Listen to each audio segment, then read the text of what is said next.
available for sale is there. So you can just click on it and put it in your basket, and that stays there until Natasha will be with you tomorrow morning at 8 o'clock. You want to scroll up the screen, excuse me, next to... Oh, it's not, what's going on? There's deleted, right? Now you see next to the screen there, the Fiskars. Oh, I knew they'd do that yesterday. I knew they'd do the Fiskars fabric decor. You see that? So when it's live, whatever I'm showing to you during that auction or sale will appear in the thing. Right, look what we are making in the first hour. See, it's not a prom dress. It's more than a prom dress, isn't it? It's beautiful, isn't it? Absolutely gorgeous. And... where are they? It's got pockets, look. Has it got a second one in this, Jennifer? Yeah, there, look. I love this. So when you're wearing a dress like this, look, you see.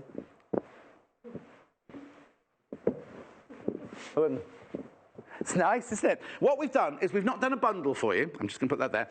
We've got fabrics for you. We've got gorgeous, gorgeous, gorgeous fabrics for you. Before we do the fabrics, though, I'll show you the pattern.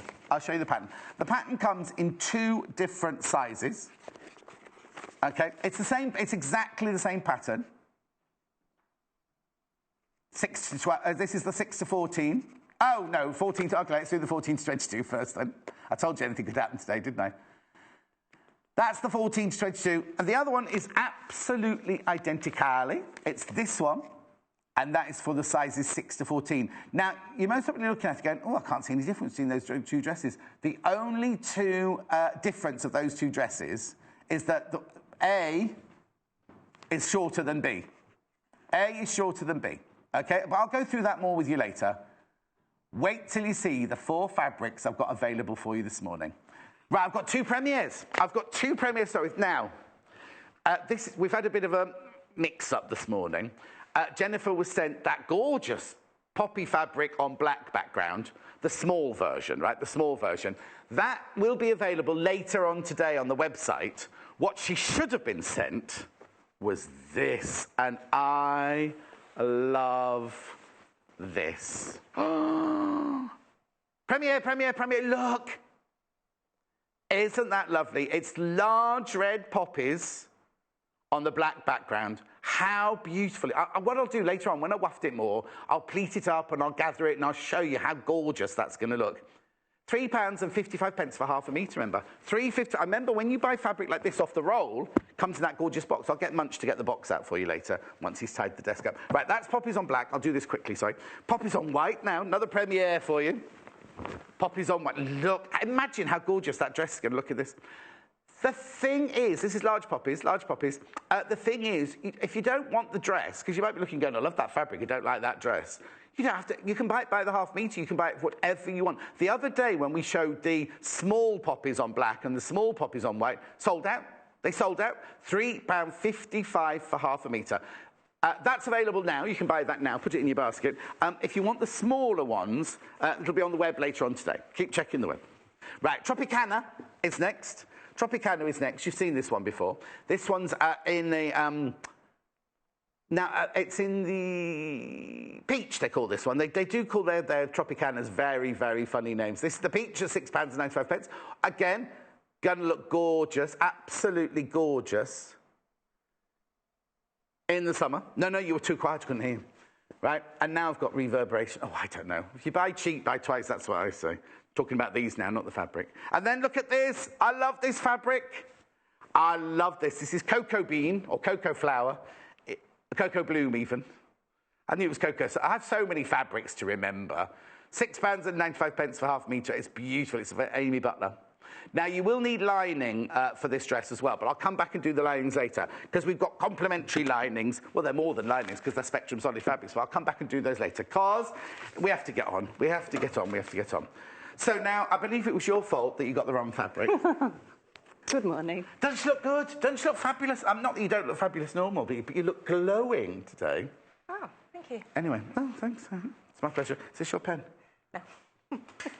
So, I love this dress. Me too. I think it's beautiful. Now, the only difference between A and B is the length of the dress, isn't it? That's right. Actually, the actual skirt, not the bodice, just literally the skirt. Shown on the technical flat, as we call it. On the what? Technical flat, when it's drawn. Oh, okay. Like that. That's a new one on me. So you've got the A-line there, which not A-line, but you've got that's the pattern A there, and that's pattern B there. So that's the only difference between the two. Yeah. If you've got any questions, please send them in, and Jennifer and I will try and answer them. So now, you've got written here, but is this the same as a pattern we had the other day? So not only do you have to choose your dress size, you also have to choose your cup size, right? Does it tell you how to work out? Oh, yes. Yeah, all the measuring information is there so that you can ascertain which cup size you are, then select the right pattern pieces. And like we usually say, I would definitely recommend making a toile in calico. Make a toile in calico. And then even if you only make the bodice. Also, it's quite high-waisted, so you may want to lengthen or shorten the bodice shape, depending on your shoulder to waist length. Yes, and also, when you make the toile, you don't need to make the skirt toile because that'll waste your fabric. You can just make the bodice toile. Just get that bodice absolutely spot on. Exactly. Yeah. Now, it tells you how to work, it tells you how to work out your bust cup size. It's all on here. It's all on the pattern there. So, because you'll need to cut out just one of the panel pieces, one of the pattern pieces is different when you cut out the pattern, that's all. So now you've made a size 14. I have, yeah, so it's the smallest size in this multi-size set. Yes, so you had the 14 to 22, but you've made the size 14 for the mannequin. Yeah, that's right. Would you say beginner or intermediate? I'd say beginner. They're also calling it what do they call it? Very easy, very vogue? Very easy vogue? Very easy vogue, they're calling it. Very easy vogue. But it's very easy, but it's quite stylish. It's quite an impact, isn't it? Especially in the fabrics that we've chosen. And I love that scooped neckline. Yes. It's kind of, I want to say Elizabethan almost, that neckline, isn't it? Yes, and it scoops quite low at the back too. Does it? Mm-hmm. Oh, yes, so now, when you make your toile, this is the back, when you make your toile, make sure you wear the bra, if you're going to wear a bra with it, because you don't want this. You don't want your grey bra showing across there when you've got such a gorgeous frock on, It's almost like a horseshoe shape, isn't it? Yes. At the back. Yes. Yeah. It's beautiful.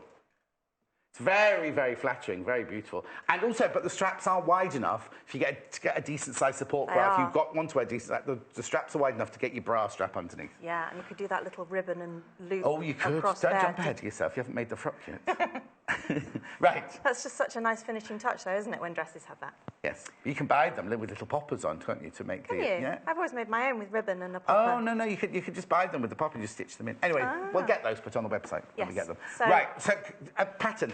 This one's lined with the white cotton, and not only does the lining, I think, make it feel completely different when you're wearing it, but it's that one's lined in black, and it's a lovely look when you look inside. Do I spy a hook and eye here? I know. That's funny. I do listen to you. Hook and eye's on the website. So you can see the bodice is lined there. Can you see that? It's beautifully lined there. So it gives it that extra support as well, because sometimes you don't just want one layer of cotton, do you? Right, now, before we start talking about making the dress, we need to discuss the skirt panels, don't we? Because if you need to know what yardage, what meterage you need to buy, just message us in, web chat us in. Hayley will send them through to us. Web chat us in, because obviously, because you're buying the fabric by the ½ metre. Oh, could you get Munch to come and tidy up the fabrics, please?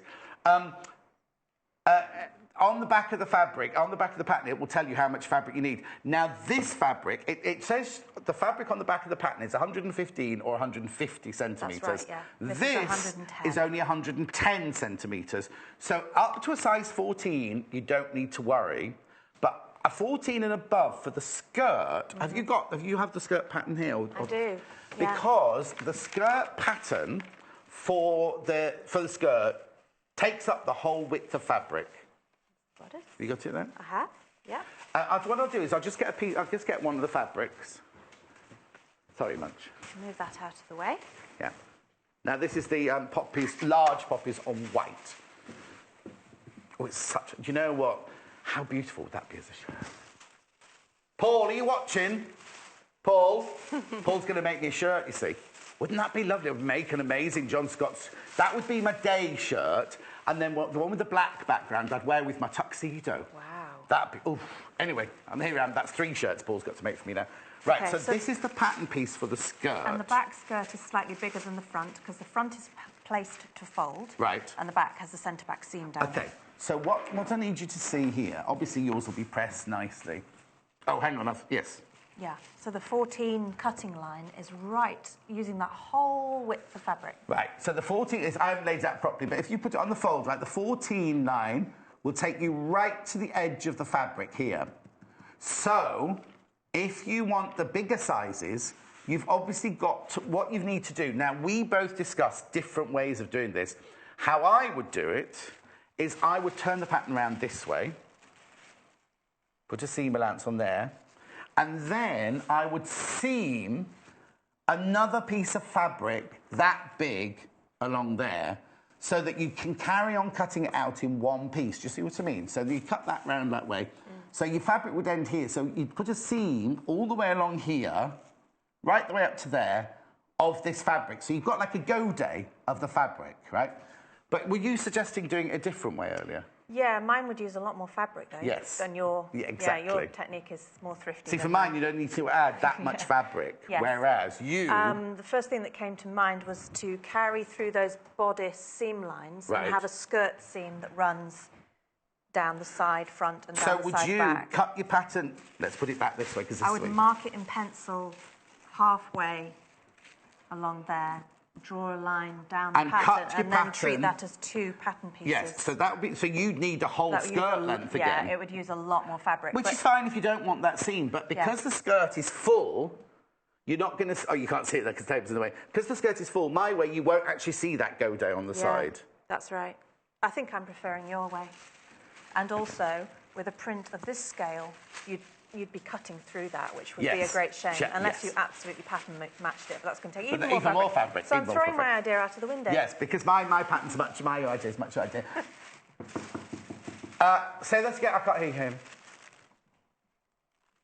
Oh, right. Now, we found this out last week. It's just a nightmare. If you want to buy more than 3 units, you can't do that on the web.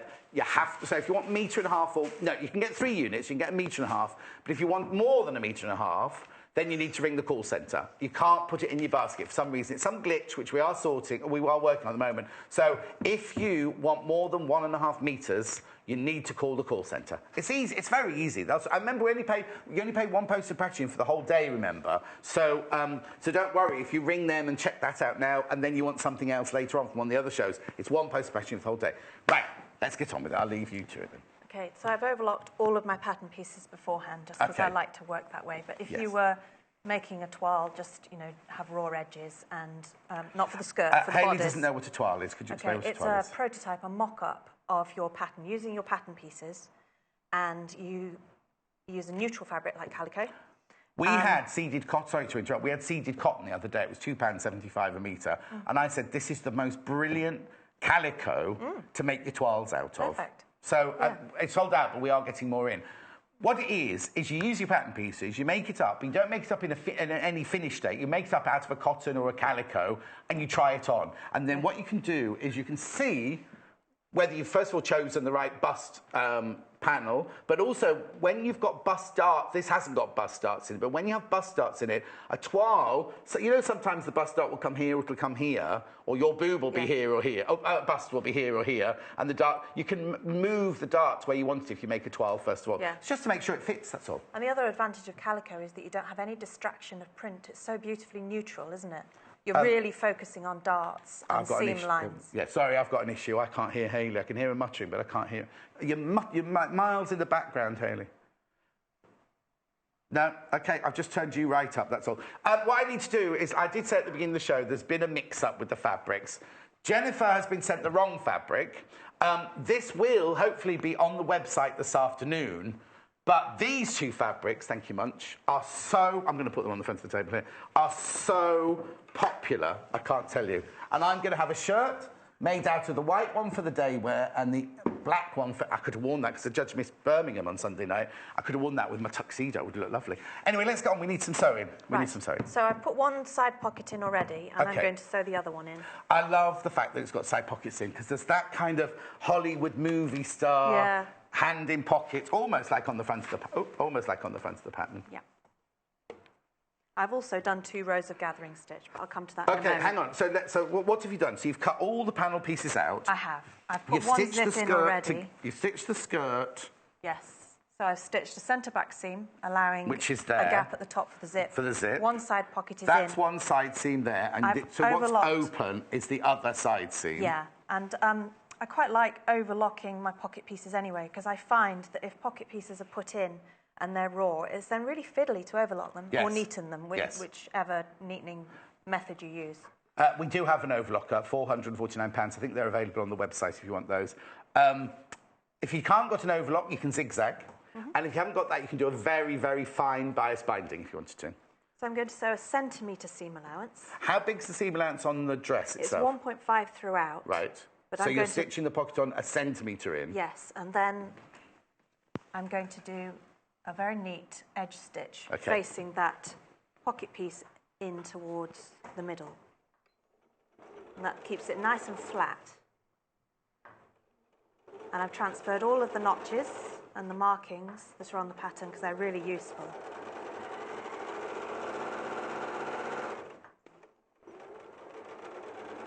So you're just doing a straight stitch all the way down?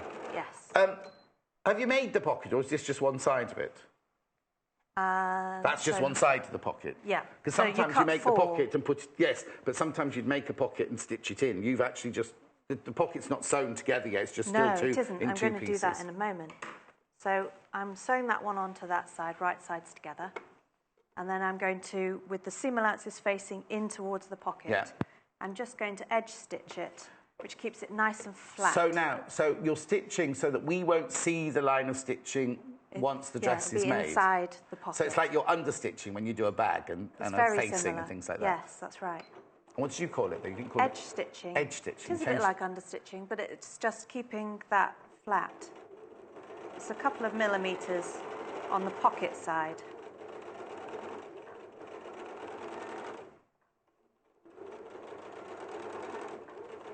If you've got any questions for Jennifer or anything for me, send it in on the web chat. Hayley will send it through. I think the emails are working again. They weren't working the other day, were they?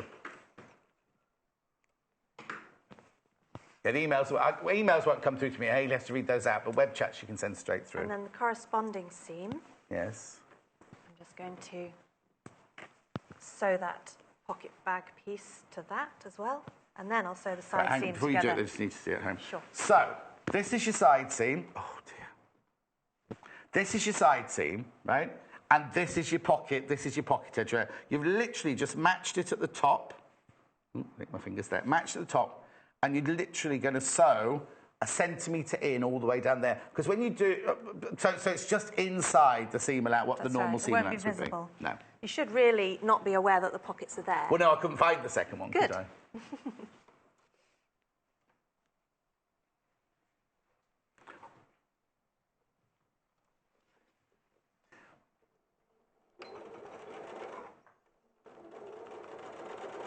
I probably won't do the edge stitching on this one because I want to focus on the gathering and the bodice, and that's quite a bit to cover. Yeah. So, as I've already done it once, I won't repeat the same process twice. And then I'll just go on to sewing the side seam now. And you're going to do your understitch. Did you say you were going to do... No, I'm not going to do it on this particular one because I've done that process once and hopefully... So what it's doing is... And it looks better with a press. Yes. It's just keeping that... Is that a hint? Yeah. It's keeping that nice and crisp so it can't bounce back. Or you could just press it. That's another option. I've got it out ready. Thank you. Is it flat? You don't need the ham for this bit then? No, I need the ham for the bodice.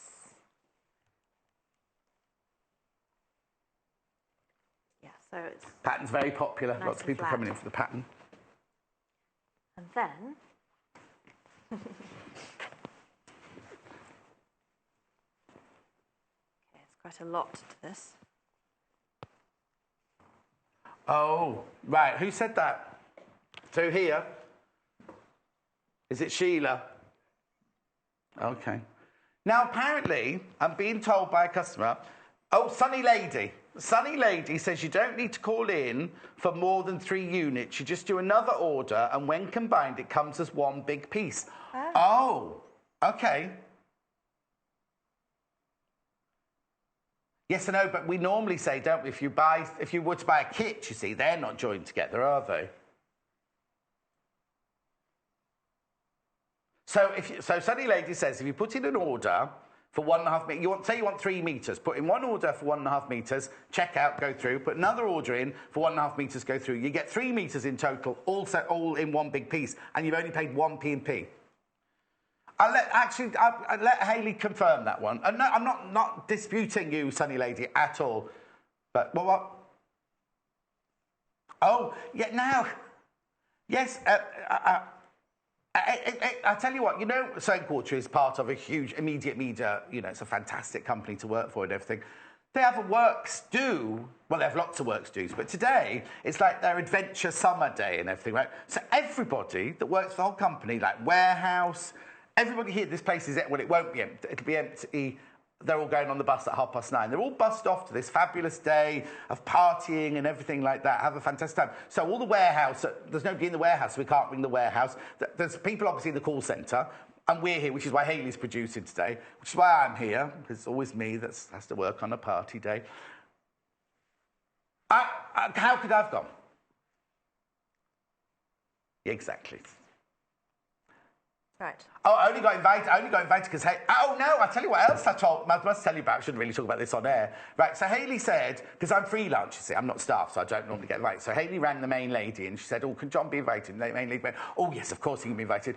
Got my invitation. John Smith, we would love you to come to the party. Oh, no. So I replied going, my name's not John Smith. So I got a reply going, oh, thank you for your email, John Smith. Oh dear. So apparently I'm John Smith. Joanne says, morning. No, it wasn't automated. Morning. How do you transfer the changes from the toile to the pattern? Oh, good question, Joanne. Right. So what you do, can I just have your bodice pattern? Yes. Sorry, to go back a bit. In fabric or paper? Oh, actually, no. So pretend you've made your toile. Should I sew this while you're talking about that? Yes, because what are you where are you going to sew from the top to the notch on the pattern that's there. Yes. And then from there down, and that leaves space for your hand to go in. Okay, so you haven't sewn this together yet, though? No, not yet. No. So you just do from the top to the notch, and then from the notch there. At 1.5, so it's. So you've got all the seam 5 mil away lances from inside. that first one, and leaving a gap for the hand. All right.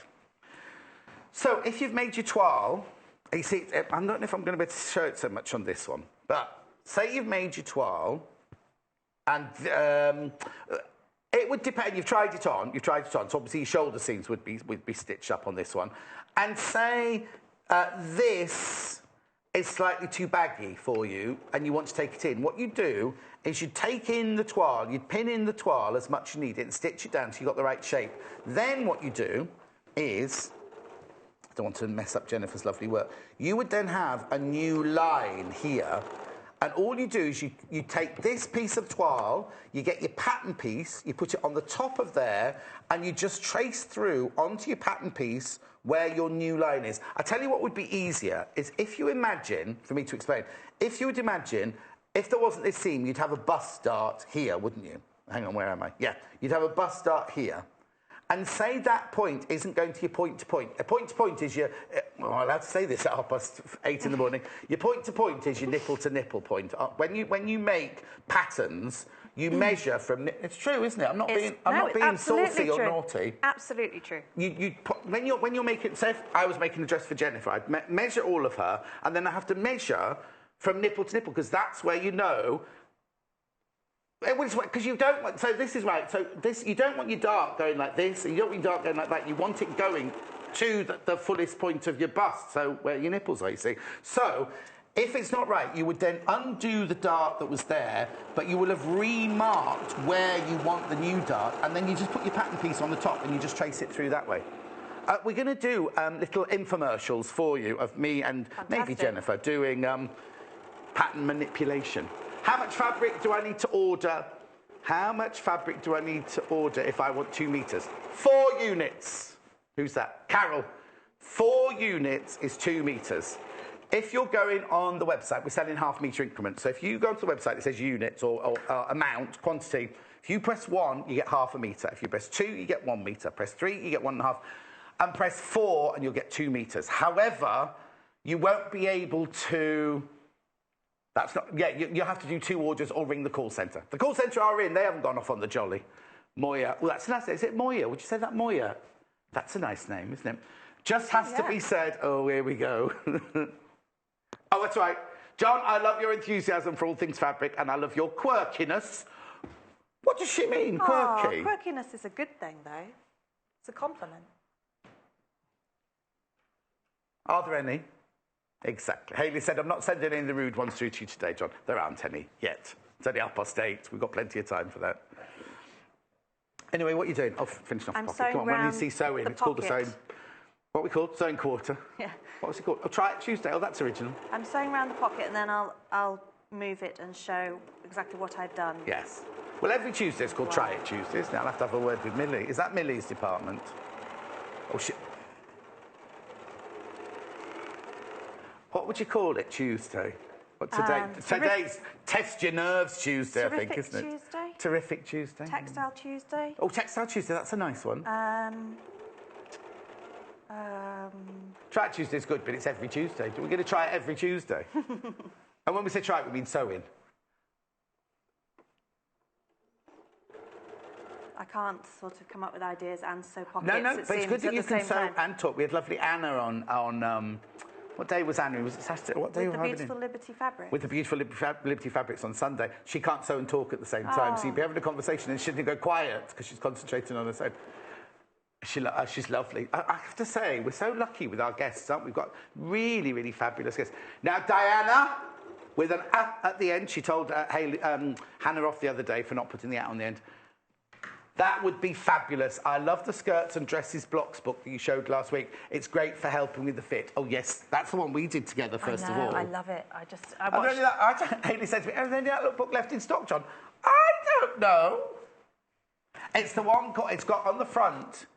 What's it called? It's got, it's a skirt, it's called Basic Blocks for skirts and dresses. The one that we printed off that day. Oh, yeah, get Munch to get it. And I made a skirt with a curved yoke. Yeah. It's cut, not red and white, it's all brightly coloured. It's got photos on the front. So, I'll show you what I did on the inside. Get Munch to get it. Get Munch to get it. So I sewed from top to the notch, from the notch all the way down to the hem. Right. And that leaves us the gap for the hand to go in. Yeah. And then I've sewn all the way around the pocket edge. Right. I'll trim threads off later because I want to focus on techniques. Yeah, you reverse backwards and forwards at the top here, but that is going to go into the seams. That's not so... Definitely reverse stitch there. The well, especially if you're rough like Hayley, you know what I mean? Yeah. And then the same again down there. It's inevitably going to undergo some pressure, isn't it? Even if you have little hands and you put them in very delicately. Well, that's definitely not Hayley. Tempt It Tuesday, says Michelle. That's a good one, Michelle. There's that thing again. This thing keeps... Did you just take this out of the warehouse? No, I didn't. I asked for it for the cushion, the origami cushion. Oh, OK. Oh, we do sell it then? It's for the cushion hour, yeah, that one. So... right, only because Amanda had this the other day, and I said, where did you get that from? She said, oh, just took it out of the warehouse. So I said, Amy, where did this come from? Amy said, I don't know. I turned around, there's one in my thing. Little Paul couldn't find it on the web. Nobody could find it on the web. Oh, I found it on the web, that's why I asked for it. Primso and Nick Gauge. Yeah. No, hang on, what's that spelling mistake there? What's a quage? Gauge. That's meant to be gauge, I think, isn't it? 6 inches, 12.5 centimetres, £2.45. You'll be seeing that being used in Jennifer's next hour, where she makes this lovely cushion. So the curves on... That's going to sell out, by the way, today. I'm going to move that there. The curves on the front bodice are approximately the same. That's slightly more curved. Right. That one. Well, I suppose it depends which cup size did you go for? B. Because this is a B cup. If you go for the D cup, is there a D cup and an E cup on it? Yes. Then it'll be bigger. Yeah. So you'll have more to ease in. On this particular one, it's quite easy to put them together. You haven't got that. The other day we worked on a bodice, didn't we, where the side front piece was a lot more curved. And I've got reference points to match, which makes putting the bodice together a lot easier. I've sewn that one together, and then I'll sew this one together, and then I will clip them and press them over the ham. OK. While you stitch that, I've got to go and show you the fabric, so I'll take these with me, because I've got to go to them. I've got interfacing in my trolley. Have you put interfacing into this dress? No, I haven't, and they don't suggest it in the pattern. Well, I'll just give that to Munch, because I don't need that much. Thank you very much indeed. No, because it's not faced. It's lined. Right. I love these fabrics. Right, I'll go through the linings as well, the linings that we suggest with it. They're not linings, they're beautiful Spectrum Solid, Macao Spectrum Solids. These, I'll just put the break on the table in case I break something. Oh, sorry. That's when I shouted at Paul, wasn't it? Were you watching the other day when I shouted at Paul on there? Because I was going through the bundles, and I was literally going along like this. And I went to the next one and went, I wanted the brown one. And I went, well, first of all, you didn't tell me. I went like this. Isn't this fabric beautiful? Look. It's a premiere today. Oh. I'm sorry, I'm banging the microphone, but you don't mind, do you? That would be gorgeous, wouldn't it? Now, obviously, this isn't the fabric that we're using. There's been a bit of a mix-up. Jennifer sent the smaller poppies, which will be available on the website again later today, but because it sold out the other day, we've had to get some more in, but it's not been put through the system yet, so because they're all on their holidays. But, actually, will it be on the... will it? Will Dev be in? Oh, it might not be later today. Dev might be off again, so Dev's in charge of doing all that. This is £3.55 for half a metre. Isn't it beautiful? Say that again. Yeah, but it's like Dev, because we had to get rid of Crystal, didn't we? Because she was rubbish, but Dev's good, you see. £3.55. Now, you know if you buy these fabrics off the bolt like this, you can have them in increments of a half a metre. So the minimum you can buy is half a metre, but then you can buy 1 metre, 1.5, 2, 2.5. They come in the most beautiful box, don't they, Munch? Do I do what? I wouldn't do, I mean, it is lovely, thank you much. It's beautiful fabric. You could do cushions out of it, it'd be a waste. Be a waste to do cushions out of that, don't you think? Because it's that lovely, it's not lawn, but it's the next one along. Is it batiste? It has a real smoothness to it. Very, very smooth. It's very vintage. So you get it in a box like this, you see. So if you buy a metre of that, or any yardage of that fabric, only when you buy fabrics off the bolt, this is right. And then it's got one of those zit opens, and then your fabric's wrapped in tissue paper inside. Beautiful. Okay, right, so that's the white one. Now, what we've suggested you line the white one in, which is what Jennifer's going to line hers in, optical white, Spectrum Solid. Now, it's too bright for your telly, that. Don't close up on that one. You've seen that. It's very, very bright on your telly. Graphics coming in. It's just optical white. You've seen it before, £3.25 for half a metre. It's fantastic. How much would you need to line your bodice with? Just half a metre, do you think? Yes, I think so. Half a metre to line your bodice with. Okay. So move on to the black, large poppies on black background. Brand new today. This is, imagine how elegant this would be. Now you see, I'm going to check. Just look at that while I just go and get my tape measure. The little poppies, I'm sure it's the same, but the little poppies is only 110 wide. Because our fabrics are normally, 110 wide, this one. It's beautiful though, isn't it? Absolutely gorgeous. Now let me just show you, I'm just going to do this. I'm just going to step around. If you are going to make it out of this, I'm doing a fake. Look, so you can see how it gathers up. It's beautiful, isn't it? Absolutely gorgeous. When you've gathered it up, how it's going to work so beautifully when it's, you see what I mean? When it's all gathered. Oh, I love it. I love it, love it, love it, love it, love it. So that's the black, large red poppies on black. £3.55. Now, it's funny because when we did the small poppies, the one with the black background was the most popular. What Jennifer would have done with this to line it with is she would use the black Spectrum, 100% cotton, machine washable, 30 degrees. So it's boring, it's just a piece of black fabric, but I'm just showing because it's good quality. Now, this is slightly wider, this one, I think, but you still need half a metre for this one. This one's 44, yeah, which is 112 centimetres. So it's slightly wider, 2 centimetres wider. I bet you can use that for all sorts of projects. When we do bundles, that's the fabric. You'll know that fabric because we do it all the time.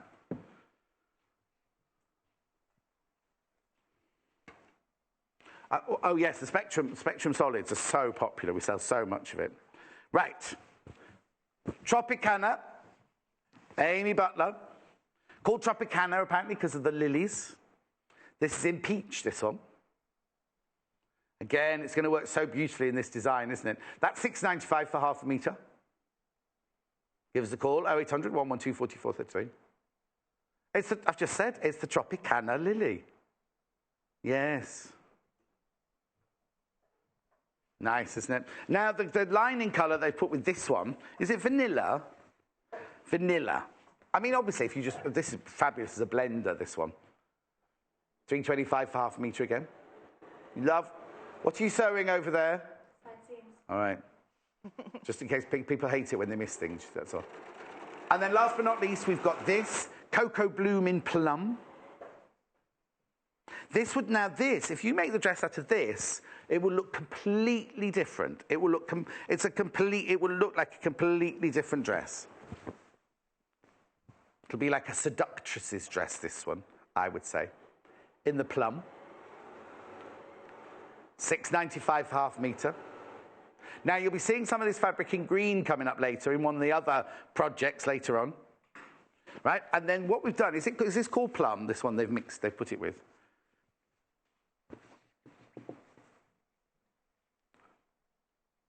So this is the one I'm talking about now, the Spectrum Solid in Plum. Oh, I said, is it called Plum? Yes, it's called Plum. No. This is the one that producer Hannah calls Clarinet. It's actually Claret. £3.25 for half a metre. Right, I'm going to go back to Jennifer because she's racing ahead without me. Right, what's she doing? I wanted to sew the side seams and then describe it because it's a straight seam. Okay. I'm really aware that there's a very interesting bit of the bodice that I wanted to focus on, and also the gathering, and those are the two things that I you've think got, require a lot of attention. 15, 17 minutes, so we're all right. Yeah. Yeah. So what I did was I sewed those those curved bodice seams together. Right, how did you press those then? And then I've clipped them to take out the excess. Now, if I hadn't taken that out, you'd actually see the fabric would sort of fold itself over and tell you that it wants you to clip it out. Fabric often moves in such a way that it shows what you need to do to it. So I've clipped both of those. Okay. And then I've pressed them over the ham. Okay, let's have a look how you pressed it over the ham, please. Ham. An essential part of any dressmaker's kit, really, isn't it? So I move it around and just try and find the best place on the ham that suits that curve. Yeah. And then I've pressed that open. Because if you try and press it on the flat, they're all going to fold over each other, aren't they? Yeah. So then if we lay that on the table, we start to see the shape of the bodice already. Yes. Yeah. Okay. How often do you use the ham, Jennifer? They're asking upstairs. Very often. Yes. Yes. Particularly for bodices. Well, when I trained and was doing period bodices or period dresses and period tailoring as well, because you have so many curved seams on period tailoring, the ham would always there'd be a ham and a velvet board on the ironing board the whole time. Yeah. Right, and a sleeve board as well. Oh, and the sleeve board, yes. Around here. Yeah. Yes, so I've sewn a double line of gathering. This is on the skirt now, we're on the skirt now. Yes, sorry. That's right. On the top waist edge of the skirt. And I've deliberately sewn it in black, and my bobbin thread is orange. Actually, that blends in more than I thought it would. It's actually bright orange on my bobbin, because I wanted to show what a difference it makes to sew two lines and not be tempted to just do one line of gathering. You end up with lovely, straight, small gathers like that. Yes. And you can sometimes see in shop-made clothes when it's been put in, and the gathers sort of come out at different angles rather than all facing down. Well, also, sometimes in factories, they don't put a gathering thread in, because we were taught how to gather without a gathering thread at college, and you literally just put your fabric in there and then just feed it through with your quick unpick as fast as you can. So it's not a particularly even way of doing it. No. So you have lots of reference points to match. This is a ratio of about 2 to 1, which means if you measured that waist edge on the bodice and measured the top edge on the skirt, we're gathering in about twice as much. Like a curtain. Which is a nice quantity. Yeah. I was going to say, because on a period gown, it would be 2.5 times the amount. It starts to look more and more luxurious, doesn't it? But then you can get to a point with cotton where it would look Well, it'd look too a bit much. like one of Adele's dresses, wouldn't it? No offence to Adele. Hope you're getting better, my love. But sometimes she's got so many gathers in her skirts, it does that, doesn't it? So there's the perfect amount. So I'm going to match and pin my reference point. So I'm putting a pin in at the centre front. Okay. If you don't like gathering, if you've got a bit of a tummy and you don't want more gathering at the front of the skirt, you could knife pleat or box pleat this in. Do little box pleats or little... If you do knife pleats... Just wait. If you do knife pleats, you make sure that they fan out from the middle. So you have them fanning flat out from the middle. Don't have them turned into the middle, because that will create a different shape. You have them all fanning out from the middle. They'd only be little knife pleats. So you can see how much is going to be gathered up when we look at that. And because there's a pocket in here, we sew with the pocket sort of flipped out of the way. That's not a gauge, Munch. That's just a ruler. No, thank you. It's not what you think it is, Hayley, either. So it's a stitch gauge, counting how many stitches you've done. Not a gauge to do a hem. Hayley was just saying, because that gauge is about to sell out, or has sold out. We were going to get another gauge out, but the gauge they were bringing out was one to count your stitches, not one to measure your hems. Good morning, John and Jennifer. Every time I watch Jennifer, I get all enthusiastic about dressmaking. Aww, she's fantastic. That's so nice. Oh, that's nice. That's why I'm here. Yeah, Marcia, are you drunk? That. Marcia's from Brazil. Is she? Yes. That's really nice.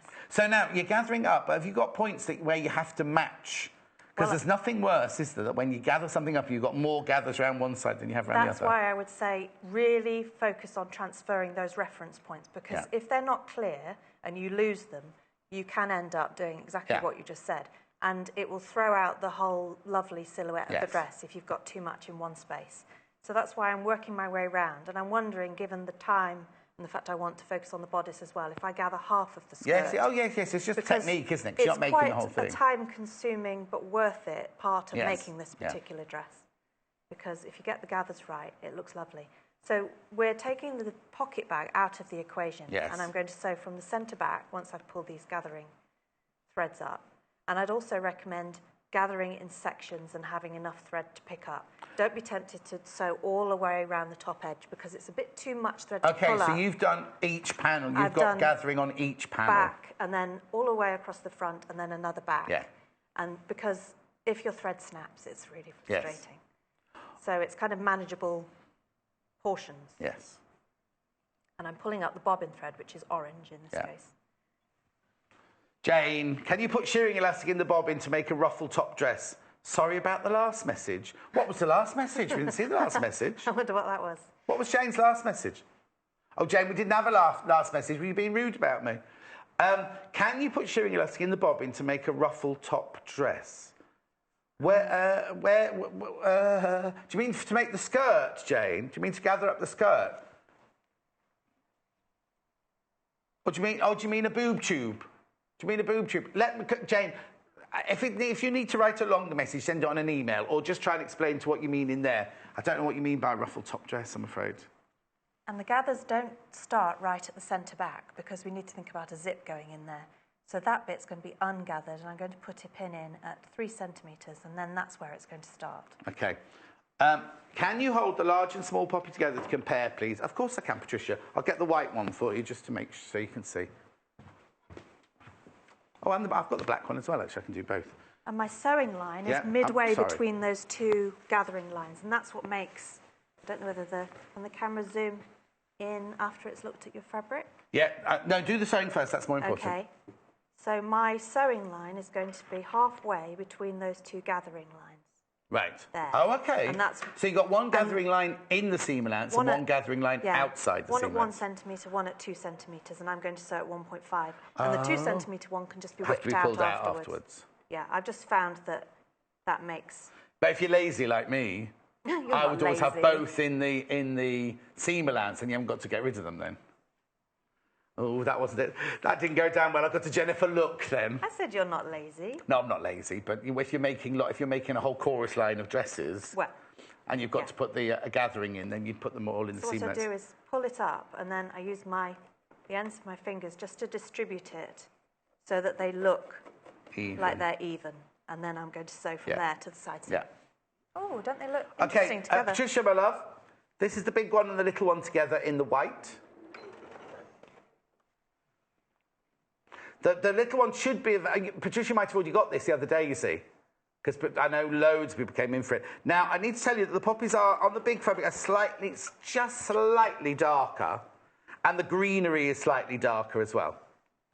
But they do look nice together. That's the white one. And when Jennifer's showing what she's doing, I'll show you the black one as well.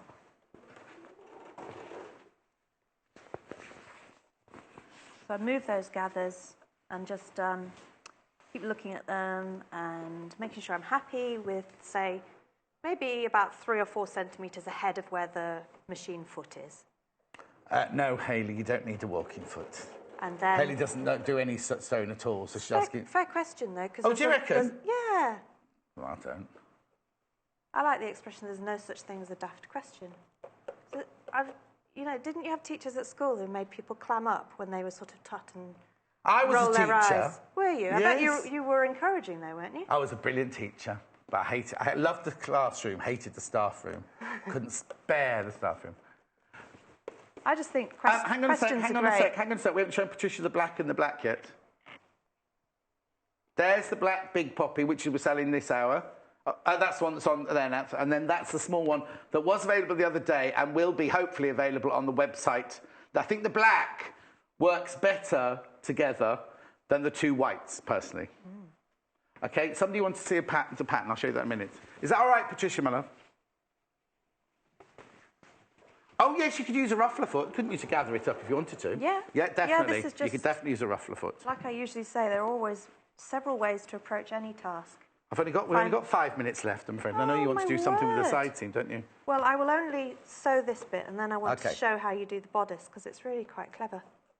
I think so, anyway. Right, Marina wants to know how much fabric to buy for which size. Well, I'll tell you the most you'll need while you're stitching that. The size 22... Oh. Right.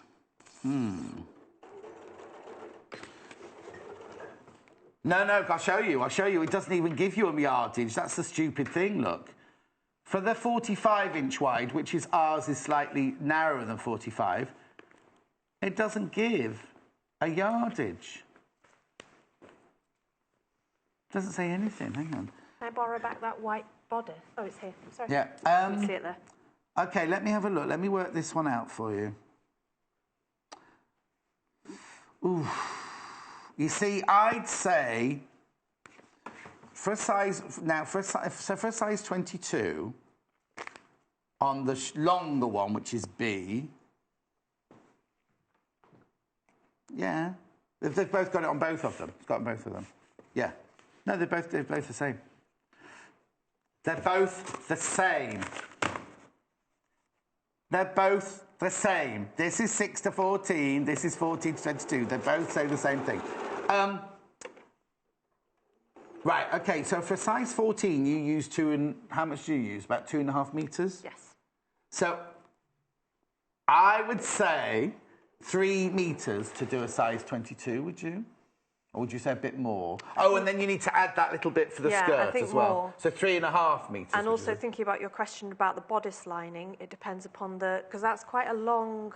drop. Right, from there. I know I said it's short-waisted. Yeah. But when you said, does it need 1/2 metre? And I said, yes, I think so. Maybe a bit more.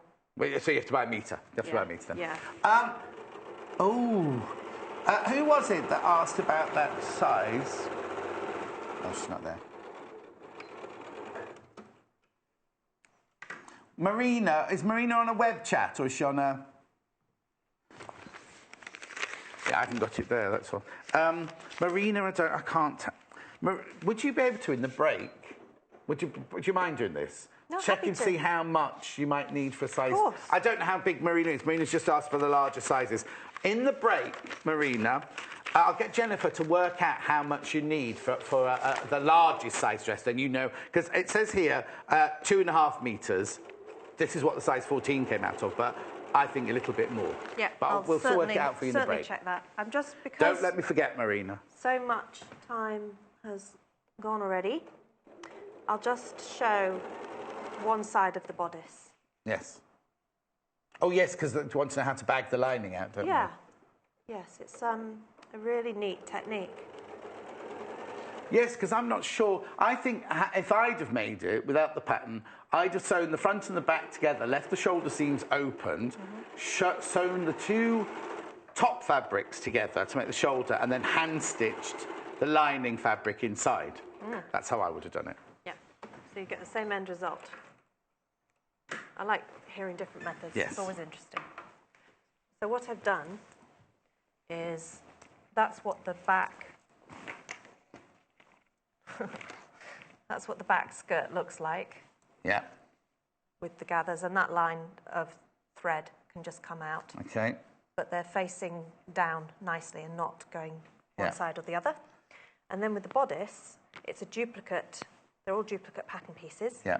The lining's the same as the outer, and you sew 1.5, matching all of the edges together. Yeah. And then you've got notches on this edge here, this outer shoulder edge. And you stop there, and then you carry on all the way around the front neck edge. Right. Which is around there. And then you do the same again on the other shoulder. And then you need to clip all those curves, probably about every 5/8 of an inch, about 1.5, so it turns through nicely. And then you sew that one. Oh, so it's the same sort of way that I would do it, but you're doing the... You've done the inside, too. Yeah. No, that's right. Yeah, so those would be sewn together. Yes. If I had more time. And then, pop a pin in. So that would be a complete seam. You only leave that portion at the top. Yes. And then you sew right sides together, matching those, and being careful that they don't get twisted, so they're in line. And then, when it's all bagged out and pressed, you just slip stitch that last portion between there and there.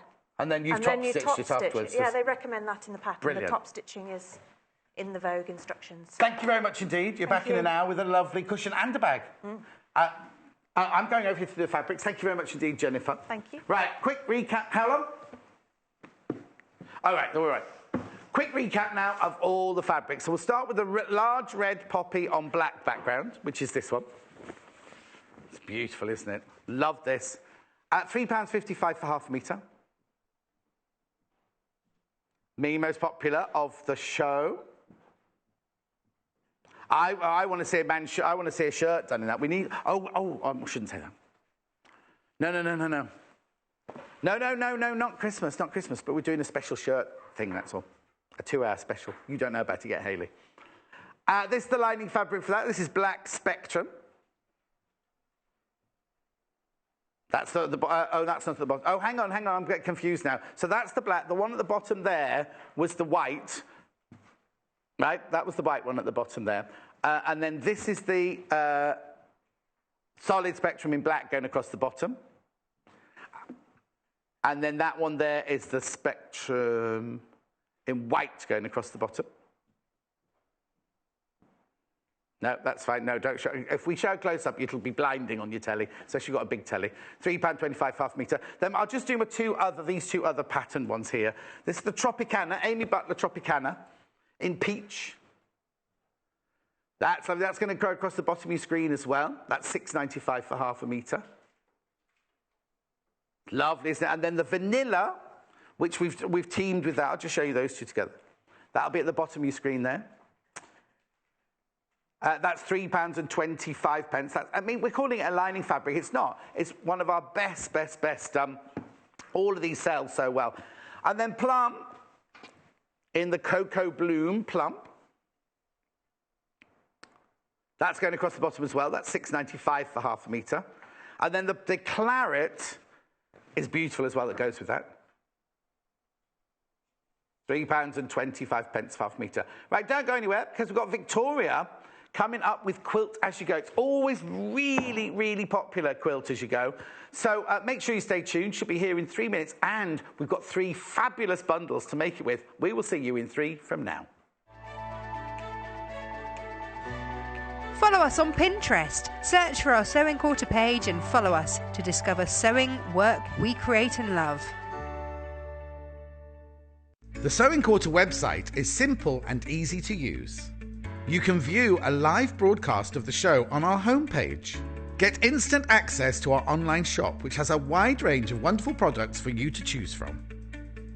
You can also enjoy a selection of projects and guides which we have on offer to help you enhance your skills and gain valuable tips. Watch the live shows and you can buy the product which is currently being shown on air. You can even message the studio to ask our presenters or team any questions you might have. Below, you'll find all the products from today's show for you to look at and purchase. On the right of the screen, next to today's products, you will find our simple program guide listing all upcoming shows. So, join us today at sewingquarter.com.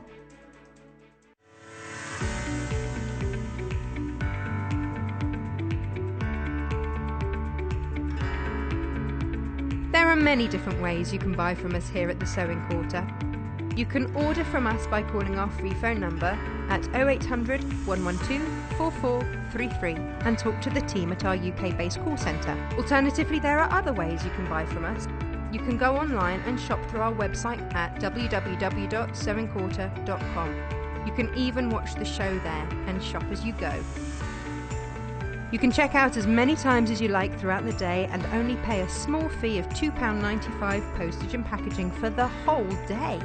We also offer a 30-day money-back guarantee on all products excluding custom cut fabric. Our friendly UK-based team will help guide you through every step.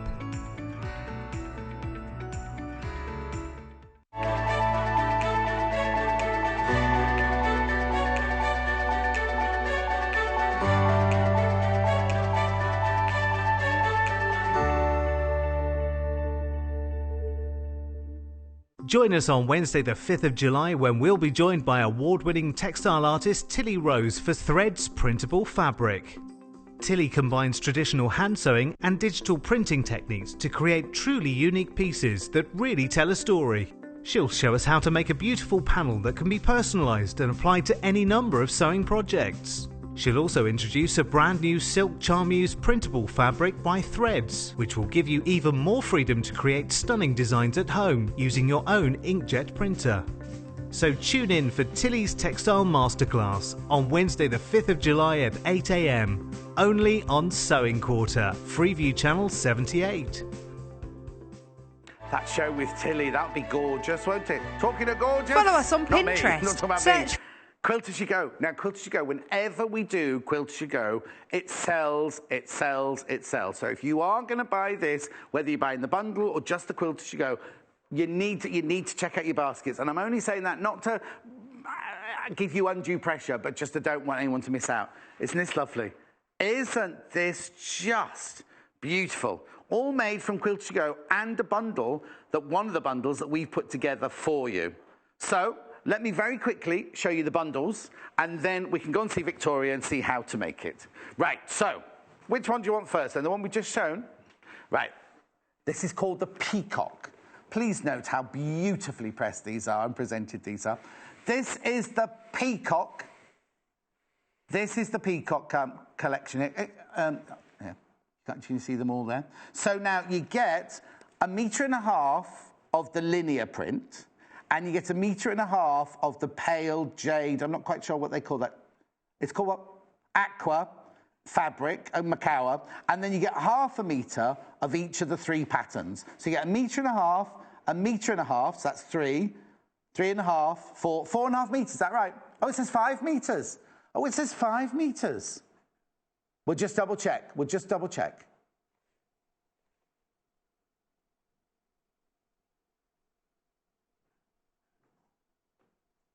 Oh, okay, let's put them in order then. Okay, so you get 1.5 meters of that one, and you get 1.5 meters of that one, and then you get 1 meter of this little leaf one here. So you get 1.5 meters, 1.5 meters, meter, 0.5 meter, 0.5 meter, and your threads, and your quilt as you go for £54.95.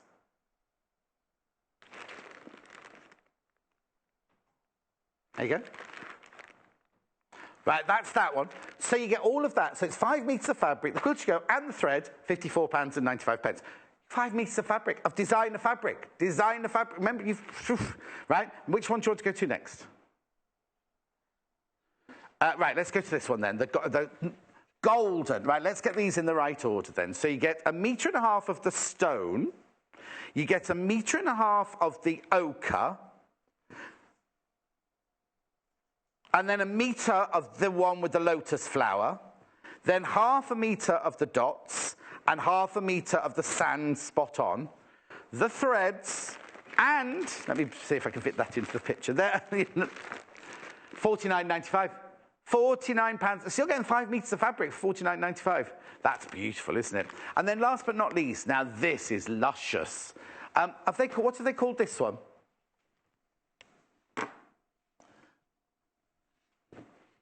Poppy design. No poppies anywhere, but there you go. So you get 1.5 metres of the red spot on. You get 1.5 metres of the solid red. Then which of these do you get the metre of?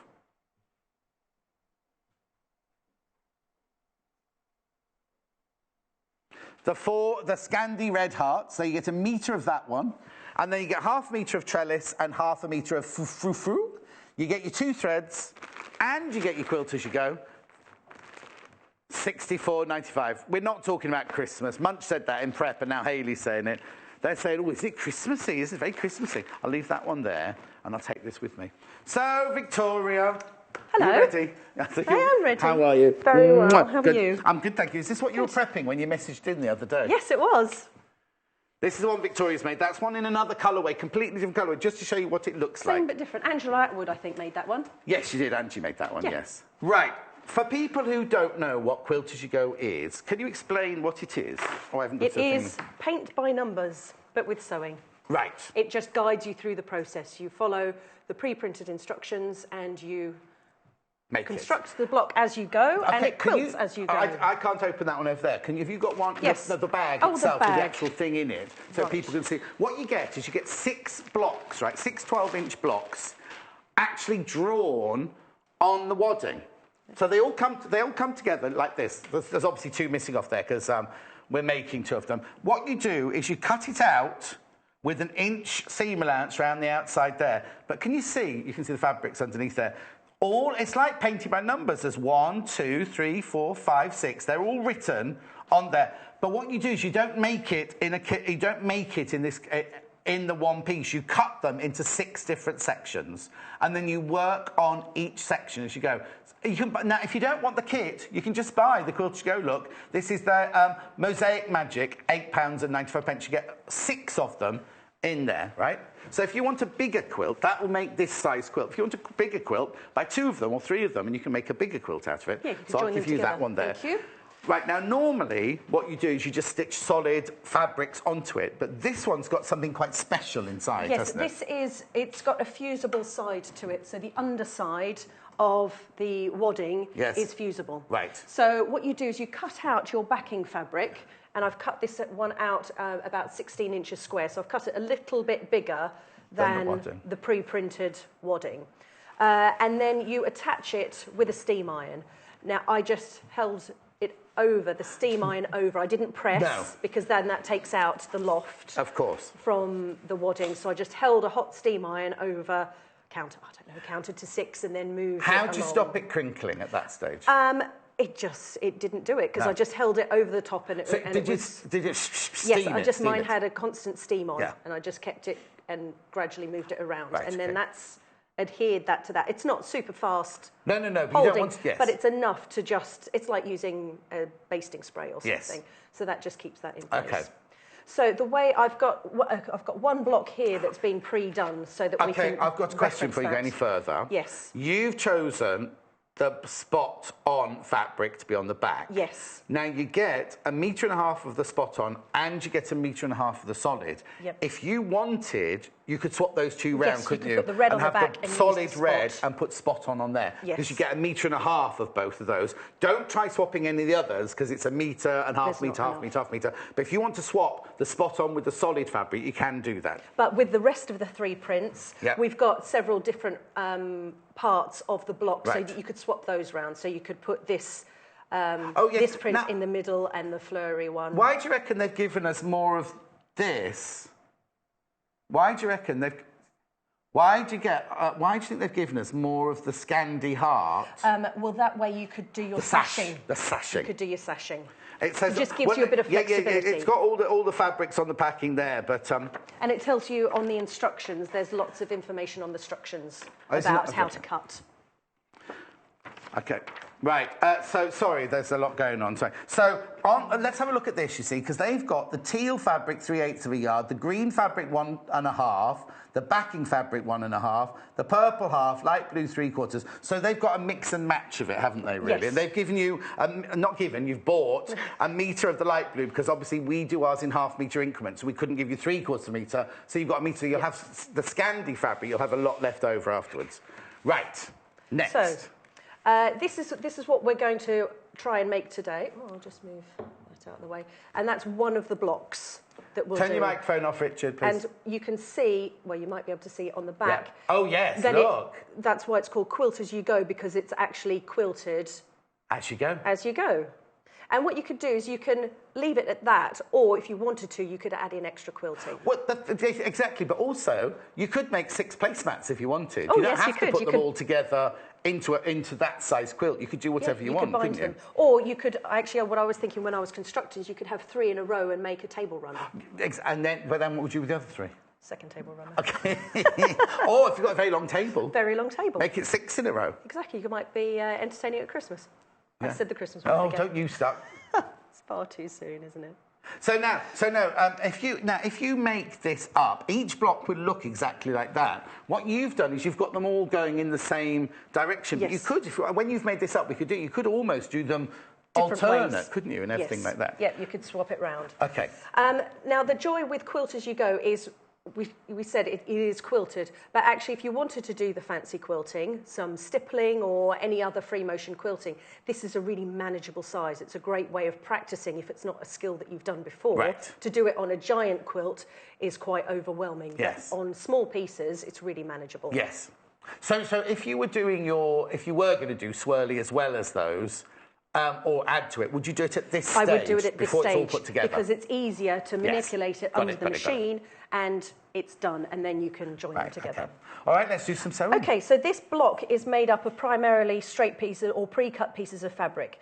This one is slightly different to our other Quilt-as-you-go kits, because this one has got some pre-pieced sections. Yes, I was going to say, because normally, like I said at the beginning, you would normally just be using one fabric here, but you've got a flying goose every so often. Yes, this has got in here, you can just see on these sections just around the outside. Oh, yeah, you see on the dotted lines there, yes. You can see there's a little dotted line section here, here, here, and here. And you've got 2 that are short ones, and then you've got 2 which are longer ones that have got triangles on the outside. So I've pre-prepared the... Oh, yeah, yes, I noticed that, right. So now, you make the flying geese before you start and treat it as one fabric, don't you? Yes, so that's where those go. So what I'll do is I'll show you how to make those flying geese. Yes, please. Sections, but I'm going to show you the bigger section because it's got the triangles. Yes, of course.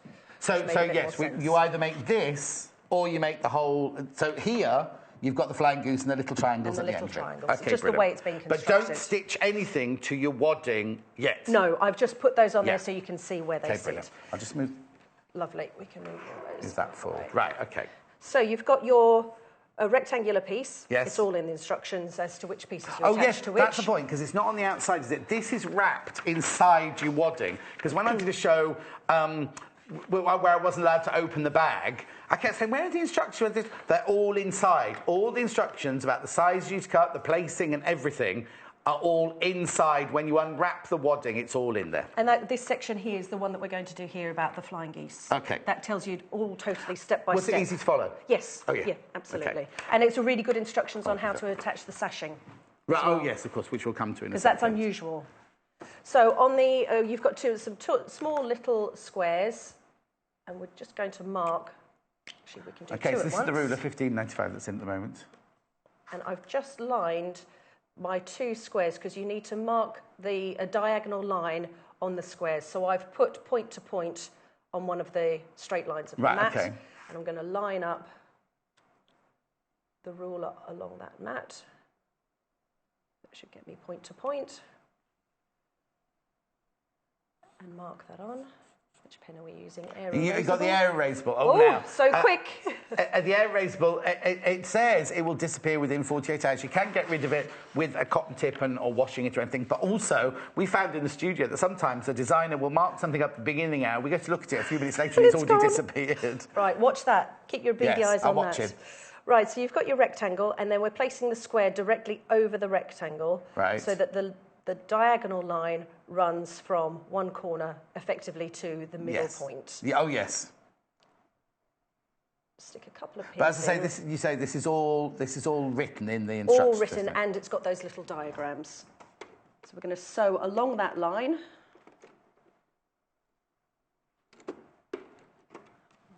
Okay. Oh, now you've got a walking foot on at the moment. Yes, I've got a walking foot because later on we're sewing through a number of layers, and I quite like using a walking foot. So if you're doing quilting like this, you can leave your sewing foot on just to do normal straight stitching as well, as in not normal straights, but just between two layers. It doesn't.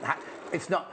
Put one foot on, take another foot on, put one foot on. You can use your walking foot. Now, the walking foot, if you buy this sewing machine, the walking foot comes with it. But a lot of people, like mine, hasn't got a walking foot with it, so I'd have to buy a walking foot. No, mine didn't come with a walking foot either, but I found it a really good purchase. It's one of those things that I leave on more often than I take off. But if you buy this Elna machine, it's the 680, £999 on our website, you will get the walking foot as part of it. Right, I need to use the iron, please. So I've sewn one to the other. We now need to press that and cut off the seam allowance on this corner piece. Right. So we're going to cut off. Right, okay, so let me I'll give that a little press. I'll get the iron out for you. Now, this is where we could do with those lovely little yellow rulers we've got, because they're that little ruler that's got a seam allowance of 1/4 of an inch on it. Yes. And go to the website, they're brilliant. You can buy them in 6-inch or 12-inch, or a kit with, this one you don't need a 6-inch, but as Lucy said, she bought both, because if you buy both of them together, you get a better price. And she takes the 6-inch one with her when she goes to her classes, and she leaves the 12-inch one in her workroom. If we've got one, I'll get you one for you now. Yes, I always like to have other versions of my favourite tools to take to classes. Yes. So now I'm lining up the line of stitching I've done, 1/4 of an inch on this ruler, and we'll just trim that. Oof. Seam allowance off. Someone turned that into a left-handed one without telling you. I was going to say, that's really odd. Okay. Because the blade's on the wrong side. Right, who's been playing with this then? I'll just put the lock on. Basically, I'm not trying to sell you this. This is the ergonomic one we do. The ergonomic one. It's got a safety feature of putting the red button on there. But also, the joy of it is that normally the blade is on this side, and we sell it saying we can turn it into a left-handed blade. So, Hayley... Oh, sorry, you're busy. Did you have a left-handed guest on yesterday? This has been swapped into a left-handed one. Oh, well, it's been swapped. Somebody swapped it into a left-handed one, so it's on the wrong side for Victoria. Yeah, I'm not doing it live on telly.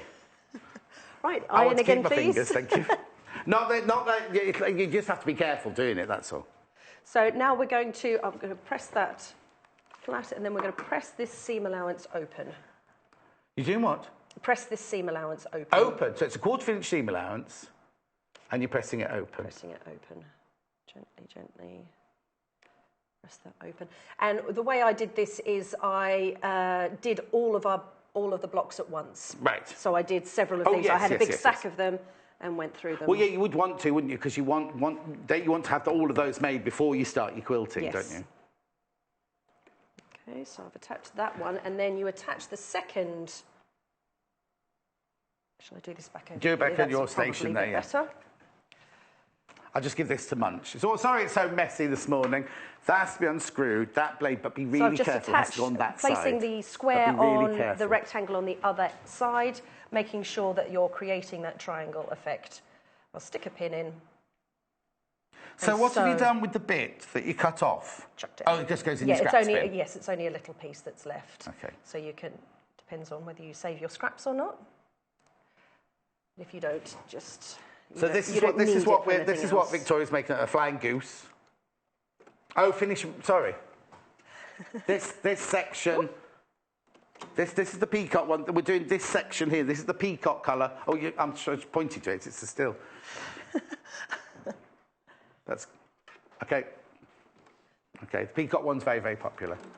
I'm not surprised. It's such a bright, lovely colour. You've done it without cutting yourself much. Well done. You've got your rotary cutter back. Oh, lovely. Thank you for the rotary cutter. So we'll repeat the process for the other half. Okay, now notice you've got the alpha rotating mat out as well. I did ask for that, but I then accidentally pre-cut. Okay, that's fine. That's fine, that's fine, What that's I fine. needed to. Got carried We won't show away. it now. Got carried away with my pre-prep. I'm just repeating the same process, cutting Yes. that off. Did Munch find the little yellow rulers? No, you haven't done that yet. Oh, no, we haven't done that yet. And then we do the same thing, press that open. Press. So I noticed you do that first. You seal the stitching. Press them down, press Yeah. them flat, set them in. Set them in, that's the word I was looking for. And then just encourage So those you're pressing those open as well? Pressing these ones open. Is there as any well. reason why you're pressing them open? It makes this join at the top a little bit flatter and a bit less bulky, because normally you would press towards the dark side. Dark side. Okay, it's also pressed and roasting hot. And now we need to attach the little triangles on the side, but this is only to half of your blocks. Yes. Or little sections. So we're attaching these so that it creates a long edge along the bottom of the bigger triangle. So the pictures all the instructions are on the website. Oh, and what I've not mentioned. No, website, what was about? On the actual screen. Instructions that you get. Oh, and the they're all instructions. there. Yeah, sorry. Okay. Miles away. So I'm going to pin both of those at once. And what I've done is I've pre-starched all of this using Okay, the that's best what place. Hayley was just asking. So you've actually pre-starched before you've done these? Yes, which will just help give a nice crisp They do recommend edge. to use the pre-starch, but I thought we'd do it as we were stitching the pieces onto the... Because normally you pre-starch when you're putting them onto the actual quilt, don't you? Yes, and the last one I did, I used pre-cut strips. Right. And I starched all of those before I even cut. Yes, exactly. Yeah, It that's was why easier. I thought you would pre-start. I thought you'd starch them now once they were done here. That was Yes, all. okay. So these I'm attaching with a 1/4 inch seam allowance.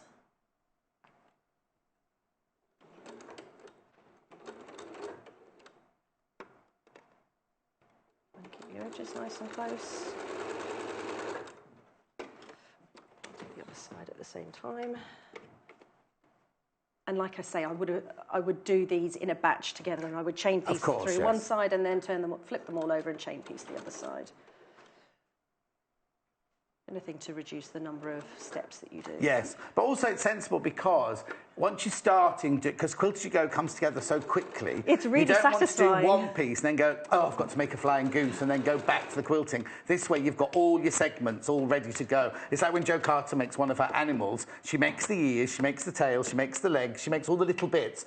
Then when you put it all together, it feels everything's quick. there, ready to do it sort of thing. Really so you're not stopping going, oh, I need to make some legs now. I liken it, can I use the iron, please? I liken it a little bit to knitting socks. A lot of people are of the school of thought of don't knit one sock and then you've got to start again and knit another one. There's a clever technique for knitting 2 socks at once. Oh, on the same thing. On the same set of Oh, needles. that's clever. Really clever. Not something that I'm totally au fait with, but I hear a lot of people talk Do you knit about many it. socks? Just one pair. Oh, really? Oh, you ought to do something, haven't you? See if you like it. Anyway, you know, I wouldn't want to knit a pair of socks. It's like darning. I'd chuck it in the bin, buy a new one. That's my own personal choice. There's some issue. There's some issue with the YouTube. Lots of you asking about YouTube. So what's going to happen? The whole 4 hours.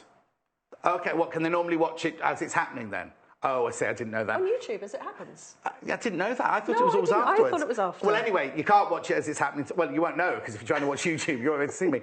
There's some issue. It'll be there at 12. It'll be there at 12. Obviously, Did Ginger Mike not press the button again? Was that the issue? It's always Ginger Mike's fault. He always forgets to press the button. Right. He's not insane. I know he's not. I was trying to be subtle. That's why he hasn't pressed the button. Yeah. Because he's not here. Yeah, because Richard's obviously messed up. That's why, you see. Anyway. Right, so now we've got everything pre-prepared. Right. Everything's ready. This is where you start quilting by numbers. Right. Quilt as you go. Start off with piece number 1. The thing to note is that the pre-printed lines Yes. are placement lines, not stitching lines. Oh. So you place your fabric and it will sit on or within those blue lines. Oh, I've always thought that wrong then, because I always thought you stitched on the line. No, that's where you actually place your fabrics. So that means that you cut the fabric to the size of that square. Yes. Right. But following the instructions, you don't need to measure the squares to do that. But that's not okay. too bad. No, but I would freak if I'd cut them out and put that there. I'd be like, oh, it's not big enough. It's not big it enough. Cuts, yeah, no, okay. it's just a placement line. So you've literally got the first one in place. Yes, you just pin that one in place Yeah. to get you ready. Then you take piece number 2, which is printed on here. There's a Yes. number 2 in that little circle. And you place your fabrics right sides together. So Okay, now on a flying goose, you've got to make sure that you're sewing the right side yes, to the right I side. want the don't you? bases all facing inwards. Yes. But you know what? Artistic license. Oh, yeah, artistic license says fine, but if you want to do, yes. Yes, so I'm going to place that right sides together. And again, the edges should match Yes, against those placement lines. I'm just going to swivel it around so I can pin at the right angle. And then you sew 1/4 of an inch from that raw edge. So it's 1/4 of an inch seam like it is on most well, Yes. every quilter, every quilt. Yeah. Actually, I don't need that one. So we'll do 1/4 of an inch down there. Right.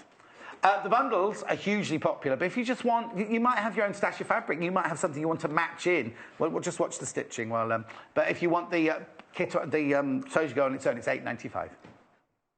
Or you might want a second one to make a really Yes, good or one. you might buy the kit, but then think, oh, I need another one to do, matching one, but in different fabrics, sort of thing. So yeah.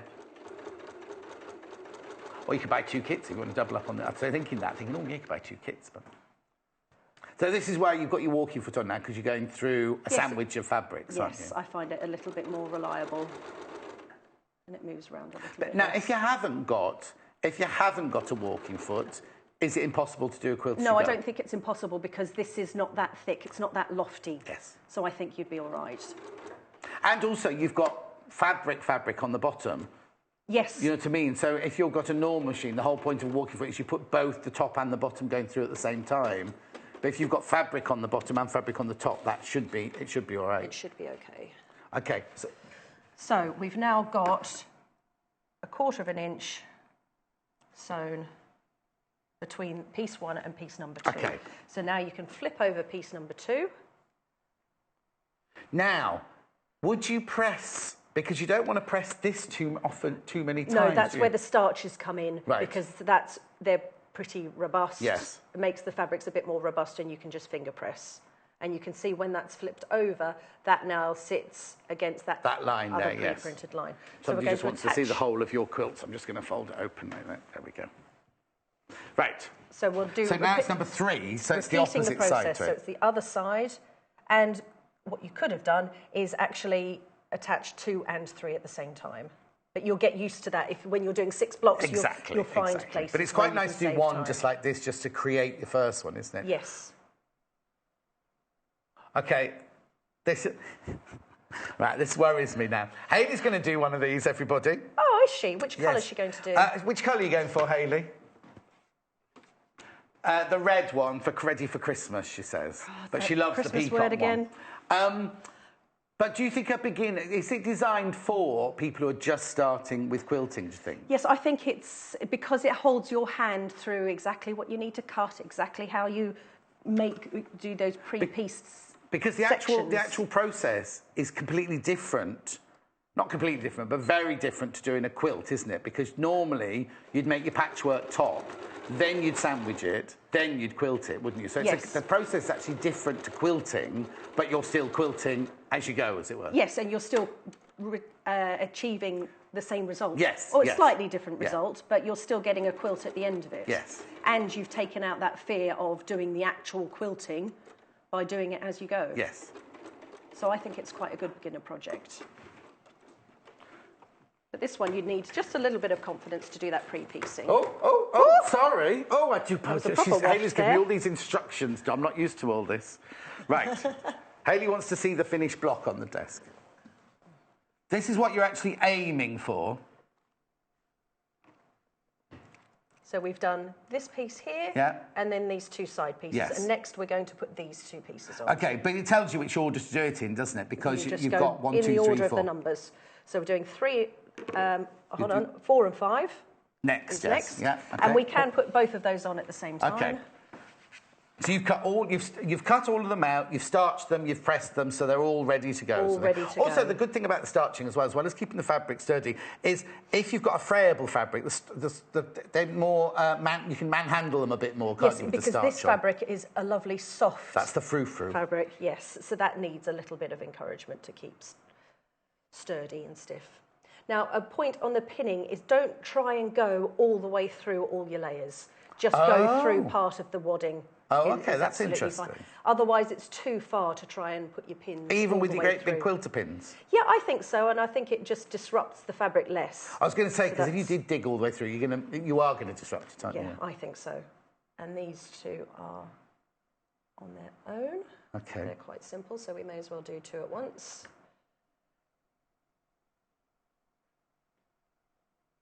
But these long quilter pins are good for quilting, yes. dare I say.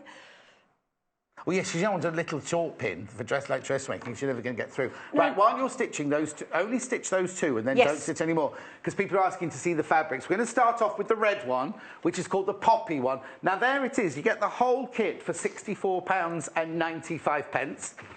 And this is what you get in the kit. Ooh. So you get 1.5 metres of the red spot on. You get 1.5 metres of the Spectrum Solid Red. You get 1 metre of the Scandi Hearts. I love that.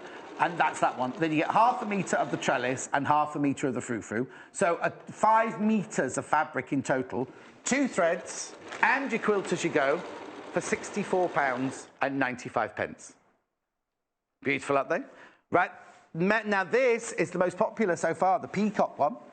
The peacock one. So what you get here is you get 1.5 metres of the linear print, you get 1.5 metres of the aqua, you get 1 metre of the leaves, then you get 0.5 metre of the cocoa bloom. Now, you see, that's the cocoa bloom we had in the last hour, but the last one was plum, and that one's teal, and then you get 0.5 metre of the feathers and fans.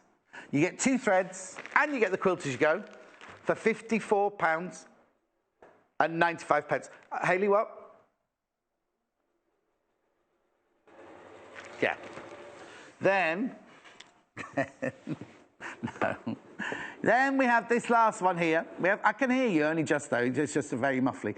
So you get 1.5 metres of the stone spot on. You get 1.5 metres of the ochre. You get 1 metre of the lotus flower, 0.5 metre of the dot circles, and 0.5 metre of the sand spots.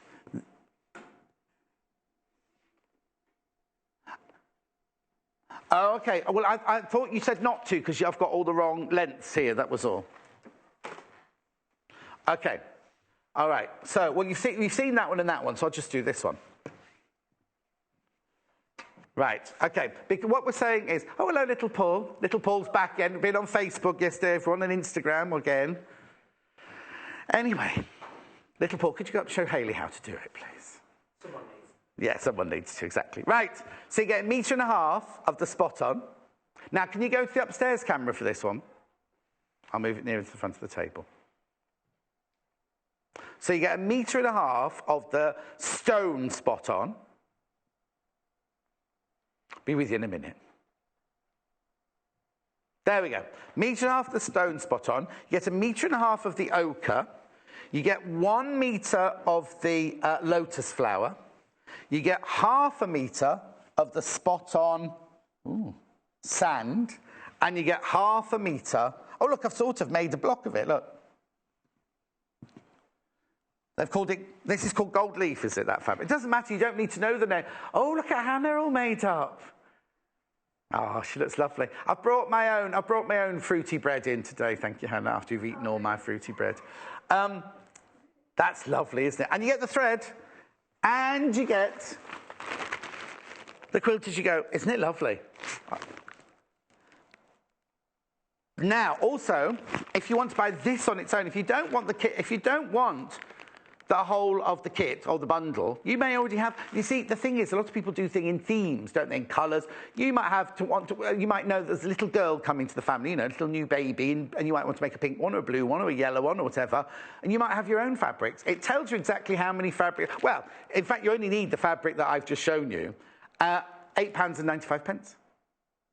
6 blocks, they're 12-inch blocks. So if you want to make, you see, you've seen the size of the one that Victoria's made. If you want to make a bigger one, imagine if you put 4 of them together. They'd be beautiful, wouldn't they? But you can. So this one has got 6 blocks in. You can buy as many as you need to make, but 6 blocks size. Okay. Right, now I've got to mention, somebody's asking about the best press spray. Sorry, I'm just going to reach across you, Victoria. We'll get back to sewing in a minute, I promise. I know it's turned into a selly show, this one, isn't it? This is the space. Now, we've only got in the one fragrance at the moment. We did have lavender the other day. £4.95. This is the linen. That's what it's called, the linen. It's not full linen fabric. That's the smell. Linen. No, I shouldn't say smell, should I? The odour. Scent. Not the odour. Scent. Scent. If you check on the website, they might still have the lavender on the website. Oh, don't you be opening that. Oh, that is fresh. That's lovely. That's like the fabric conditioner I use. Oh, is it? Oh, it's really nice. See, I've got you sniffing it now. Oh, it is. That smells like a laundry room. Yes. That smells like an old-fashioned laundry room. That's my favourite one. Yeah, that's nice. Right, OK, so you've sewn the 2 red blocks on. Yes, and now we're sewing on 6 and 7, which are the other pieces long that we pieces pre-pieced. that you made. So these ones, again, we want the base of the triangle facing inwards. So I'm going to place that right sides together.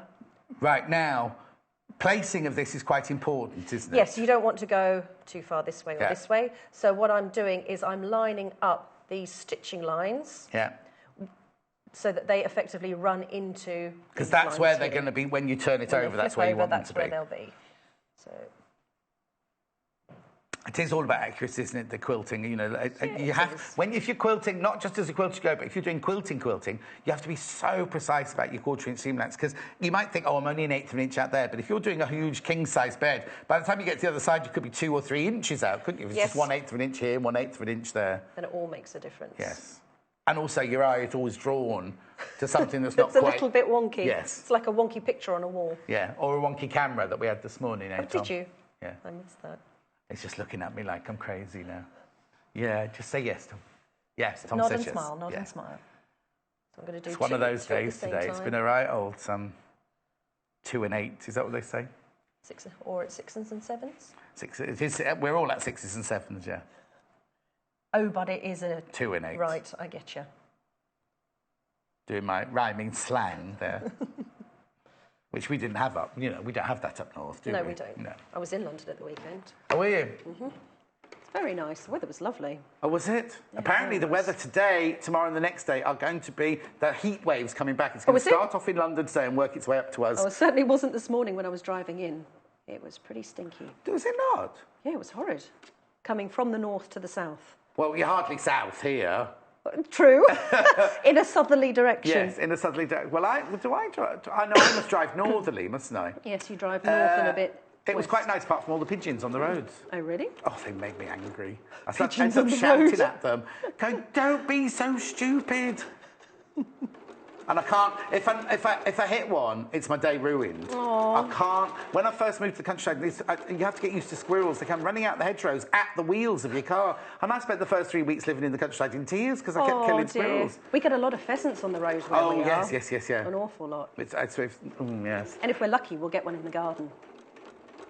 What does that mean? Well, no, I just mean it's really interesting when you get a pheasant. Tea? No, oh no, not that brave. Oh no, we have lots in the garden. Drives the dog crazy. Get sheep in my garden. Oh, do you? Yeah. We get runaway sheep sometimes. We've got a field next to us where they keep yearlings. They're racehorses. Oh yeah. And what are they doing in your garden? No, in the field next door. Oh, okay. But they also put cows and sheep in from time to time because they eat different types of grass. Yes, that's right. Yeah. Sometimes the sheep escape and you end up with sheep. Yeah, that's why I've got sheep in the field behind me. They're not allowed to have cows in the field behind me. Are they Only not? allowed sheep by law. Yeah. Oh, okay. They've got a 2 fields away you can have cows. an agricultural tie of sorts. Yes, but that's all you're allowed. There's only allowed sheep and goats. You're not allowed anything else in the field behind. But then I thought when I moved in, oh, this is really lovely, really romantic. No, they're the noise at night time. They talk all night long. Like that all night long. Oh dear. I know. Did we never hear back from... We asked a question about something, didn't we? Did we never hear back about the question? Do you remember? No, I remember the lady you messaged in saying about... It was the last hour, and I said, text back what you mean. Can't remember who it was now. Anyway, it doesn't matter. I just feel a bit bereft. Oh, yeah, about the ruffled top. Are we not getting any messages today? Oh, dear, it's gone very quiet on me. What day is the week, is it? What's only Monday? Tuesday? Tuesday. Yeah. Tuesday. Oh, yeah, try it Tuesday. Good. Okay. Right. So we're getting there. Yes. Step by step. Now we need pieces 8 and 9. Which are the red ones? Which are the red ones, which have been How are we doing? pre-trimmed. All right, time We're doing all right? Yeah, absolutely fine. Sort of. We're not quite sure whether we'll get to the sashing. So, again, you need to make sure that you... No, we haven't, Richard. Your maths is dreadful. Thank you. So they just said we had 10 minutes left, and I'm looking at the clock thinking, no, that's right, to look at your watch, the 2 clocks we've got in here, thinking, Just to make well, they've sure. all gone wrong then if we've only got 10 minutes left. Sorry, what were you saying, Victoria? These ones have been... they advise you to cut these rectangles and then cut the corners off at 45 degrees so that you can flip over and it doesn't leave too much excess fabric. But to be brutally honest, I didn't do that when I made the samples. You just cut a rectangle? Yeah. And then the rest's in there, is it? Yes, and it gets trimmed off anyway when you trim it down to size. So I figured, save a step. Is it the set of 2? This is the ruler. Munch is just bringing it in now. This is the ruler that I was talking about earlier. Thank you, Munch. Oh, have you got the ones that are out the bag? Oh, the add a quarter rulers. Yes. Oh, yes, I use those in it paper opens at the piecing top. all It the opens at the time. top. Remember when Victoria, or earlier the show, Victoria was chopping something down and needed 1/4 inch? This ruler is brilliant. You see what it's called? It's called add a quarter. This is the 6 inch and this is the 12 inch. You get both in this kit for £24.95. If you look on this side, there's a ridge there. And that ridge, you line it up with your fabric and then you know that you've got a 1/4 inch seam allowance. Lucy says she wouldn't be without them. No, I wouldn't be without mine. No.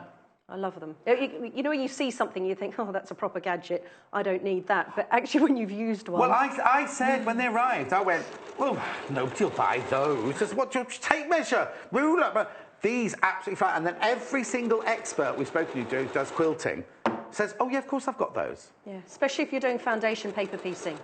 Yes, that's what Lucy used hers for. So much easier. Foundation Foundation paper piecing. Because you have to cut after every single line of stitching after on every that, don't process. You? They're fantastic quality as well, good, sturdy. They're brilliant. Anyway, we do sell the 6 inch on its own. Go to the website. We do sell the 12 inch on its own, but buy them together. £24.95. Brilliant, brilliant. Yes, I don't have brilliant a long one, and it would be really useful. You sorry? I haven't got the longer one. I've only got the shorter one. Oh, thank you. In the pocket. £24.95. But buy both, buy both. I'm not trying to add undue pressure. I promise. But they're absolutely brilliant for this. Right, so where are we up to? Just sewing on. Yes, sorry. No, that's fine. You got. Okay, while Victoria's sewing that, have a look. I'm not going to walk away. Just have a look at the 3 different kits you get here. Starting off with the golden one. You're not really seeing much of the fabric there. Don't know. Go. So you get the quilt-as-you-go, actual quilt-as-you-go. You get the 2 threads. You get 1.5 meters of the stone.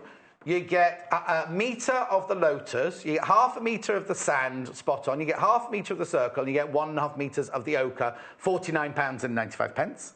Next is the peacock one. So you get, oh, they've put it in the right old order, haven't they? You get 1.5 meters of the blue, you can't really see it there, but the linear print blue. You get 1.5 meters of the aqua. You get 1 meter of the one with the leaves on it. And then you get 1/2 meter of the cocoa bloom and the feathers and fans at £54.95. That's the most popular so far. And over half the stock of that's gone. That will, Hayley's saying quite confidently, that will sell out today. And then last but not least, the poppy one. So what you get in this, you get 1.5 meters of the spot-on red, you get 1.5 meters of the solid red, you get 1 meter of the Scandi hearts, and you get 1/2 meter of the frou-frou and 1/2 meter of the trellis. £64.95. Okay. Okay. We're almost there. The block's almost... Oh, so you're pinning four... Yes, I'm we're doing getting each very, of the 4 corners all yes. at the same time. Because they don't overlap and they're not going to get sewn. How long, if somebody got this, I know you were rushing to get ready for the show, how long would you say it would take to make the 6th block? You're right. To make the whole quilt, I think took me about 8 hours. 8 hours, but you don't have to rush it. You could. You're all right for water. Sorry, Do you want some water? Have a quick drink. Yeah, have some water. You don't have to do it all in one. Oh, look, look, look, look, we have to show this. Look.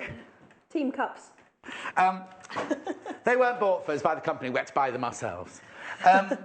But you could make it into a weekend project or do a block a night or something like that. You don't have to rush to get it done, do you? No, you really don't. And it is quite nice to do a block at a time. Yes. That's quite good fun.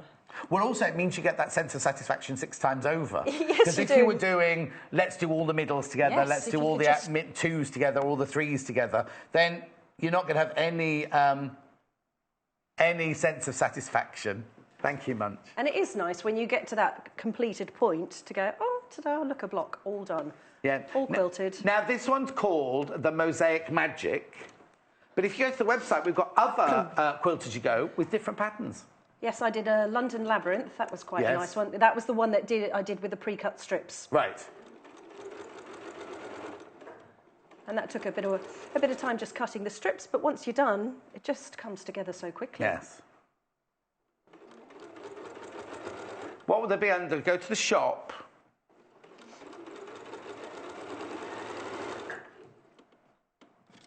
Hayley's just looking on the shop now to find out exactly which bit of the shop they're in. Have you been to our website? It's fantastic. It's not only can you watch us live, you can also watch the repeat goes, because at 12 o'clock when we go off air, the whole 4 hours starts again and again and again, right the way through till 8 o'clock tomorrow morning. But also, you can go to the Learn, and there's projects and guides and everything like that. Okay, oh, now, for some reason, they've put that new boy, what's he called? Is he called Tobias? He's in charge of all this. Maybe I'll call him later and we can have a discussion about what section they should go under. But they've put all of the Quilt-as-you-go looks under wadding there. Tricky one, because it is sort of a wadding, but... Well, yes, but it shouldn't be under wadding, should it? That's somebody who's making a website who doesn't know about sewing, really, isn't it? But Tobias and I will have a meeting later about that. Oh, no, because he'll be away, won't he, on his day out, won't he? They're going somewhere exciting. I'm not sure I'm allowed to tell you where it is, but it's like, what's it secret. called? It's like, they go to one of these places where there's tug-of-war and there's beach Team ball. building. And it's team building, but with alcohol. You always should have some alcohol. It helps. No, Hayley, if you've not been listening, you don't sew on the line. That's the placement of where the fabric goes. You sew 1/4 of an inch in, like Victoria's been telling you on every single stage. You sew 1/4 of an inch in, like you do, because you commented saying it's very important to be precise, isn't it? She remembers now. There's a lot to remember. Well, for Hayley, it's a lot to remember. And no, you don't need a walking foot. Victoria just likes to have a walking foot. It's personal preference. So now we've got... Oh, now that's interesting, because the corners are different fabrics. All the rest of it is symmetrical. Yes, but the corners are different fabrics. You've got 2 with frou-frou and you've got 2 with hearts. Yes. And I've done those a different... Have I done those a different way round? No. No, you've done that same way round. I just had it turned the other way round, made me confused. Sorry. So that's it. That's your actual block done, isn't it? Look, this is block the one... done and quilted. Okay, so then the next step... Oh, we've got 10 minutes now. We've got 10 minutes now. Now we've got 10 minutes. Now we've got 10 minutes. So now next is trimming it off. So get your ruler. You would trim off the corners or the edges of the block. And... So where are you trimming it off now, then? So on the... if you can see on here, and I'm not sure you can because it's quite small and light. Because they come in, they'll see. There you go. They're coming. Well, so in this corner here, you can see these little blue lines. Yes. So what I'm going to do, but on this side, is line up a 1/2 inch on those lines and trim off. So it trims it all down inside. So I'll just do that over here. And this is a slightly different construction to the London Labyrinth one that I did the other week. Oh, okay. This has got slightly wider sashing. Now, you might not see this rotary cutter. This was Joy asked us to get this rotary Oh, cutter did she? in. Yes, and who else? Oh, Angie. I thought you said Andy. I was going to don't know who Andy is.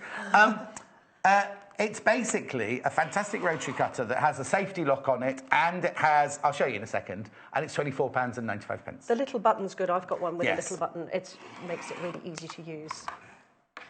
I'll just show you very quickly. So what you've got this little safety catch button here. So once that's pressed in, look, oh, it's not pressed in. Once that's pressed in, you can't move the handle at all. So it's really good if you don't have a workroom and you just work on the dining room table and you've got kids or cats or a husband or anything who might come meddling, then it won't work. And then when you come to use it, you press the safety catch down, then the handle is available. But what's brilliant is you see that you pull the handle there and the blade comes out. But as soon as you let go, the blade bounces back in. So if you were to drop it, if you were to drop another rotary cutter and that landed on your foot, that would be damaged. By the time you've dropped this, the blade... Now, I'm not saying that makes it completely safe to rub your fingers on the blade, because it's still a very, very sharp blade. And as we saw earlier, you can turn it into a left-handed one by unscrewing that, taking the blade off that side, putting it back on there, and screwing it back onto that side. You can make it into a left-handed one. £24. Let me lock it back up again. Right, okay. And it is easy to use all with one hand. Yes. Super. OK, Right. so as per the instructions, they suggest drawing on a 1/4 of an inch guideline on the reverse. So I'm going to use our pen again.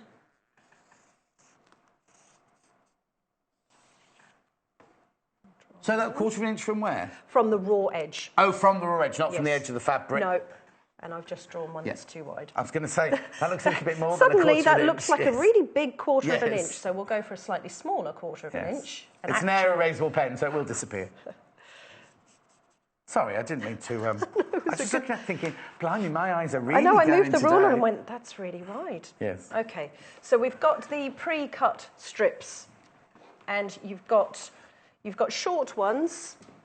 So you join the blocks side by side first, so you've got short strips. Right. And then once you've joined two, and the other two, you then have longer ones that join them in pairs. But if you were, like, saying, making a table runner earlier, and you're Yes. making them all together... You'd probably just... Well, actually, You'd have just lots and lots of short ones. Yeah, however many short ones, and then you've got your binding, so you wouldn't have Also, any the long other thing ones. we said earlier is you could do what you've done on this one, have them all going... You can see they're all going the same way.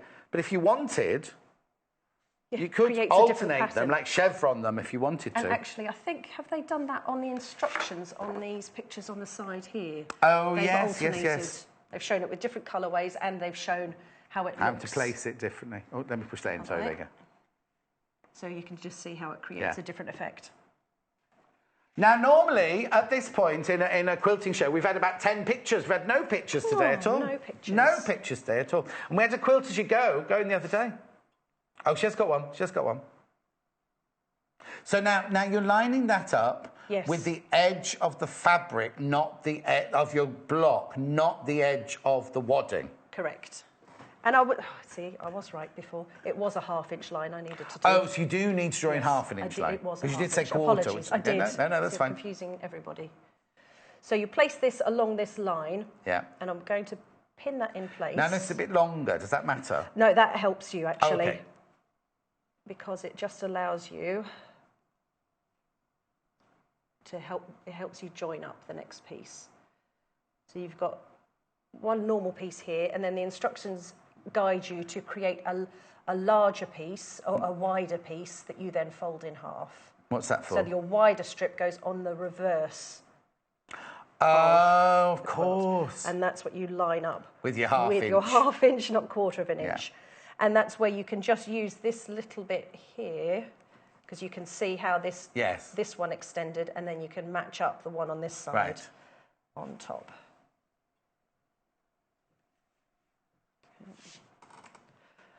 So we'll just repin and do that through all layers. Right, this is a question from Alicia. As you attach each section of the block, do you have to start and finish sewing exactly at the beginning and the end of each line? Yes. Yes, start and finish at the end, beginning and yes, end of you each do. line. You do have to finish it exactly We're at the end of the line. Otherwise, as you say, on the quilting side, you'd see it. So it's precise that you finish exactly where they tell you to finish. Yeah, so you don't ruin your quilting on the other side. So I've attached that front and back. Yeah. And then I'm going to sew with a 1/4 inch seam allowance Right. from the raw edge of the fabric, not the edge of the raw wadding. edge of the wadding, yeah. But again, it's all in the instructions, All isn't in it? the instructions. Yeah. Here's one. Here's a quilt. Is it a quilt-as-you-go? Jill made this quilt-as-you-go, and now look, one of our kits, you see, one of our... Yeah, one of the quilt-as-you-go kits, not one of our bundles, one of our kits. Yeah, that's what we're saying. You can make a table runner or a bed runner. Put them in a row rather than making them into a rectangle quilt. I can't hear you, Hayley. Good job. Looked really good on the bed. Jill with a D. Jill with a... Aren't all Jill spelt with a G? No, there's a J. Oh, okay. It's Jill As in with Jack and Jill. Oh, yes. Jill with a G, not Jill with a J. It's Jill with a... Oh, that's Liza with an S, not Liza with an S, because Liza with an S is... No. That's a Liza Minnelli song. It's Liza with a Z, not Liza with an S, because Liza with an S goes not Z. Have you not heard that song? No, I haven't. I'll practice it for the Christmas party. Oh, no, I'll be working. Right. So we now So you've have... sandwiched. Yes. And we've got the front section attached on one side and the back section attached on the other side. So then now how does then this... That attaches on this one. Shall we get them facing the same or the different? same way? Doesn't really matter, does it? No. So that needs to attach right sides together. So you take this, you flip it over so it's right sides together, and we're going to match up the lines on here with the raw edge of this. So Okay. I like to then... So that, I was going to say you need to flip it, I don't flip you, it over, and then you could use the edges of the block Yeah. to make sure it's even, and you can take the raw edge of the fabric. It's very neat, isn't it? It's all neat and concise, isn't it? Yes.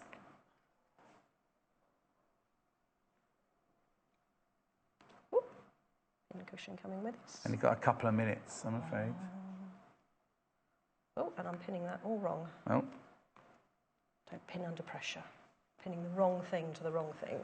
Paula says she's nearly finished her quilt-as-you-go for a baby that's due next month. Oh, lots of time. She's doing well. Is that on show or demonstration? No, 2 minutes till the end of the show or 2 minutes till the end of the demonstration? Oh. Shall we pretend I've sewn that Yes, bit? please. So you've sewn that with a 1/4 inch. So that gives you your Yes, sash in so you between won't the have two. gaps here because you would have done that. So that gives you the sash on Yeah, that side. and then from this side, these are buttered up to each other. Yeah. You then flip that over Yeah. and you hand whip stitch that in place. You couldn't machine that down then? No, because you would then get your Oh, a stitching machine in the line wrong going place. through the So pattern. yes, I'm afraid. No, that's stitching fine. it is. So if you make it like this, you'd put 2, 2, 2, and then join them Yes. that way. Or if they're all in a long strip, you just keep going. Yep. And then very quickly, the binding around the edge. Yes. It's just a straight binding. Yes, I've done 2.5 inch wide strips. Yeah. Cut across the width of the fabric. I think I used 3 width of fabric 2.5 inch strips, joined at 45 degrees angles, and just... Do you machine? You fold it in half, machine it like... Now, did you hand whip underneath, or did you machine it? No. I machined it because I didn't have enough time. Okay, but would you hand whip it if you were doing it? Yeah. Yeah, why not? It's up to you if you like hand... Some people don't like hand sewing, do they? Just No. want to do the machining, so you can stitch in the ditch and catch it around the edge.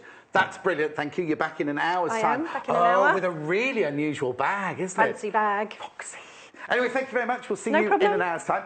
Very quickly, let's go through the 3 bundles. Which bundle's in first? Peacock first, most popular of all the bundles. 5 metres of fabric, 5 metres of fabric. We've got the thread and the quilt-as-you-go, £54.95. Poppy going across the bottom, then those are the red ones. That's £64.95 going across the bottom there. And then the gorgeous golden one here. I've spread this one out because we haven't seen this one being worked on, have we? So I've sort of spread this one out. You get 1.5 metres of the stone, 1.5 metres of the ochre, 1 metre of the lotus, 1/2 metre of the circle, 1/2 metre of sand. Right, don't go anywhere. In 3 minutes' time, Jennifer's back to make, a really fabulous cushion and a bag, all in 1 hour. We will see you in 3 minutes from now.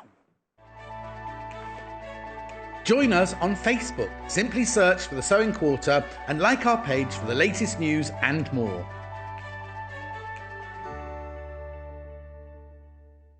It's easy to buy the products you see on our shows. To buy any of the items featured on today's programmes, just head over to our website www.sewingquarter.com. Click on the video stream and you'll be taken to our watch page. Here you'll find the product that is on air right now at the top of the page.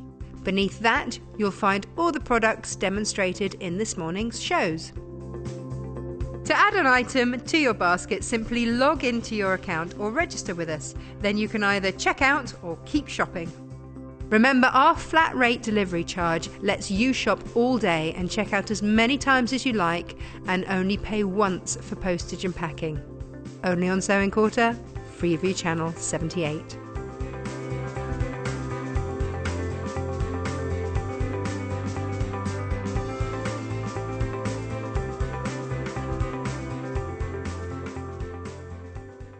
Did you know there are multiple ways you can contact us, even if it's just to ask a question? Our friendly team are always on standby.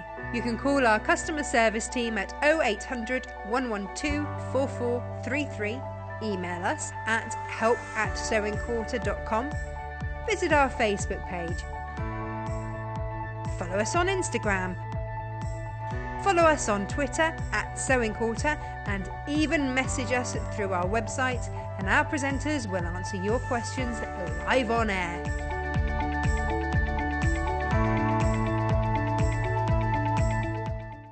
The Sewing Quarter website is simple and easy to use. You can view a live broadcast of the show on our homepage.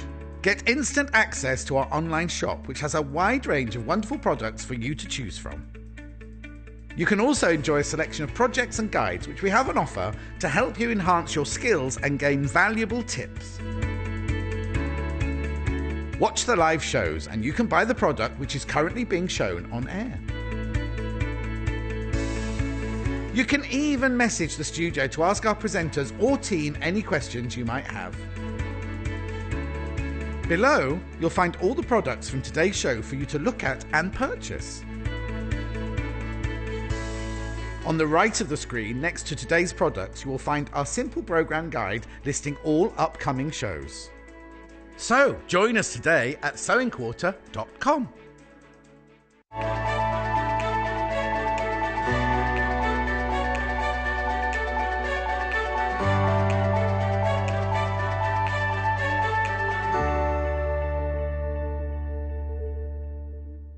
Get ready to create a bold, beautiful work of art with a little help from Lucy Brennan. On Saturday the 8th of July, Lucy will be dropping in to share more of her insider sewing secrets. She'll also guide us through her latest creation, a modern, chic quilt that's all about the colour. This geometric design combines a vibrant rainbow palette with striking monochrome tones. The result is a piece that will fit perfectly into any contemporary home or add a fresh twist to a traditional decor. So tune in on Saturday the 8th of July at 8 a.m. and give this modern masterpiece a try. Only on Sewing Quarter, Freeview Channel 78. Follow us on Instagram. Search for our Sewing Quarter page and follow us to get our latest posts.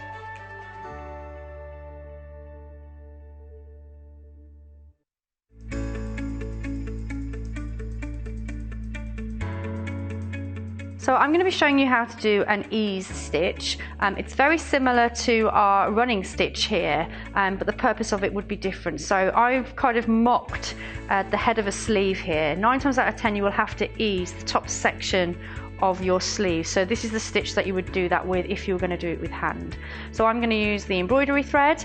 I've just popped a knot on the end again just so it doesn't pull through. Normally you wouldn't do it with embroidery thread. So on your sleeve, normally these sections will need to be kept as they are because it's only this section here that we need to be working with. So I'm going to be doing a running stitch quite close to the edge of the fabric, I'm just going to do the quick method here where you're pulling the needle through the fabric while keeping it on the same needle. So I'm going to stop there and then pull that all the way through like so. So you can see that I've got just that section sewn there, and then as I begin to pull you can see that I'm easing the head of my sleeve in. So when that is stitched, these curves should disappear, they shouldn't be there because you've eased the bigger section into a smaller section on the clothing. So that's easing.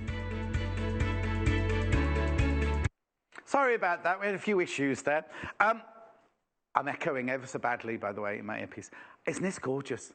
Poor old Jennifer's got to do 2 projects now in one show. So there's this beautiful cushion, like this kind of pin-tucked cushion, but also this fantastic shopper bag. But this shopper bag, you can make in all different sizes, look. This size, or this size, and we've got a really little diddy one as well to show you as well. Right, now before I go over to join Jennifer, we've got bundles, so I need to explain 2 lots of bundles. Excuse me. So this, what we're thinking that would be nice is basically you can make this cushion to whatever size you want to make it. So we've put 2 fabrics in each bundle, so you can have the tonal colours, so you could make maybe 2 cushions. But if you made this size, you could make one in this colour, one in the tonal colour, and one in both the colours. I'll show you. This is the first bundle here, right? This is the duck egg bundle here. So you get 1 metre of each fabric. So you get 1 metre of the duck egg and 1 metre of the flannel grey. This is linen effect, not linear. This is the linen effect, right? It's called linen effect, but there's no linen in it at all. It's 100% cotton linen effect, right? So you get 1 metre of this and 1 metre of this. So you can make 1 cushion out of this, 1 cushion out of that. And if you did the size that we're showing you, you can make the other cushion out of both of them. You know, the front out of one and the back out of the other. And you get the 2 threads, both matching threads, look, to the 2 different fabrics, £22.95. Right, then move across to this one here. And this, look at these, look at these. So this is like a coral, pale coral colour. I'll just wait to see what colour they call it. Oh, they called it pink. Right, at home, it's definitely not pink. That's not pink, is it? It's definitely not pink. And then this fabric's called linen. The colour of this one is linen. So they called it pink and linen, but this is more of a pale coral or a pale terracotta. It'll still be called the pink bundle, but just so you know, you're not getting pink fabric. It's beautiful, though, absolutely gorgeous. And then look at the 2 threads. Look at the 2 threads, because if that was pink, you'd get a pink thread, wouldn't you? Coral thread and a cream thread, £22.95. And then last but not least in the cushion bundle is this one.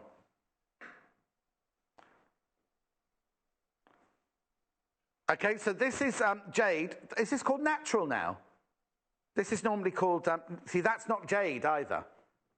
Oh, sage, sage. This is what happens when we don't have earpieces that work properly. Sage. Now, this one's normally called linen. The colour of this one is normally linen, but they've now called it natural. Oh, right. No, it is confusing, because I always say this is linen look, linen colour, but there's no linen in it. Right, so this is the linen colour, and this is sage, sage. And we really need to get these sorted, don't we? And then, the earpieces, I mean. And then, you get your 2 colours. Now, you get a limey green, a limey, now, what's that fruit you eat in the morning? Kiwi. It's like a kiwi green, that one, and a natural there, for £23.95. Okay, so that's that. Now, that's the cushion bundle. Like I've just said, you can make 1 out of each colour, and if you made this size, you could then make a 3rd cushion, front out of 1 colour, back out of another colour, right? Now this is going to throw you completely. This bag is, you can make it in any size you like. So you can make it in this size. It's a bit like origami, it's all folded and everything. So you can make it in this size, or you can make it in this size, huge. Now, my advice would be, if you make it this big, you're going to fill it with lots and lots of stuff. So unless it's very lightweight stuff, I wouldn't make it that big. I'd make it this big. Right? Right, okay. That's the fabric. Just to confuse things, we've got two fabrics here. We've got the chicken egg, the chicks and egg. You get 1.5 meters. You get loads of the fabric. You get absolutely loads, 1.5 meters of the fabric. That's because if you want to make the big one, you need a length of 1.5 meters. And you get the thread for £19.45. And then the one I've just been wafting at you is called root vegetables on... It's called root vegetables on Hessian, but it's not Hessian. It's cotton. It's the colour they've called... Oh, it's lovely, look. Homegrown vegetables on Hessian, it's called. Oh, it's an eco bag. Calling it an eco bag. 1.5 meters plus the thread for £19.45. Right now, all of these patterns come from one book, don't they? They do. And it's more than just a sewing book, It's isn't it? a lot more than a sewing book. I love this book. It's full of projects, but also a wonderful, very human story about how sewing helped the author to get well. Oh, that's really, nice. really Like it's a lovely. therapy, really. It's beautifully written, and so the front portion is all about her, and I really enjoyed reading it. And then lots of instructions, hints and tips, and techniques, and I'll take you through the book beautifully styled properly as once well. we've got going, gorgeous photos. because Jennifer's got 2 projects to do. Yes. It's called Sewing Happiness. And now it's a year of simple projects for living well. And as Jennifer said, all the big... Oh, there's our cushions that we're making, actually. Hang on, when did that... Oh. I won't find it. I just saw it, didn't I, as I flicked through. I put markers in. You see, they've done 3. So we're saying make 1 grey, 1 blue, and then they've got a different tonal colour there. But you can make the 3rd one out of the 2 fabrics we've got, whether they're piled up nicely like that, or they're on your bed. But basically, it's a gorgeous book. It's such a gorgeous book, right? You've got the instruction, but look, it goes through the seasons. So you've got summer. There's the bag. Oh, there's the bag we're doing. Mm-hmm. Now, you see, Jennifer's saying this. You know the show we had the ticking in the other day? That ticking fabric would be absolutely perfect for this. It would. If you want to copy the picture, but it looks lovely, doesn't it? And then, of course, you've got spring, summer, autumn, fall and winter. All the different... There's things for babies, things for your house, things for you. She says that she and her daughter have way too many clothes that they've made themselves.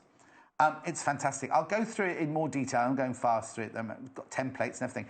£19.95. So it's not only a sewing book, it's also a kind of lifestyle and story. Not a story, because it was her life, wasn't it? Yeah. Right, Jennifer, you've got to make 2 projects in 45 minutes. Okay. What are you starting with? You know I love a challenge. Yes. I'm going to start with the bag. Okay. And I'll start by saying that when it's not my design and I'm working from worded instructions, I'm a very visual learner. So I started by making a little paper pattern so I could fully understand where I was going with it. Right. Before we do that, so in the pattern, it tells you to cut out a rectangular fabric. Yeah. Whatever size you want it to be. Obviously, yours will be bigger than this. Little one, like and this. Then, so it's 3 squares joined together, but it could. So you could make it out of 3. You could cut the fabric if you want. Not that you don't do this, but if you've got different fabrics, you could do 3 squares of fabric. Great way to use up remnants. And then it folds like that. Yes. To make your bag. I've got a rectangle already. With the really large one, which I completely agree with you, if you filled it with veg, it would be too weighty for that fabric.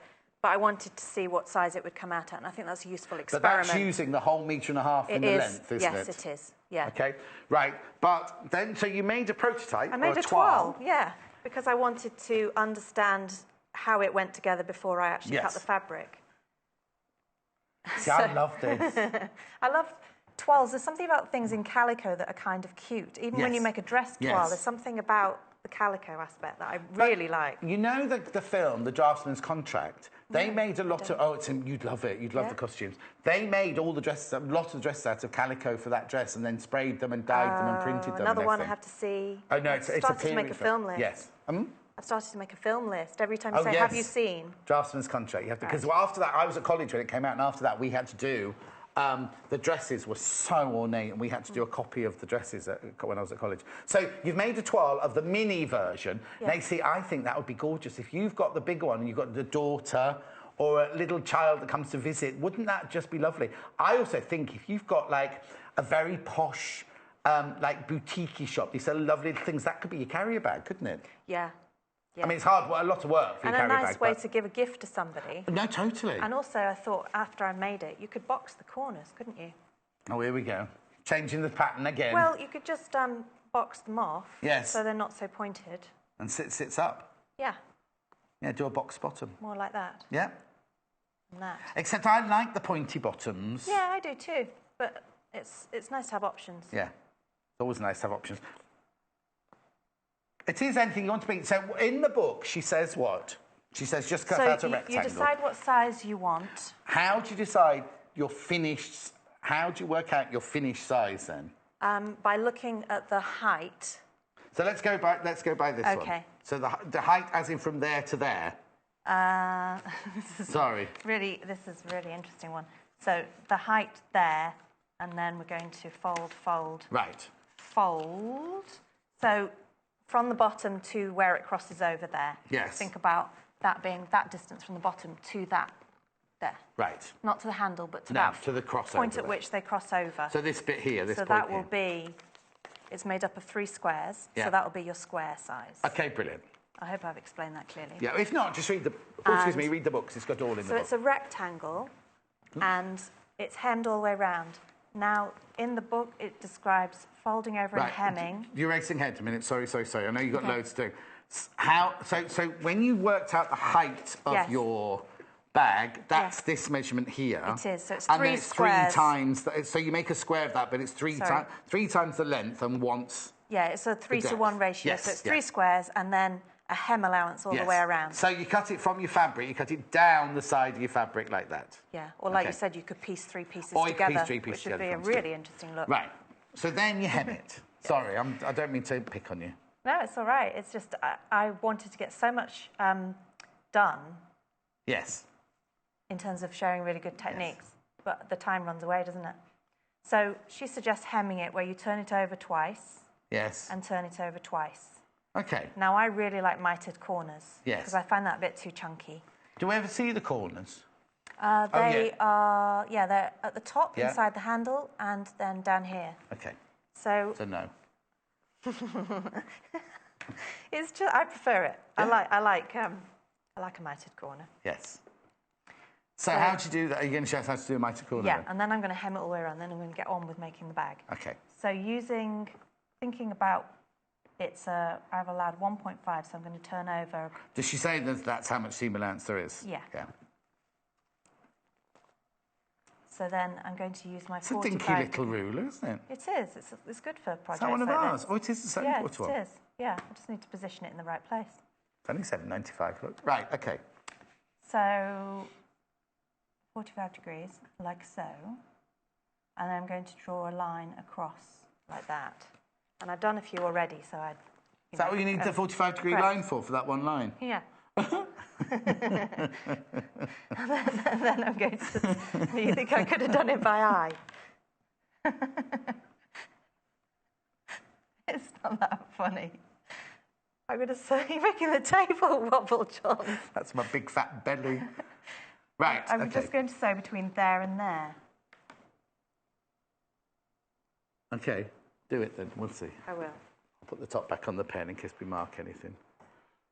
Oh, it's an air erasable, so it's fine. I don't know. So I just Oh, bye. Enjoy your day, everybody. They're all going off to their party now. Bye. It's just the 2 of you going? Yeah. They're going to the Works Do party that's all day that we can't go to.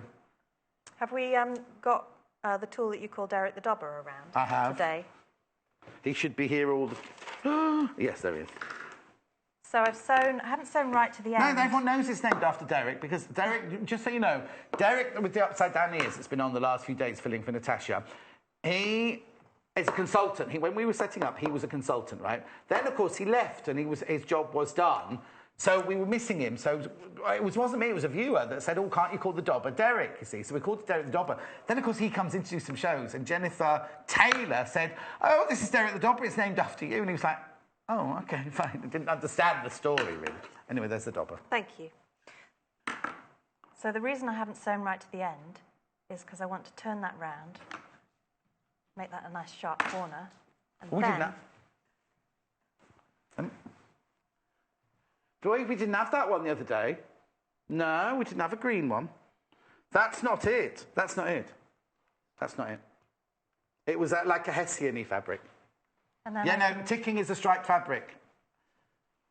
Ticking. But it was like a canvasy one. So I can turn those edges in. Sorry, Jennifer, yeah.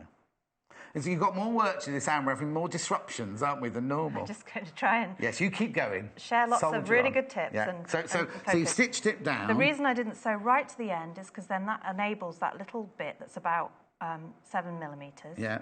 Roughly about, that's a quarter of an inch, isn't Okay. it? I can then fold that in and you get a nice sharp corner. Okay. So I'm going to hem it all the way around. I've got one more mitre to do. Okay. Which I'll just do quickly. Hem it all the way around and then we can get on with folding. And there's a little strip which I've top stitched.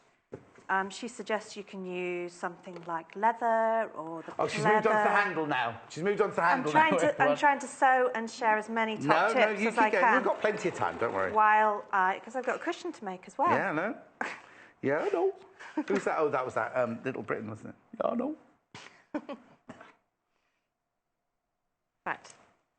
And then I'll hem it all the way around and we'll have our rectangle that we can then fold. Right. But I think it looks rather nice with a contrast handle. And when you think about the amount that part of the bag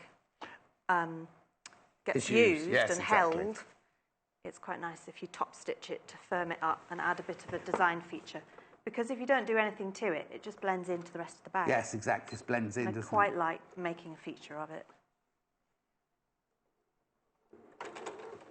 Right.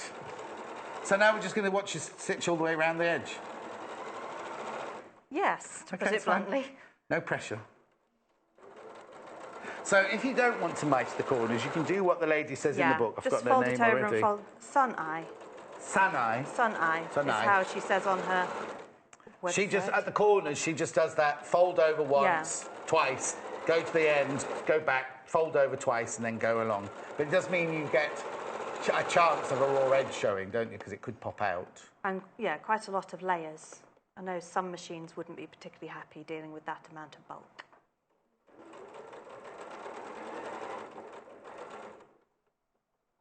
It's not as good as I would like it on that mitre.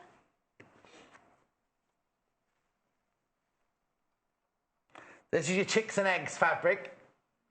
Homegrown, it's called. Homegrown chicks. Was it always been called homegrown chicks? It's chicks and eggs normally. Chicks and eggs. Not chips, my favourite meal. This is the chicks and eggs fabric. You can't see it, it's there.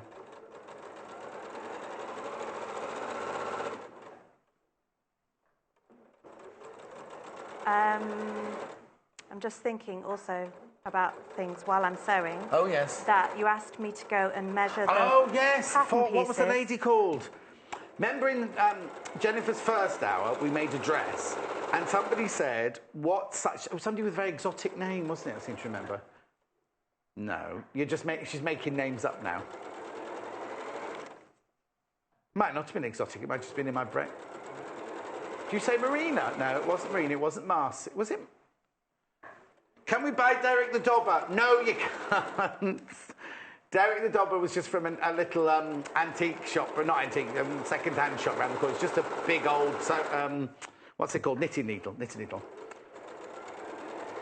Oh, lots of people saying they can't find YouTube. But the thing is, they can't see us because they're watching YouTube, but no point in me saying. There's no YouTube till 12 today. Somebody forgot to press the button.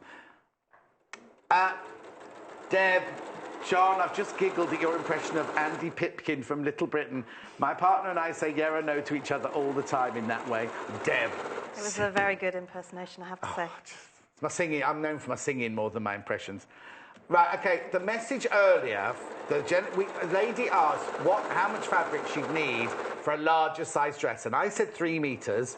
Jennifer went off and checked, and it was 3 metres.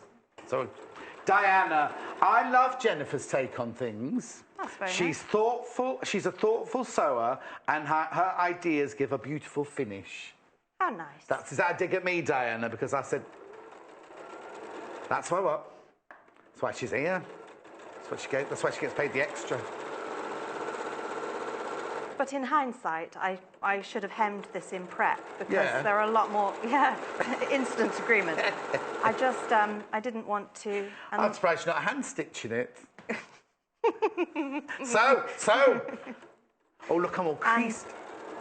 I do think this, I don't know whether that just showed on camera then, but I feel like the machine isn't as happy today. It's not. It isn't happy. Right, what on your stick? How much more have you got to do on that? Just along that edge. Yeah, it's Oh, thank you. Right. Where's the pink ticking? You know, I said this is like how we roll here at Sewing Quarter. Remember, we said wouldn't that bag look lovely made in the ticking I had the other day? He's even ironed it. He's even ironed it. But the pink, there's no pink. I don't know where the pink is, because the pink sell out.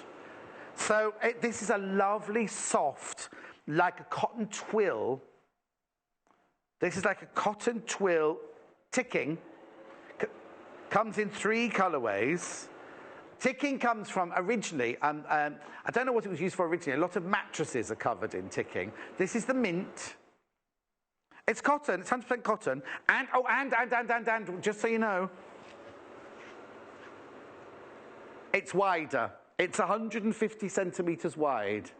And it's beautiful. This would make that bag beautifully, especially because of the stripes. When you fold it, you'll get stripes doing this. But, I'm not going to ask her, she's too busy sewing.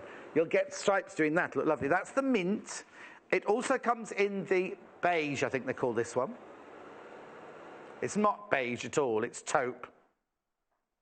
Now, that's what we said the other day. These would be lovely for your garden or for your conservatory or something like that. Or an apron. Well, it's meant to be, I think they call it beige.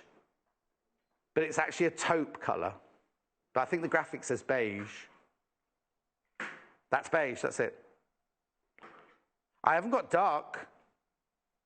Oh, no, you've made a mistake, right? This one's duck egg, this one's beige, and this one's navy. Yes, so I thought, because we didn't have mint the other day. The mint, I think, was that one from earlier. Yeah. Ignore the mint. So hang on, what are we on at the moment then? We're on beige, right? So this is beige, right? This is beige. I do apologise, everybody. I do apologise. £4.50. That's what little Paul means when he writes it in his shift report. You need to put the colour first. Right, so this is the duck egg on the bottom. This is the beige, but it's not beige, it's taupey mushroom. And this is the navy, which is the traditional. When ticking, I was telling everybody, when I was at Wimbledon School of Art, I went through a phase of wearing blue and white stripes. And I made dungarees out of this. I made trousers out of this. I made everything out of this.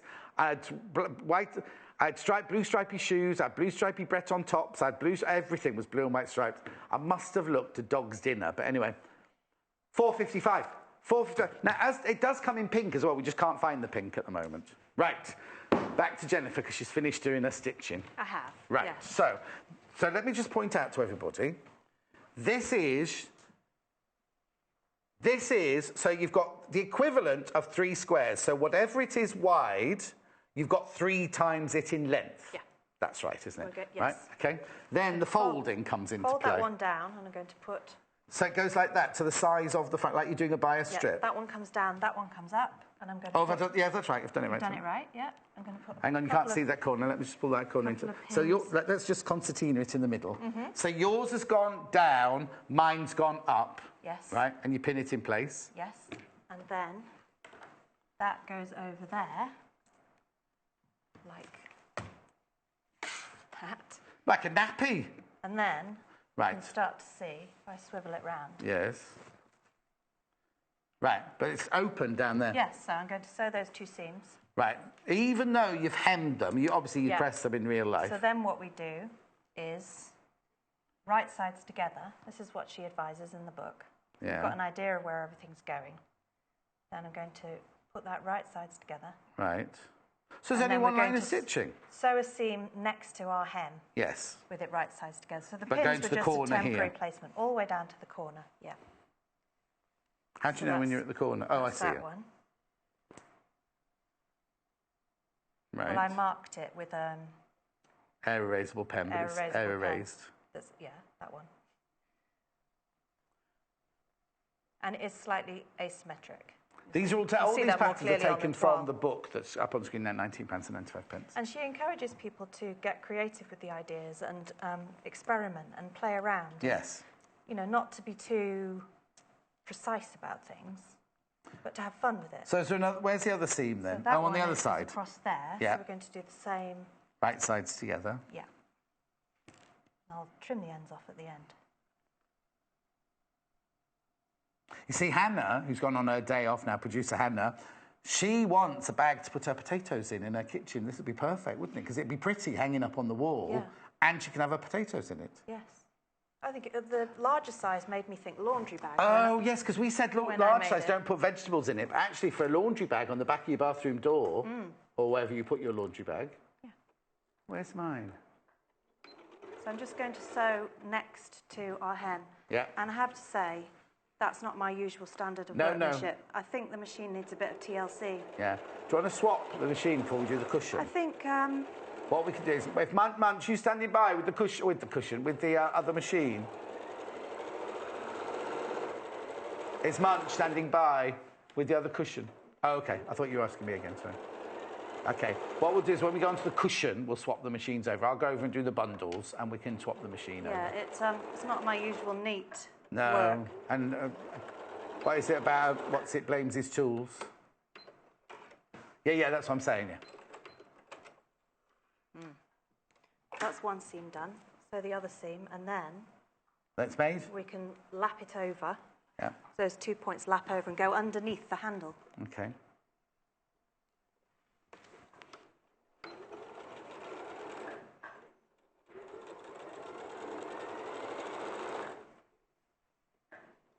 See, now, if you've got any of that pleather left over from the other day, we didn't call it pleather, did we? What do we call it? You could make a little grip as the pleather as well.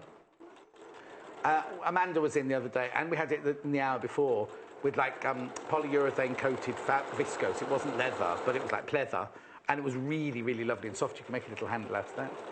I made one for myself in denim as well, which turned out rather well. What's that? I made one for myself in denim. Oh, did you? More denim? You must have so much denim in your house. Right, let's just get this finished. So so the handles, you just wrap the handles over. Cross them over and sew a diamond shape. So these cross over each other. Yeah. She suggests about 2 inches. Right, And then we're going to sew like that. right. First of all, we need to sew that and then pass that through. So it's down here, ready to pass back over. Okay, so it's already on, yes. Yeah. Right.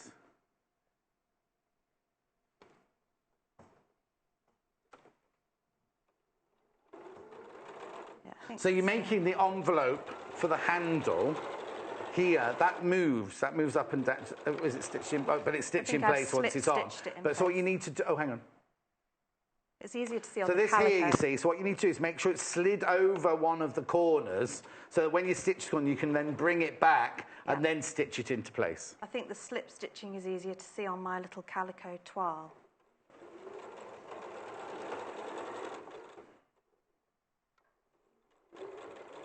Let's see. Okay. Well, what you've done on this one, on that one you did a decorative stitch. On this one, you've just done a little arrow. Is there an arrowhead there? Oh, yes, it's just a piece of fabric. Sorry, didn't have my glass on. Left that one plain. Or you could do this one like the zigzag stitching on. You ready to swap the machines over, Munch? Good boy. Is it threaded?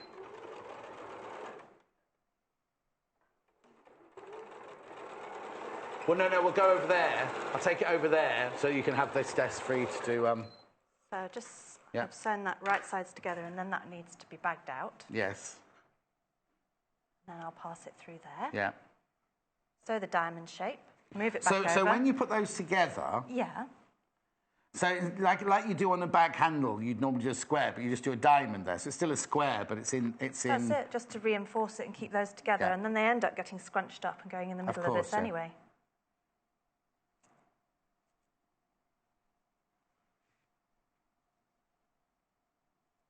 Yeah, I'll do that when I go over there in a second. Okay. Yeah. Then we'll get one of those. That goes through there, Yeah. which we're not going to be able to get through now. So if you screw it up and sort of twist Yeah. it through. Push it through with Derek the Dobber. Yeah. You've got him still. Have I? Have There you? he Yeah. is.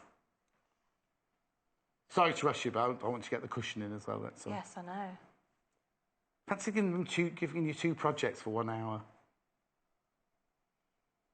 Because I like a challenge, I think. Yeah, come on.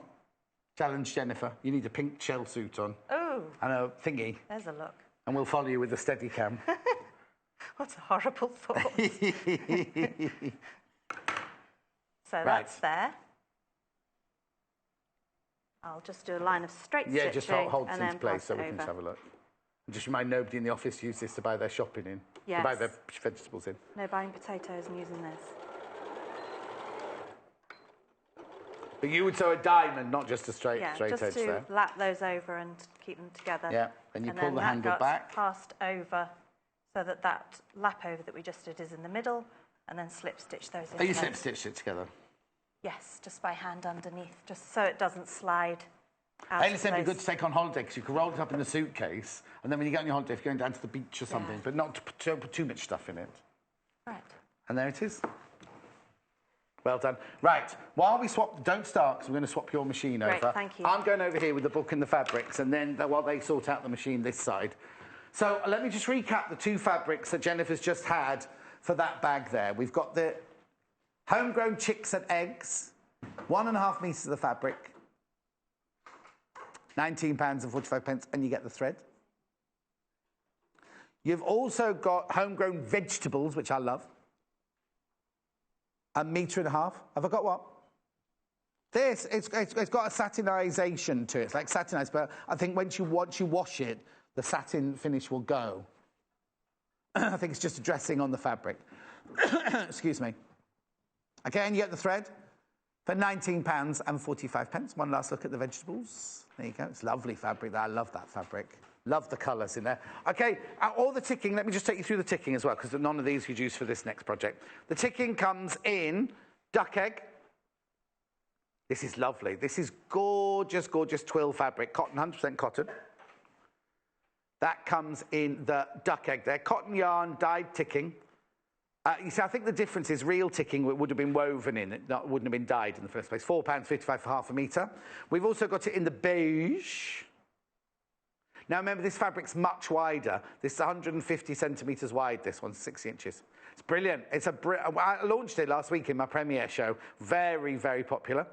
£4.55 for 1/2 metre, but remember, it is 60 inches wide. Now, if you made the bag out of that, can you imagine the stripes will be going upwards, downwards, sideways? It would be lovely. And last but not least, the ticking in the navy. That's the traditional. I think that one would be my favourite for that bag, to be honest. Especially a laundry bag. That look lovely. Do you know, like this fabric? What's that mad woman called? Hang on. No. Oh, you know, the technical editor. Got her name? Glastonbury. You know what I mean? Who was I saying? Bex. Rebecca Reed. She'd like this because she likes nautical. She'll be watching now. She'll be in bed watching now. At £4.55 for 1/2 metre. Right, have a look at the book, because we love this book. As Jennifer said before, she started without me. Sewing Happiness, the first half is, or not half, but the first section is all about the lady author and her life and how basically she was very, very poorly, and sewing was like a therapy to make her better again. Now, I'm not saying it'll make everybody better, but it's just a really, really good therapy. Then she goes through the projects. This is the pillow that we're about to do now, cushion origami pillow that we're doing now. There's Tooth Fairy. Now, these are brilliant. Tooth Fairy pillows, because what you do is you put the tooth in the little pouch on the front. Then the Tooth Fairy doesn't have to root under the pillow for hours to try and find some little tooth. It's already, and then the Tooth Fairy, not you, the Tooth Fairy could put the £5 in, or however much you give for your little tooth. 50p. Oh, it's £2 in Dudley. There's the triangle e-cup. Can you see what about the stripes? They'll be going in different directions there. It's really, really lovely, this book. Aprons. There's also then in the autumn, the fall. This is beautiful. It's such a beautiful book. It's real. I thought it would be Scandinavian the way it's been photographed. It's very, very Scandinavian. Then we're into the winter. More of the story. There's just so much, isn't there? Little baby clothes there. Spring. Oh, it's an old sewing machine there. Oh, there we go. Trivets, more clothes. And that's her in one of her dresses, you see. And then there's more of her life story and more about her sewing skills and everything as you go through. And then techniques. All the techniques that she uses in the book are there, embroidery and everything. Now the origami pillow, you see, the one we're about to make, it's got all the instructions. So rather than clogging up the book at the front with the story, all the instructions then follow later on in the book. It's brilliant. And there's templates and everything in here. And it's a very, very, very popular book. I'm not quite sure how many projects there are. Just a year of projects. It's brilliant. Anyway, that's a fantastic book. Now, we're about to make the cushions, but what we've done is we've done 3 bundles, and out of each bundle, depending on what size cushion you make, the cushion size we've made, which is a 14 or a 16-inch one we've made? 16-inch one. You could make one in one colour, one in the other colour, and then make a duo colour. So the sample that Jennifer's done, this is duck egg and grey.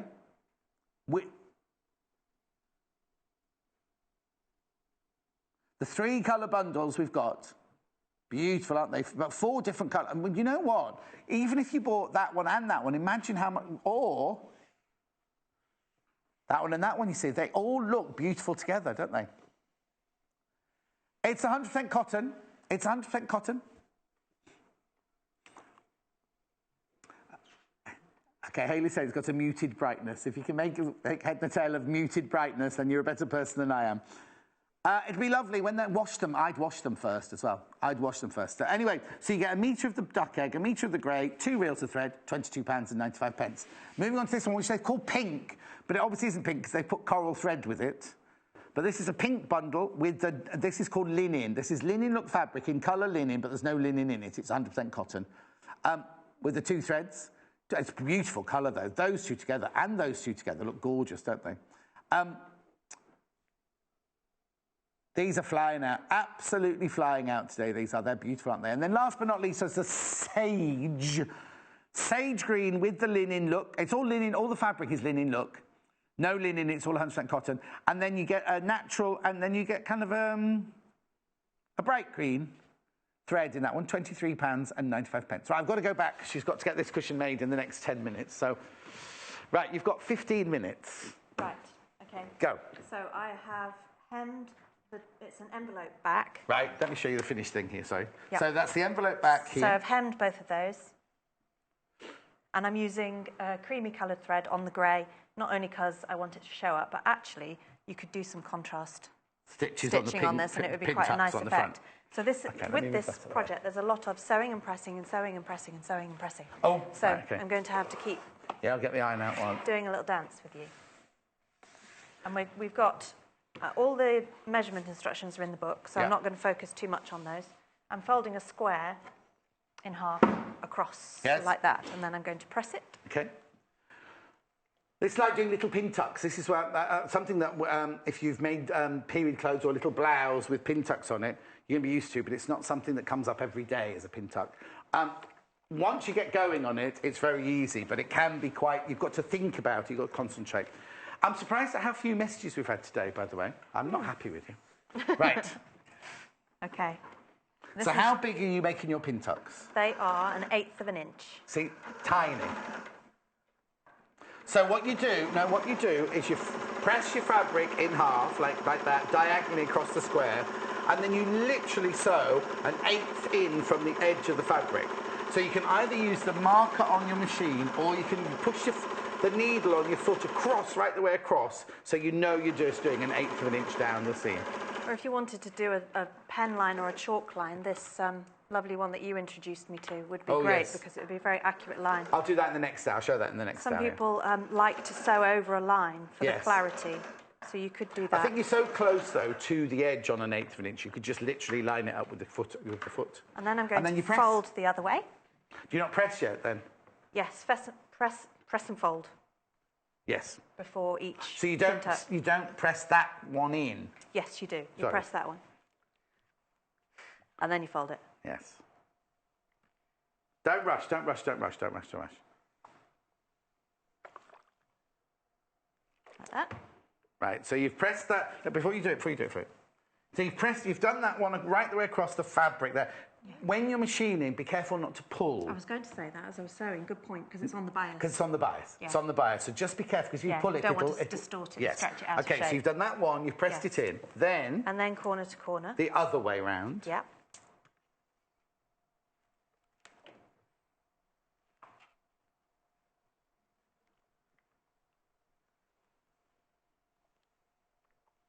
That. And I'll sew that Back one. to the machine. Now, is there a tip about going, because you're now going all the way across, but you are going to jump in the middle across the pin tuck that's already there, aren't you? This fabric and this machine, I think, will cope with it fine. She suggests, and I would definitely agree with her, that if you find that that's too chunky, especially by the time we've done 8, because we're just going to do 8 altogether, hand cranking over that bit, yes.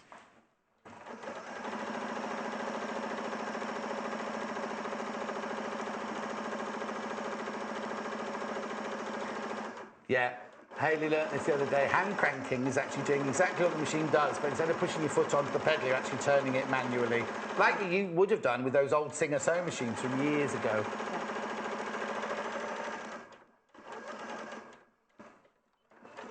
Reversing at the end. So that's 2. And then I'm going to go and press it and then fold along the straight grain. It is actually simple. It's just having the confidence to stitch that 1/8 of an inch, because normally what happens is you do pin tucks right next door to each other, and if they're not slightly quite right, then they kind of go off kilter, whereas these, you can go across and across. So now, folding the cushion cover across the straight of grain, across the middle. Yeah. Go on then, I can see them from here because it's big writing. Beverly says, I love listening to Jennifer. She always has some really good tips. I also use sewing as a therapy. That's nice, isn't it? That is nice. You'd have to work with her. She's quiet on here. She's such a diva backstage. Helen says, hello, John. Please be sure I am loving the programme today. Fabulous bag. Off to try it after 12 o'clock. That's Helen from Derbyshire. Great. It's nice, isn't it? Penny, as the ticking fabric, what sort of weight would you say it was? Oh, Pen, it's not like a heavy, thick ticking. I'll show you. It drapes, Pen. It's heavier. It's like a lightweight cotton drill. It's like a lightweight cotton drill. Look. You see what I mean? It's like, ooh, it's cosy. It's not stiff. And you know, lots of ticking is stiff and everything. This feels like it's your favourite twill because it's a cotton twill, but it feels like it's been washed a million times, doesn't it? Love that. Absolutely love it. Really lovely. But look, you could drape it. You could drape. It drapes. Look. Love ticking. It's nice. Be nice to cut across. Marcia, great bag demonstration. Despite being rushed so much, I'll try and make one this afternoon. It's not me, Marcia. It's not me rushing her, I promise you. Oh, we've got one from Erica as well. Hang on. Back to Erica while you're ironing. So I love origami bags. Simple to use and a way to have fun with fabric. It is indeed, Erica. Thank you. So far I've got... This is from Tracy. Hello, John. I'm watching but ironing at the same time, so I've stopped to message you. You don't seem yourself today. Hope you're okay. Oh, Tracy, it's mayhem here today. I can't tell you mayhem, but thank you very much for your thoughts. So, yes, we've got quite a lot of bulk Yeah, building so now up we're in the going middle. across the other way. So we've already gone once across the width of the fabric. Now, well, not the width, but, you know, like we're doing the straight of grain now, across the middle of the straight of grain, almost creating a sunburst. Yes. And something to bear in mind is it doesn't matter which way they go. No. But I always find it easier. Right, hang on a second. Yeah, sorry. Yeah. Just so you know, because there's confusion. So we did a diagonal line first. Yep, one. Then we did the other diagonal line. Then we went straight across the fabric that way. Now we're about to go straight across the fabric that way. What tip will you use? Because this is getting bulky in the middle here as well. Because of the relationship between the feed dog and the foot, I always find if I want something to fold this way, so if I'm sewing the pleat this way, that's facing down, I'll sew from that side down. Downwards. And it will naturally sort of push it that way. And I am going to slow down in that area because there's an awful lot going on there, isn't there? And I don't still want... sew over a ridge. You're still over a ridge, but you just want your seam allowances to go in the other way, so you kind of don't have them all going in the same way. And I don't want that to not only upset the machine, but look clumsy. I want it because the whole thing is about precision and origami and simplistic folding, isn't it? Because this one we've got hardly any little bump at all in this one. You're loving the book, by the way. Thank you for answering my question. So love your shows. Thank you, Thank you, Penny. Ooh. Whew, I'm exhausted today. Are you? I had such weird dreams last night, I can't tell you. Not good weird either, like really strange weird. Oh, no. I know.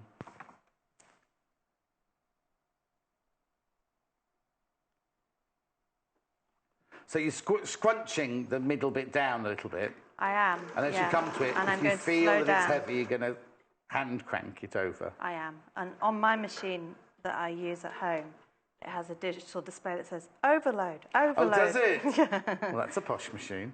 Mine just goes like that, and it's an overload. Yeah, I think this is definitely a situation. You see how much there is there? As long as you keep, every time you move it, as long as you keep your needle down, you can readjust and align it, can't you, as you go along? I also wonder, it wouldn't compromise the design if you sewed up to it and then used the locking stitch and then started below it. No, it wouldn't. It wouldn't at all. Yeah. In fact, that's what I'm going to do. Oh. I'm just going to do that, and then I'm going to go beyond it because that is a lot of layers. That's lots of layers. But obviously, your machine at home coped with it all right. It did. And then I'm going to start at the other end. Mm-hmm. Like she says, sometimes it's about finding what works for you so that it's an enjoyable process. Yeah, and it doesn't, the whole point is that it's therapeutic. It's not, don't you want it to stress you? No, I'm just going to fold that up a bit there. And then sew up to it.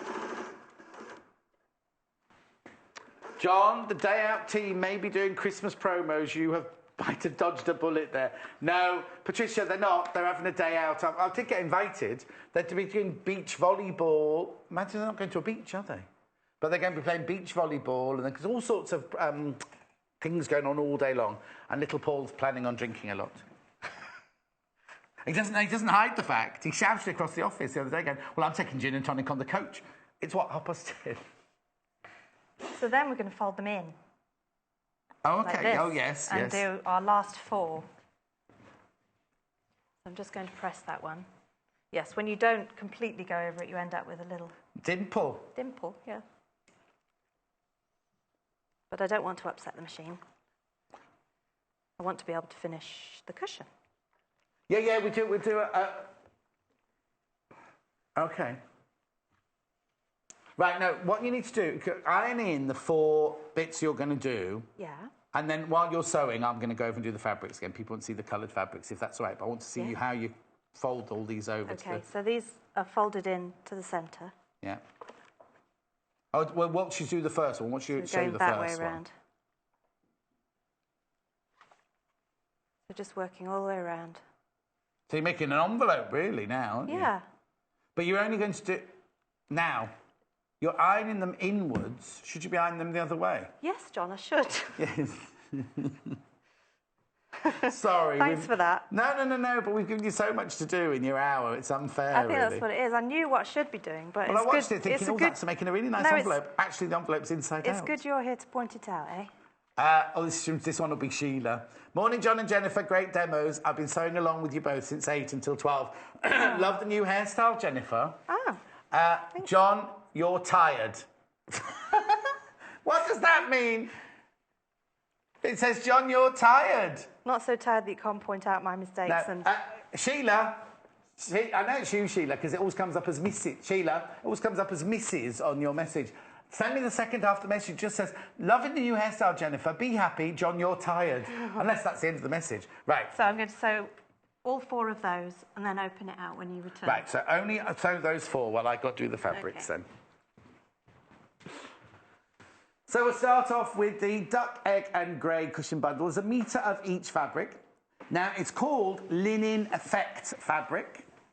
You get a metre of the flannel and a metre of the duck egg, and you get the 2 threads for £22.95. They're lovely. They're the ones that Jennifer's using now. She's already made the blue and she's making the grey now. Excuse me. They call this one pink But ignore that because it's definitely not pink. It's like a pale coral terracotta with a fabric they call linen colour, linen effect, but it's actually 100% cotton. And the 2 threads there for £22.95. And then last but not least, you see, you get a metre of each, remember.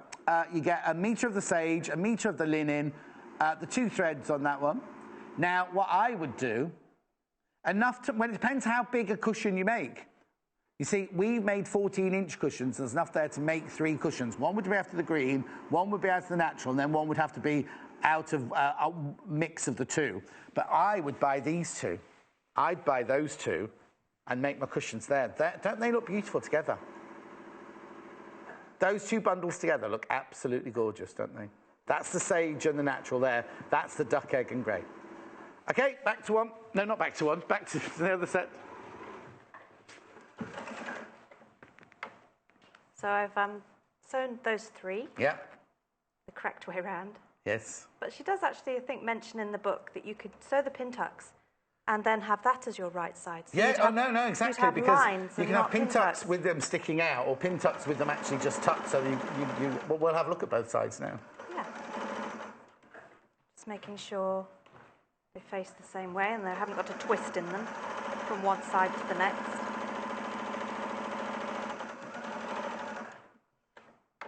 And then I'm going to open it out. Right, yeah. So this is the way that we have the origami cushion with the pin tuck showing. But as Jennifer just said, look at this, it looks lovely the other way as well. Just mean you could do it both ways if you wanted to. Right, okay. So that needs pressing again. Oh, yes. It's very much a sew and press kind of project. It certainly is. This is where, you know that thing we've got that you have your sewing machine and your pressing cloth all in one. It'd be good, like the blanket or the sheet, they call it, that goes over your cutting table. This is when it'd be good to have that. Yeah, now the other day, just so you know, I'll tell you afterwards. No, it's because I was going to tell Hayley about a mistake that someone had happened and I don't want to get anyone in it, but she'd made a very big mistake. The which one? No, not that. No, you could do if you wanted to. No, I was talking about the big blanket that you put on your table. You have your sewing machine and it's an ironing blanket as well as a... Anyway. Now, it's much smaller than when you started, isn't it? Yeah, I obviously have calculated it correctly for that. Yes. And she does say trim that down, but that's rather a lot of trimming down. Yes. That well, is your wrap over not big enough? Overlaps yeah. by about a third, so you don't get the cushion showing, which is rather nice. No, it's nothing because that looks like one of my shirts when I'm on a day out and it's all stretchy. Yeah, so it's there's lots of It's 1.5 too big that way. Okay. So I'm going to pin them together, and because this presses so well and it's nice and crisp, I can see from this side that my pin tucks are facing the right way. Yeah. And you can just decide yourself which way you want them to face. So in this case, I've decided that last lot went all facing outwards like that. But you could have them all, you could have them alternate, you could have them all going the same way. It's up to you, isn't it? Might be quite fun to see what they look like if they're twisted, actually. That would be a different effect again, wouldn't it? Or if you top stitch them in a different colour or something like that, you know what I mean? Yeah. We're about to run out of time. When are you back next? The 11th, which I think is that a week today? It is, isn't it? Oh, I don't know. Yeah. What day is that then? What day are we on today? Tuesday. So all the way around, and then if you have any excess on the back, you trim it off. But you don't need to leave. You don't need to leave. You turn it out through the envelope, don't you? You don't need to leave any space. There's no hand stitching. Yeah, just completely enclose all of those edges, Brilliant. And then you turn it out through the back. Through the envelope, and then you get this, which is fantastic, isn't it? This isn't the sage and natural. This is the duck, egg and grey one. So the 2 fabrics you get in that one are these 2 fabrics. Really, really beautiful tonal fabrics there. That's the duck, egg and grey. Going across the bottom. Then we had the sage and the natural, which is that gorgeous rich green with the linen. They call it linen colour. Remember, you get the threads as well. And then there was also the other one, which they call pink, which was actually a pale terracotta. Really lovely pale terracotta with natural as well. And you get the threads as well. Sorry we rushed you like that. You need to go and sit down and have a quiet... And there's the book, don't forget the book, where the patterns all came from. Sorry we rushed you through everything, and that'll teach them not to give you 2 projects due in 1 hour. Well, I hope I shared some useful stuff. Yes, you did, as always. High speed. Yes, now go and lie down in a darkened room. Don't go anywhere, because Victoria is up next with a very unusual bag. All I'm going to say is it's very foxy. Go nowhere, see you in 3. Follow us on Instagram. Search for our Sewing Quarter page and follow us to get our latest posts.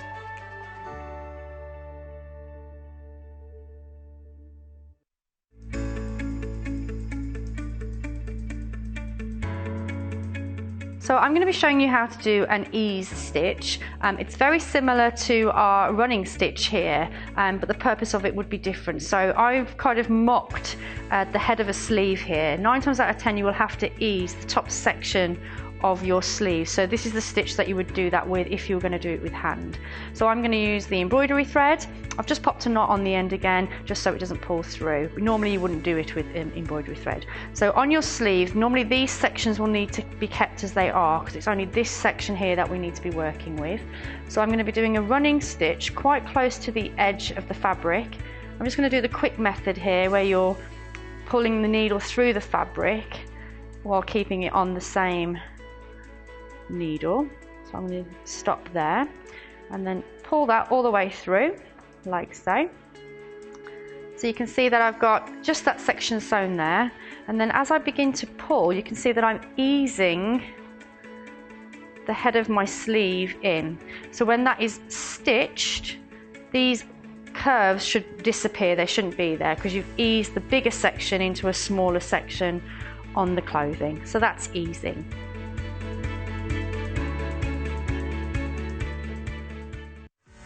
Don't forget, shopping with us is easy and simple. You can just contact us at 0800 112 4433 and speak to our UK-based call centre to place an order, or shop online with us at www.sewingquarter.com.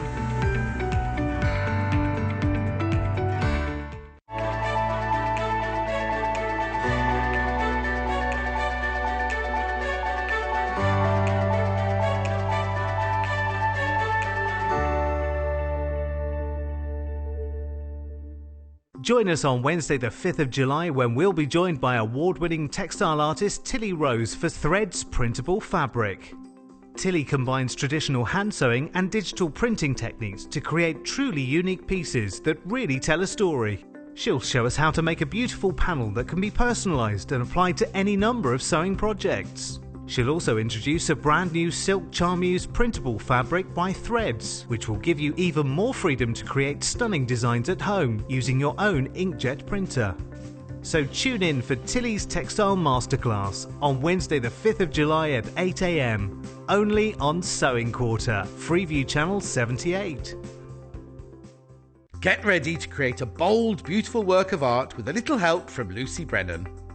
On Saturday the 8th of July, Lucy will be dropping in to share more of her insider sewing secrets. She'll also guide us through her latest creation, a modern, chic quilt that's all about the colour. This geometric design combines a vibrant rainbow palette with striking monochrome tones. The result is a piece that will fit perfectly into any contemporary home or add a fresh twist to a traditional decor. So tune in on Saturday the 8th of July at 8 AM and give this modern masterpiece a try. Only on Sewing Quarter, Freeview Channel 78. That Lucy Brennan, she's a foxy lady. Did you get the link? Isn't this lovely? Isn't it cute? A little foxy bag. It is a fox, isn't it, yeah? It could be a chipmunk, actually. I'm thinking fox. It could be a chipmunk. It's cute, isn't it? What we've done... we've got 3 bundles, 3 different bundles to show you to make this bag out of. I'll just put the bag there. Let me go through the 3 bundles. I'll start with the one that you've already seen there, which is called the hearts, because the main fabric that goes round the gusset and the straps are the heart fabrics from the Hungry Caterpillar range. Let me just explain what you get here. You get a metre of the cream fabric, like the vanilla fabric. Yeah, they call it ivory. It's not ivory. It's a cream there. Because that wouldn't... Yeah. Anyway, and then you've got the hearts on white here. So metre, like I just said, from the Hungry Caterpillar range. And then you get half a metre of the, I think that's Vienna orange, that one, isn't it? That one's Vienna orange, plus the thread, plus the pattern, plus the Bondo web that you need to put the face on, right? But look at the pattern. You also get that scissor holder. Oh, you can make that scissor holder. Look, like a little stuffed toy. That's cute, isn't it? Brand new, it's not been seen before. This is the Quick Sew Craft range. So that's the hearts one. Which one next? Monochrome? Oh, yes, because this one Victoria's going to be making. This one's in black and white. So this would be like, what kind of polar fox maybe would it? So you get a metre of the white. You get a metre of the monochrome. So that's the one with all the sewing terms written in white on. And half a metre of the black. You get the thread, you get the pattern, and you get the Bondo web for £32.95. And last but not least, if you like tonal browns, chocolates, and lattes, then this is definitely the bundle for you. You get a metre of the latte. I think it's latte anyway. A metre, now this is lovely. This is my new range that I've just launched. This one's the Sweetheart fabric. And then half a metre of the chocolate. And then you get the white thread. Don't know why you get white thread in that one. And then you get the Bondo web and Le Paton. £34.95. So 2.5 metres of fabric, pattern, Bondo web and thread. Brilliant, isn't it? Let's go and see how we can make it. Hello. It's one of those days that I'm exhausted. You're nearly there. Almost, just an hour. Just an hour, right. Not long. Is it easy to make? You know what, it's not too bad. Okay. There's a few tricky bits where you're trying to attach the gusset to the main body of the bag. Yeah. But it's not a sharp curve, so it's not too difficult to get in. It's cute, isn't it? Yeah, it's really, nice. really And it cute. involves applique as well as just bag construction, so it's nice. Okay, so you're brilliant. stretching your skills a little bit. I shall let you... Oh, now, I need to point out that the nose and the eyes, they're just felt you had in your stock. Yes. They're not included in the kit, but you can use whatever felt or fabric that you've got or anything like that. Yes, any small scraps are absolutely fine. Yes. Okay, so first of all, I want to just start by saying that the instructions are brilliant. Oh, They're okay, really that's nice. good. No, that's good, because sometimes they're a bit... You read them and think, I know what I'm doing and I don't understand this. I know. And they're printed on a really nice paper. So they're nice. Yes. Thick, sturdy, good instructions. How many pieces are there?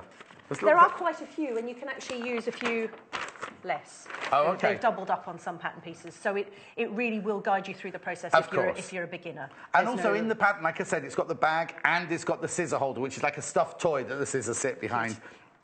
But these are look, really, really thorough instructions there. Okay, so you cut all your pieces out. Yes, you've got a front and back body of the bag, and you cut the same again in lining. I'm not going to do the lining today, but the lining is essentially constructed in the same way as the main body of the bag. So you just repeat. But the outside of the bag is made from a front section and this lower section, and this is appliqued on, so we'll stitch that on in a minute. Oh, okay. Oh, you actually already stuck it on? Yeah? Yes, I've stuck it on just using because we don't have an awful lot of time. And then the back bag is a separate pattern piece, but is actually the same shape and size as the front. Oh. So that's easy, so you're effectively cutting out both of those. Yes. I've applied interfacing to the reverse of both of those pieces. So you've got Bondo web on the front here to stick that, but you've got interfacing ironed on the back for stability of both on both of them. Yes, on the external, not on the lining, just on the external pieces. We also have a couple of ears. I'm going to make the ear for you in a minute. I know, just the one. Well, that one looked like that a minute ago when you were holding it. I thought, oh, he looks like he's only got one ear. We're all right. All ears. So I'll make an ear. I've pre-done the straps because that's just two pieces of fabric with straight lines and turned through. Okay. We've got a gusset of the bag, and then, like you say, I've just used some scrap for the nose and the eyes. Right, okay. And the gusset's also got iron-on interfacing in it as well. Yes, that's got iron-on interfacing as well. And have you put interfacing in the straps as well? That's in the straps as well. Okay, brilliant. So with the Bondo web, you need to cut out shapes for appliquing the lower part of the face and the two ears. Right. So I've done one ear. Right. You just trace off your shape with your Bondo web. So you've put the thing underneath the bond web, not on top of the bond web? I've done underneath because the pattern piece itself, it doesn't give you a pattern piece just for the inner bit that you have to cut. Okay. So this is the part here that you need to do. So we need to trace it off. And also you need to remember to cut one facing in each direction. Yes, so you need to turn it. So one would be that way up and one would be that way up. One would be the other way. Not so much of a problem because we're using a solid. We're making it out of the white, so it's not so bad. So you trace that out using a pencil or a marking tool, whatever you like. And when you're drawing, if you've not used Bondeweb before, you draw onto there's two sides to the Bondeweb. Yes, I'm drawing it onto the papery side rather than the webby side. Right. And I don't have paper scissors. Oh, paper scissors, Munch. You've got paper scissors. Well, here we go. Oh. Should tear that. When you're doing the applique, you just need to be rough. You don't have to be on the edge. We cut out on the edge in a minute.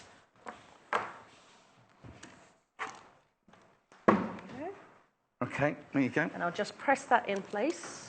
We don't need any what do you want, steam. Munch? Okay.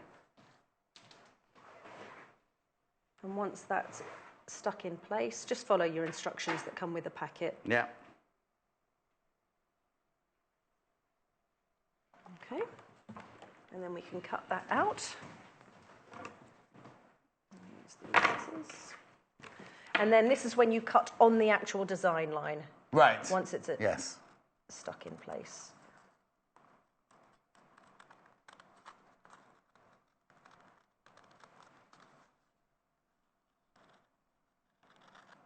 And I decided to make the ears the same colour as the main part of the face, but you could have cut them the other way around, actually, if you wanted. Bit of a change. What, have the orange on this one? Have the orange on the inside and the white on the outside, or do one different? Oh yes, you could. Yes, that would be quite sweet. Oops. It's a bit wonky. There we go. So now we have an ear inner, if you like, and then that will be attached to one of the ear pieces.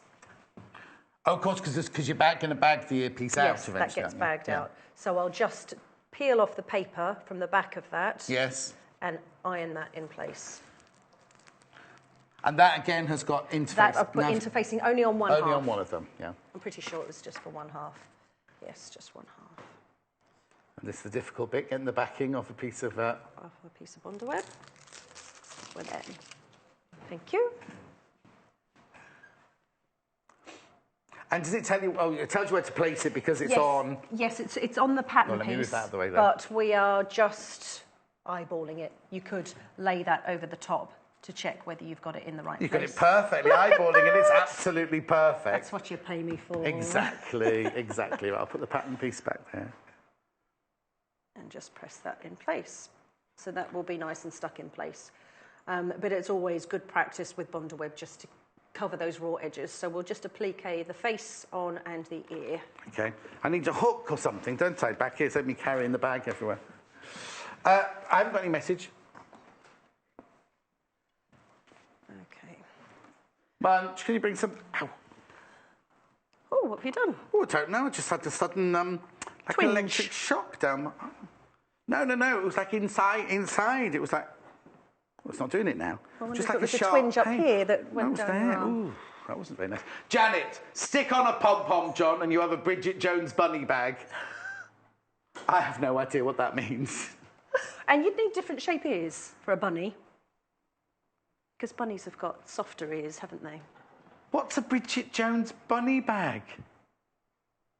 Pass. Anyway, right. Right, so I'm going to applique, and I've shown this on screen a couple of times, and this is my stitch reference card for when I'm doing applique. Right. So I've just run through a lot of different stitches, but today we're going to keep it simple. Okay. And we're going to choose a width of 4.5 and a length of 1.5 here. We're just going to choose this stitch here. Why did you do this? So that you don't have to reinvent the wheel. Yes. Every time you come to do applique, you know what stitches your machine is capable of. And what size each one is what the visually. settings are, and yes, what it looks like visually, and then what all your settings are, so you don't have to remember. It's all very well having a drawing on your machine, isn't it? Yes. But in your brain, you're going like, well, is that one? Is it that one? Whereas this one, you've actually written the width and the length of the stitch on each one. So you can remember. And the setting, yeah. Yes, and even if you just step away to have some lunch or whatever, and you come back and you think, oh, what setting was I on? And also, some of these machines, if you switch them off and switch them back on, they revert back to normal. To the original straight stitch, doesn't it? Yeah, it does.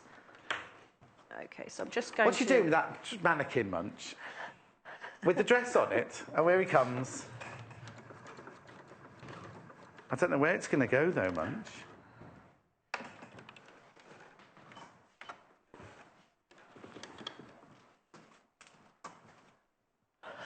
Perfectly clashing. Yes. Right. Sorry, my zigzag stitch is not zigzagging. Oh, Munch, zigzag stitch isn't much zigzagging. We're having a right. There's a gremlin, isn't there, in the building today? Maybe I'm on the wrong stitch. You need to be on. Which one are you Stitch doing this 10. one? Zigzag number 10. 4.5. 4.5 by 1.5. 1.5. Let's give that a try. There we go. There you go. Oh, I know why. With the on the machines, you have to go a few stitches before it kicks in to what you want. So don't go straight in. Always have a little practice fabric, which was a Cloth Kit's little girl's dress, I seem to think Yes, that was. Yes, it was a Cloth Kit's.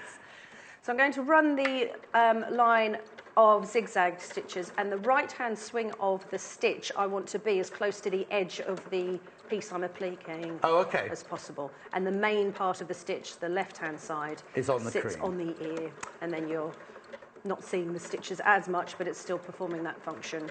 Unless, of course, you did it in a if you did it in the, if you were doing, in this one it might be better just doing the black and the cream, but if you were doing that one, you could almost do it in a contrast, like the black that would go with the nose and the Yes, that would be nice. You know what I mean? You could make it... And you could do it on a heavier stitch as well, so you could do more of a satin stitch. Yes.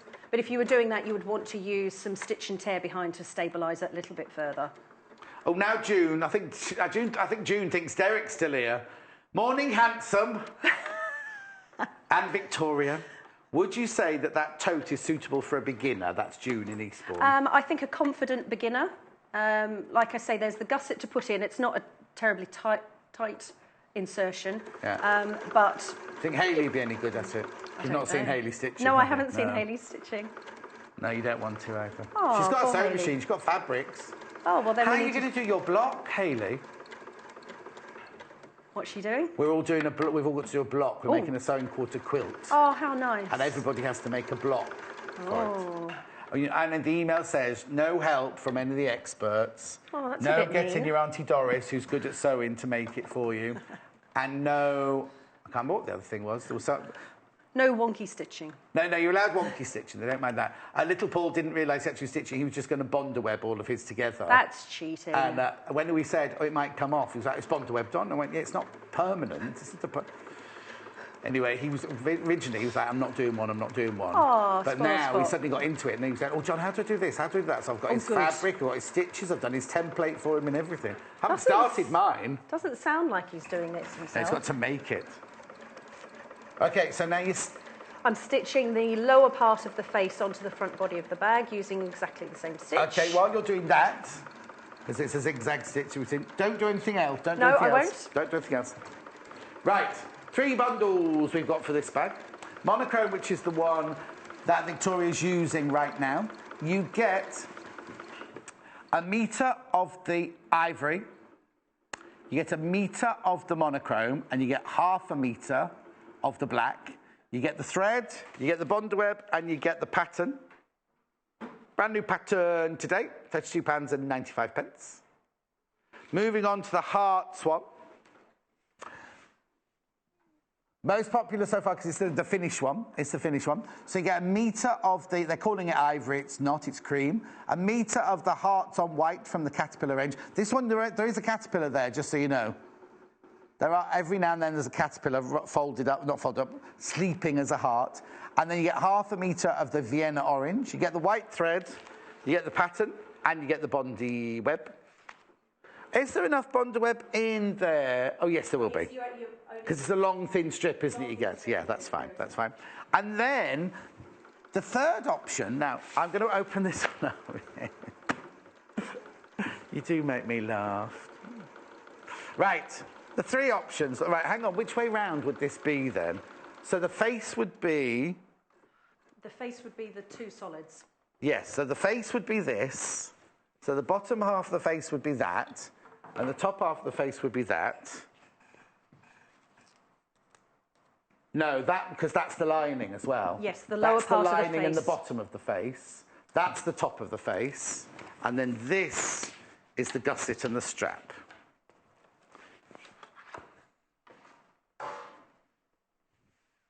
There you go. So they're your 3 colours in there. It's a very woodlandy kind of fox.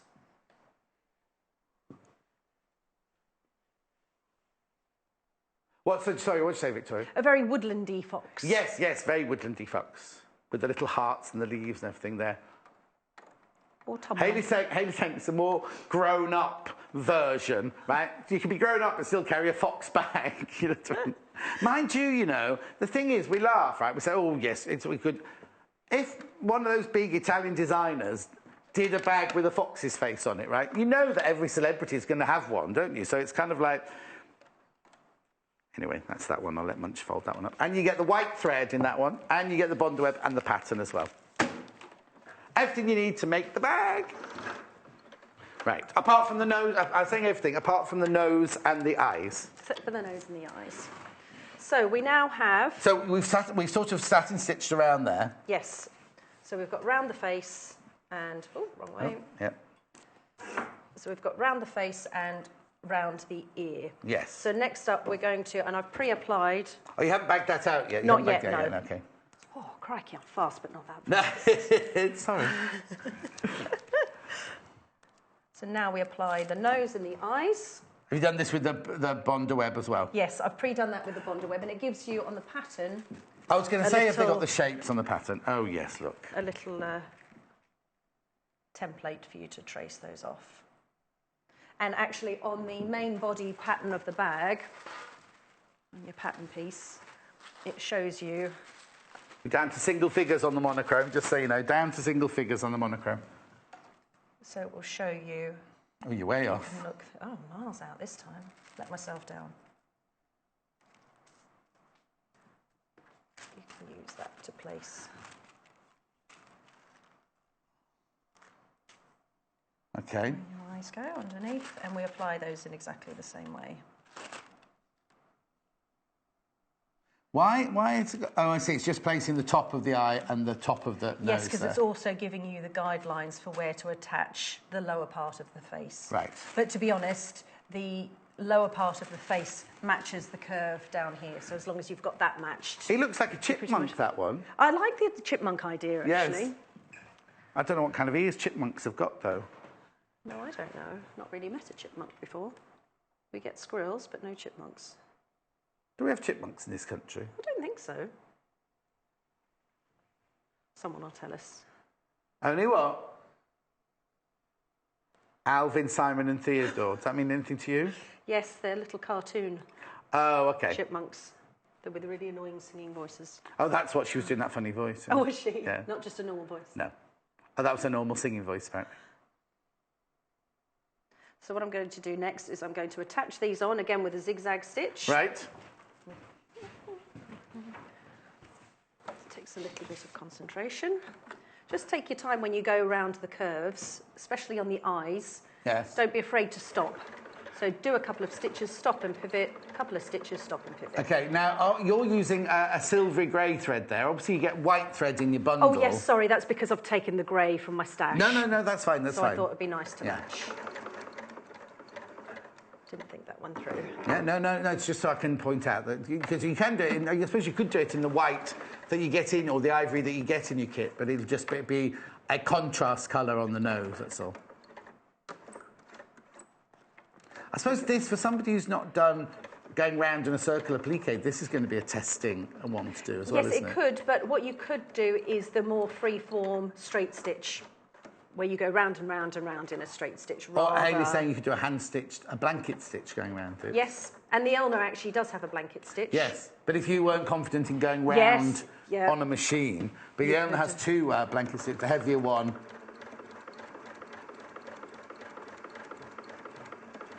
but you could certainly stitch it on by hand. That wouldn't be a problem. Just attaching the lower portion of the face would take a bit more time to do. Are we not taking this one? Thank you. There's the 2 blanket stitches I was talking about. There you go.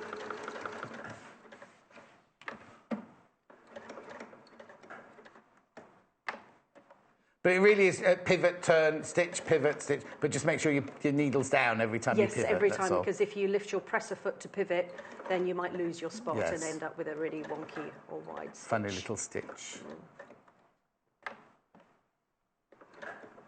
Do these machines, I wondered whether these machines had knee lifters.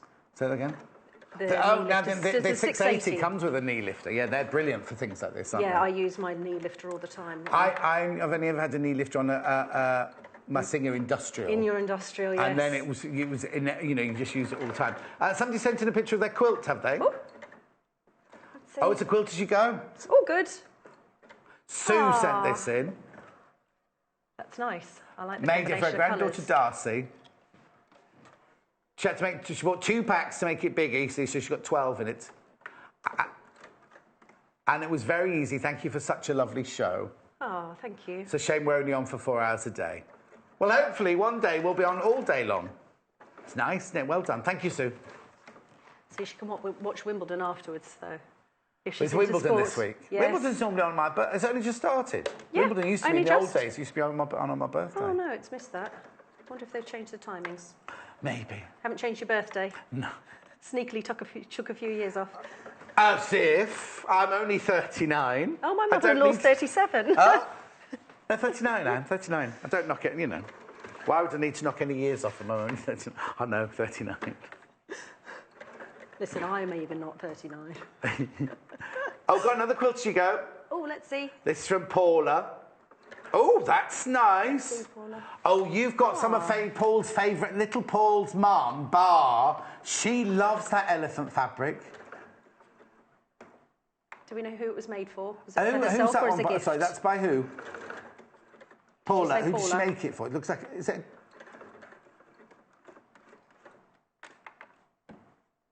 Oh, Paula's baby who's due next month. Aww. What? They are fabrics. They're lovely, aren't they? What's that one? That's that one between the elephants and the letters, then. I like that we're both sitting with our head cocked to one side to try and see. Yes. As if that will help. It's nice. That's lovely. Thank you for that. And good luck with the baby and everything. Oh, so soon. We were all like that, looking at the fabrics, trying to look at it like that. We do love it when we get your pictures. Thank you very much indeed. Yeah, it's nice. I really like to see what other people have made. Yes. And also just the colour choices, because some people look at my colour choices around my house and go, oh, I wouldn't have that and that together. But, you know, to me, it's nice. Sometimes it's because we don't all have the confidence to go, oh, I'm going to put that with that. And when you see it physically made, you think, oh, that works. Yeah. I'd never have thought of that. I think seeing other people's work is really important. Now, you get the pattern included in the kit. It's a monochrome tote bag kit, including the pattern. You get 2.5 metres of fabric, you get the bond web, you get the thread, and you get this brand new... Now, also, look here, see, you've got a little scissor holder here as well. How much fabric did you have left over after you'd finished your... I have here. So this is what I've got left from the finished one. I'm just wondering... Oh, thank you. I'm just waiting... I'm just having a look to see if you need 41 by 38 centimetres of one fabric. Oh, yes, easy. You could make both. Mind you, there's loads of this left. You might just need to fiddle about with... Yes. There's not enough of that for you to do your lining of your bag, because that's your... Right, how tall's the scissor holder? Oh, you could definitely make a scissor holder easily. If your scissor holder's about that tall, the pattern might be a bit big, mightn't it? Yeah, you might lose the caterpillars. Yeah. And I think it might be a bit busy to do from the print to make the scissor holder. Well, you need to use both 2 colours. One for the face and... No, the back's plain. The back's plain. And the front there, you've got your little ears, your face and your tail at the front there. You could definitely got enough, but I wouldn't use that as my main fabric. But you can definitely make it out of that. Mind you, in the alternatives, in the monochrome and the, is it just called brown? You could use either of those. It'd be lovely in either of those. What do you need now? Sorry. Right, so I've done the face. The face is appliqued on. Right. We're on. We have eyes and nose. Right. Chipmunk face, if you like. Yes. And you'd obviously tidy up all those threads. Yes. No, leave them. Just leave them. It's a whole new thing. And now for the ear, we're going to sew with right sides together. Place the second ear portion. And sew, I think it's 1/4 inch, this pattern. I was going to say what you see allowance on it, yeah. So also round the outside edge, clip the seam allowances, or you could use pinking shears, nice up and close to the edge. Yes. And turn it round and turn it through and give it a good press, and then we'll end up with 2 ears. And then top stitch. You see, I thought they might have top stitch around the edge of that. They've not top stitched around the edge of it, have they? They've also not suggested top stitching the straps. Oh, okay. And I think I'd be tempted to top I stitch would definitely, yeah. the straps, bit of extra stability. And just for the ease of keeping things quick, I'm going to keep that grey thread in. 60% of the monochrome kits have sold out. Bundles have sold out. And half of the hearts, almost half of the hearts. But we had a lot more of the hearts than we did of the monochrome. Not a lot more, but more. You all right? This needle is catching on the foot. Oh. Let's see what's going on. Is it because she's on zigzag? No. Oh, we've got the right gremlins in today, I'm just going haven't to change we? the presser foot off that one. I need to check that one because that's not right, unless the needle's got a bit bent. No, it's still catching. No, that's not catching. Is that one all right? No, that one right? The thing is, if you've got an Elna, just ring. There's a helpline with Elna. You can just ring 24 hours a day, and I think it's 24 hours a day anyway. Just ring the Elna people and ask them because there might be some simple. We all right? Yes, I think we're all right. But we should just remember that that's catching on that foot for some reason. Get that checked. At home, obviously you'll only have the feet that are there for your machine. What sometimes happens here is people put the wrong, because some of them have different feet. You can't automatically swap feet over from one Elna to another. No, I was and delivered one a minute because we ago. have 5 Elnas, some people put them away in the wrong box, don't they?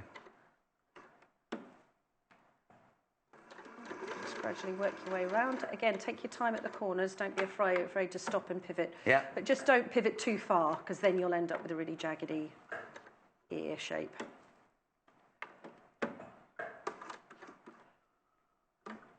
Who's that from?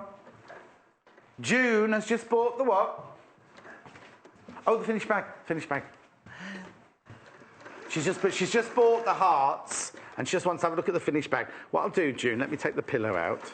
Yours obviously won't have a big pillow like this. Pillow not included. So there's the front, June. Oops.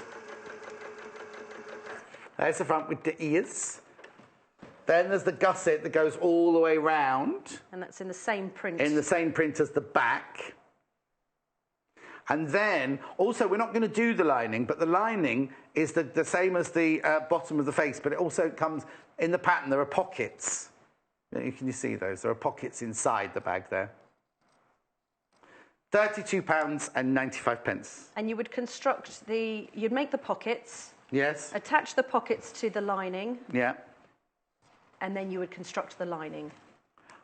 And you just construct the lining the same as you construct the bag? The same way as you would construct the bag. Okay. So we're just doing the embellishments at the moment. Yes. But once you've finished the embellishments, you attach the gusset to one half of the bag and then the other half of the bag. Yes. Poke that out. Give that a little press. Right, so Hayley, what time do you want to go to the other side? The other side. Not the other side, no. So I've got 15 minutes. Okay. Let's press that from this side.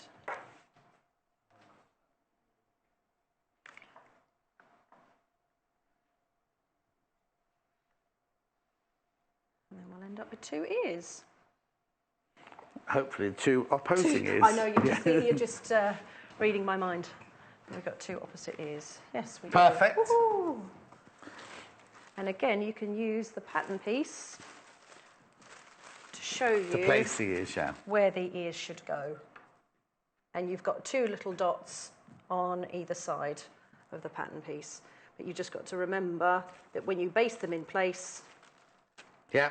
they go effectively Oh, yes, inwards. inwards. Oh, no, yes. Yes. Because you're going to sandwich the gusset around Yes. there, aren't you? Yes. Yes. Now, would you machine base them into place Yes, I'm before you going do to. anything? Yes. Now it's looking like a bear now. Now with its ears that going in that way, it kind of looks like a cute, don't know what kind of bear. Like an American black bear. Yes. The ones I think that that's for rummage later, through isn't it? bins. Not for now.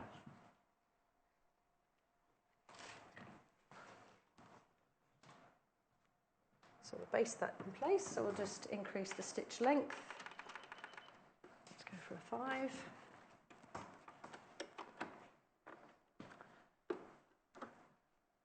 Is my foot pedal gone? Oh? You lost your pedal? Just lost my pedal. So just machine basting those into place? Yes, just so they don't move around, because when you come to put the gusset in, you want the ears to be not. Oh, no, I'm seeing badger now. Oh, a badger. I'm seeing a badger bag now. Oh, I love badgers. Yeah. They're so... I didn't realise how big they grew. They're They big, are really aren't they? big and Yeah. hefty. Big, hefty things. We get badgers in our garden. I've never seen one, but we've How had do a you know they've gardener been come there, then? because we've got damsons, and apparently they eat damsons, and they make these little scratch marks in the ground. And a gardener came and said, "Oh, you've got badgers," and I went, "Really?" Oh, how funny. Yeah, I've got these funny little scratch marks. Is that to mark their territory? This Well, is my damson tree. Yes, get off my damsons. Yes. Okay, so we've Right. got. Oh, handles next Yes, then? I forgot the handles. Oh, We'll stick okay. the handles on at the same time. So the handles, try not to make sure that your handles aren't twisted. And we'll base the end of those in place. Does it tell you again on the pattern where to place those as Yes, well? the's 2 little dots. Oh, a yes, bit I can see difficult it. to You won't see but on... there Oh, yeah, are you can see them. You can see them. just little dots here. Yeah. But essentially, So basically, you're making the whole of the front of the bag, ears, handles, everything before the gusset gets Yes. attached. Yeah. although actually we could put these on afterwards. I was gonna say, Should we do that? And yeah. then that saves a bit of time. Yeah. Attach those later. Okay. So the gusset is one long piece. Okay. And I've pre-marked the notches, if you like. I just haven't marked them on here.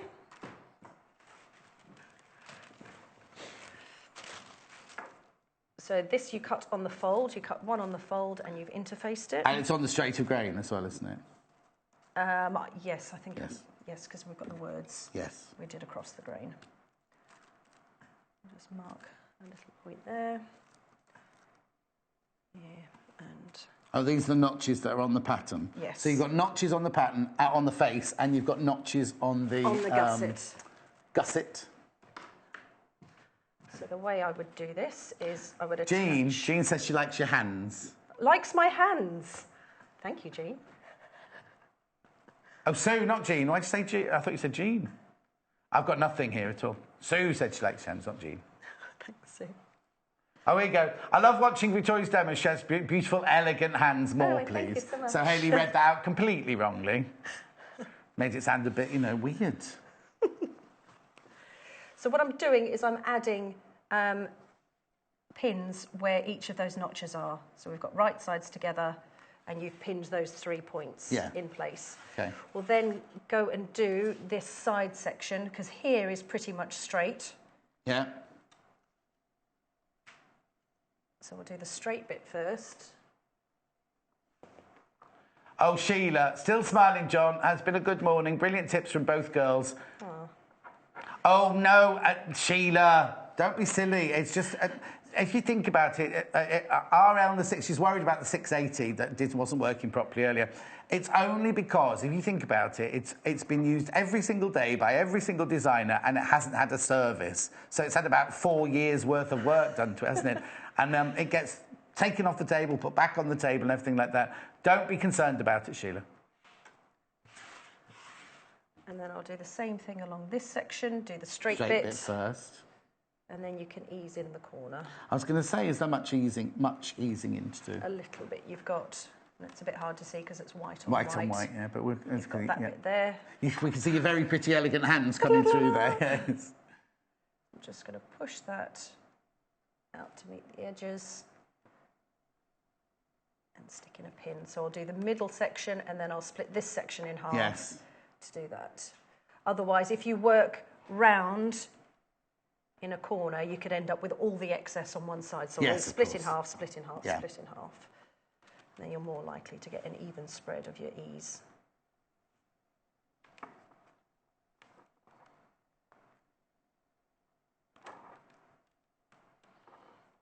One more pin in there. And then do the same on the other side. Do your straight bit. Good eclectic selection of pins we have on haven't that. you just? I was just thinking that. One from every range of pins that we have. And some from people's personal collections. Quite possibly. Quite possibly. Hayley adores this ribbon. So she was saying, if you've made it for somebody as a gift. Oh, that's nice. Handmade with love. You've made something, if you only need one little bit, you get a whole roll of it, you get the whole reel of it. But you need that much, don't you, to cut off and just hand stitch inside the bag. Or you can make a little loop, like a hanging loop on the inside of the bag to hang your keys off or something. Oh, yeah, good idea. Or you could edge along the pocket. Get 4 metres of it. Oh, yeah, 4 metres of it for £3, and that's not even £1 a metre. Not even £1 a metre, that. It's pretty, isn't it? It's like a grosgrain, a soft grosgrain ribbon. Got a vintagey kind of feel to it. Yes, it has. I suppose what they're thinking of is if you've made a quilt for somebody, you put like quilt labels on quilts, don't you? Things like that. See, we don't do that on the sewing quarter, do we? All the quilts we make on the sewing quarter, they don't have labels on them. No? We should do that. Yes, you should, because you put who made it on the label and what date it was made. Yes. Then, because we've got hundreds of them now, so when you go, oh, like today, we were showing your quilt-as-you-go, it's like, let's find that quilt-as-you-go. Oh, well, you start at that end of the rail, I'll start at this end of the rail. You'd like one of those fancy wardrobes, when you press a button and it goes all round on a like in the dry cleaners, when you put your ticket in, it goes round like that. We'll need that soon. We will do. There's lots of samples out there. So now you go all the way round. Was that what you were going to tell me before? Okay. The monochrome's nearly sold out. The monochrome is almost sold out. I really love. If everyone checks out, there's only 2 left. If everyone checks out, there's only 2 left. I love the print on the monochrome. Remember, I'll go through them all in a second because Munch has. Oh, I'm actually going to do it now while you're stitching around there because Munch has to set up my haberdashery shop over here in a second. So, monochrome. There's only 2 of these left. You get a metre. Hang on, a metre of the cream. Is that right? Hang on. I can't remember. I've forgotten now. 2.5 metres. So you get 1 metre of the cream, 1 metre of the writing, and ½ metre of the black. You get thread, you get the pattern, and you get the bond web for £32.95. Right. Then we move on to the hearts. This one you get a metre of the cream, metre of the cream, metre of the hearts, ½ metre of the Vienna orange. You get the thread. And then we've got the bonder web and the pattern. Brand new today, that pattern, £33.95. Okay. There's only 5, so there's 2 of the monochrome and 5 of those left. And then, who knows, watching later. That was at 11:42 this morning. And this one you get, it's called brown, this one. You get a metre of the latte, a metre of the chocolate, and a metre of the lovely sweetheart leaves.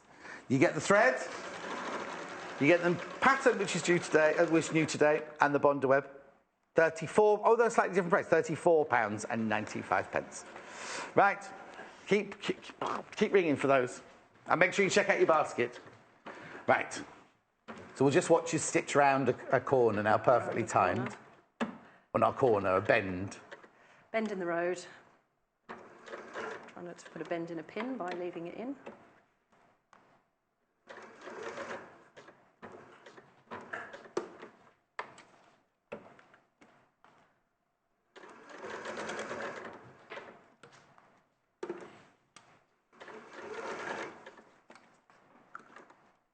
Very, very popular, all of these. Very, very popular. Oh. Oh, I don't know what's happened to my screen then. Something flashed. Okay.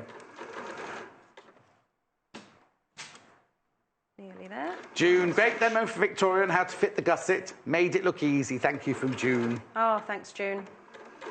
And like I say, it's not too bad because your curve isn't too tight.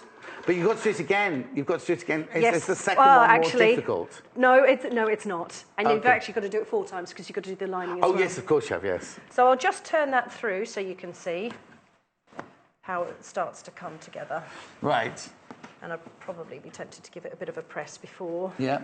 Oh. So that's it starting to come together. Right, yeah. And you just repeat the same process to attach the back of the bag Yes. to the rest of the gusset. Okay, and you say that's slightly easier, is it? No, it's no different. You wouldn't Okay. say it was any more or less. Easy or more difficult. Yeah, just manipulating your fabric. So just put those markings. The finish one, if you look around the side there, see the gusset goes around. Now, the gusset is made of the same fabric as the back. So obviously on that one, you'll have the monochrome gusset going around the back. It's cute, isn't it? So this one, I'd say this one was a fox. I'd say yours was a badger. And Munch has got the brown one over there. It's like a brown bear. Brown bear, maybe. Yeah. Oh, chipmunks, the brown one, a chipmunk. Chipmunks are this colour, though, aren't they? What colour's a chipmunk? Oh. I don't think anything's this orange, is it? Not quite. Oh, foxes are quite orange. Fox, yeah, fox is orange. Yeah, gingery orange.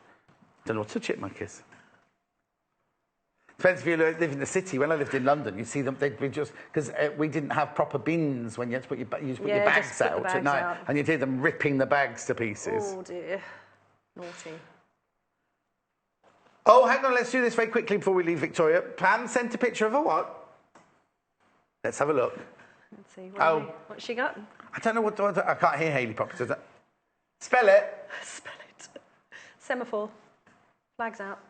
Oh, I've never seen one of these before. It's called a puff quilt. Ooh. That looks like a box of chocolates to me. Wowee. Pam? Loving your shows, John. You do make me laugh. I bet that's super I couldn't hear that last bit. Oh, keep up the banter. You're very inspirational. Oh, she made the puff quilt for her granddaughter. What do you use it for? Just keeping you extra warm. It looks really toasty. Oh, this one's for her granddaughter's doll. I was going to say, looking at the size of that, it looks... the carpet. Yes, you can see by the proportion of the carpet. Yes. Or a very, very big, heavy shag pile carpet. Oh, but she's made a large one as well, but this is a better picture. That's cute, isn't it? Yeah, that's the one thing about quilts. They're really tricky to take decent pictures of. Particularly large. When are you in next? I am in 2 weeks today. Oh, 2 weeks today. So, yeah, okay. Do you know what you're making yet, or was it a surprise? I think I'm making a tote bag and doing some applique. Oh, fantastic. I think, but I'm not sure. But that could all change. That could... Oh, very quickly, because I've got to leave you. How would you then attach the straps? Because you need to attach the straps before you do the lining, don't you? Yes, so you get your main part of the bag, or because you turn your bag through the other way. Yes, of course. And then you can put your straps But make sure they're going in that way. Yes, make sure they're going in, based across the top. Yes. And then once you've made your lining, you drop one into the other, Yeah. so around the Right top side edge. to the other. Yes, but you'll have left a hole in your lining to turn it through the hole. Oh, yes, of course, of course. Otherwise... Brilliant. Thank you ever so much. Yeah, no problem. I'll let you finish that, because I've just got to go over here for a few minutes. Very, very popular. That's going to sell out today. That whole thing was going to sell out today. Fab. Right. Thank you. Welcome to John Scott's Haberdashery Store. Oh, there's all sorts of stuff over here. Right, now, we had an issue earlier because... let me just put that down there. Right, bring the... I've got the half-made dress here. Oh, I see. Right, okay, so what happened earlier in Jennifer's hour, she made that lovely, they called it a prom dress. It wasn't a prom dress at all. She was sent the poppy fabric, the little poppy fabric in the white, and the little poppy fabric, wheel it in, Munch. You don't have to come in shot if you don't want to. There you go. There we go. I thought you were meant to be wearing it for this bit. Oh, it wouldn't do up at the back. Anyway, so she was sent the little poppy in white and the little poppy in black. We have now got this fabric. It's now been released, so we've now got this fabric. So this is red poppies on the white background. Now, these are the small poppies. What I'm going to do very quickly, I'll just lift the ones up, these ones up, because they're the big poppies. But a lot of you are asking about the fabric with the little poppies that the dresses were made out of. So this is red poppies on white background, £3.55 for half a metre. Right, but then now the large poppies on the white is going to go across the bottom there. So that's the large poppies on white going across the bottom there. They're both £3.55, but if you're on the web, I don't know how the pictures, go with the words. Oh, hang on, right. This one, the small poppies, only says red poppies.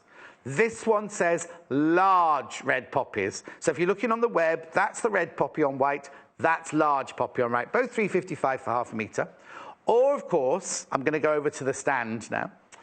We also, this is the one that Jennifer made earlier. I'm right behind the graphics. That's not very good placing, is it? Oh, there we go. So this, I'll move out the way. Let me put that over there. So we've got poppies on black, which is this. I'll get out of the way so the graphics can come in. And then there you go. So that's poppy on black. And this is large poppies on black. That's coming across the bottom of your screen there.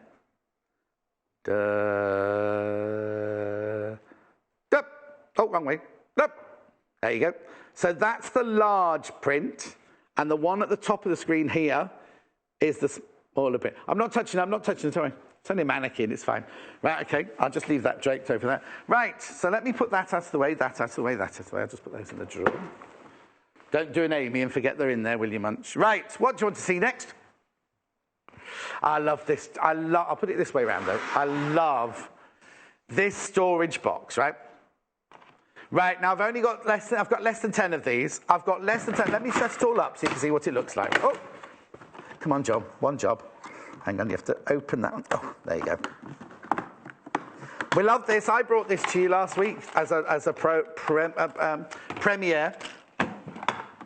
Right, there you go. It's called the Creative Options Large Grab and Go Rack System, right? £47.95. We had loads. We had loads of these. We're down to under 10 now. We've got 9, I'll tell you now. We've got 9. Until you start putting the mini basket, we've got 9. £47.95. So let's just start. So you've got the top section here, which opens up. And it's a really lovely big section there, lovely deep section you keep things in. Then you've also got, if you just open these up like this, you've then got 3 trays, you see. So you've got this tray, which is the top tray, which is like, now I'll go through what's in it in a minute, but what you get in this tray is you get these dividers. So you can make, let's just take all these out. You know what I mean? You could put these in like this, or you can cut the bigger ones. Look, so am I allowed to do this? Oh yeah, I'm going to do it. You could cut that off there, and you create different size sections. You can cut that one off there, and you can make a section going across here. So you can make it completely and utterly, what's the word I'm looking for? Customised specially for you. So that's the top drawer. That's the top drawer.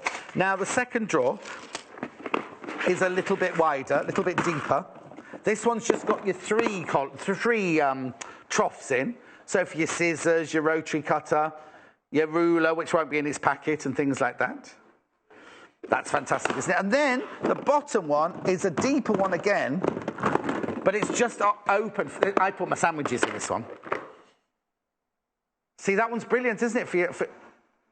Very, very portable. And also, if you keep it at home, you think, oh, I'm just going to this lesson today, you could just take that with you if you want to, couldn't you? Victoria always arrives here with like a plastic version of this, but it's about this big, right? Right. Oh, right. We've only got 5 left now. Only got 5 of them left now. They're fantastic. They really, really, really are brilliant. Now, I'm supposed to be going through everything that's in here, but I've only got 6 minutes. I don't know how I'm going to do that. What would you like to see? Let's go through the bottom.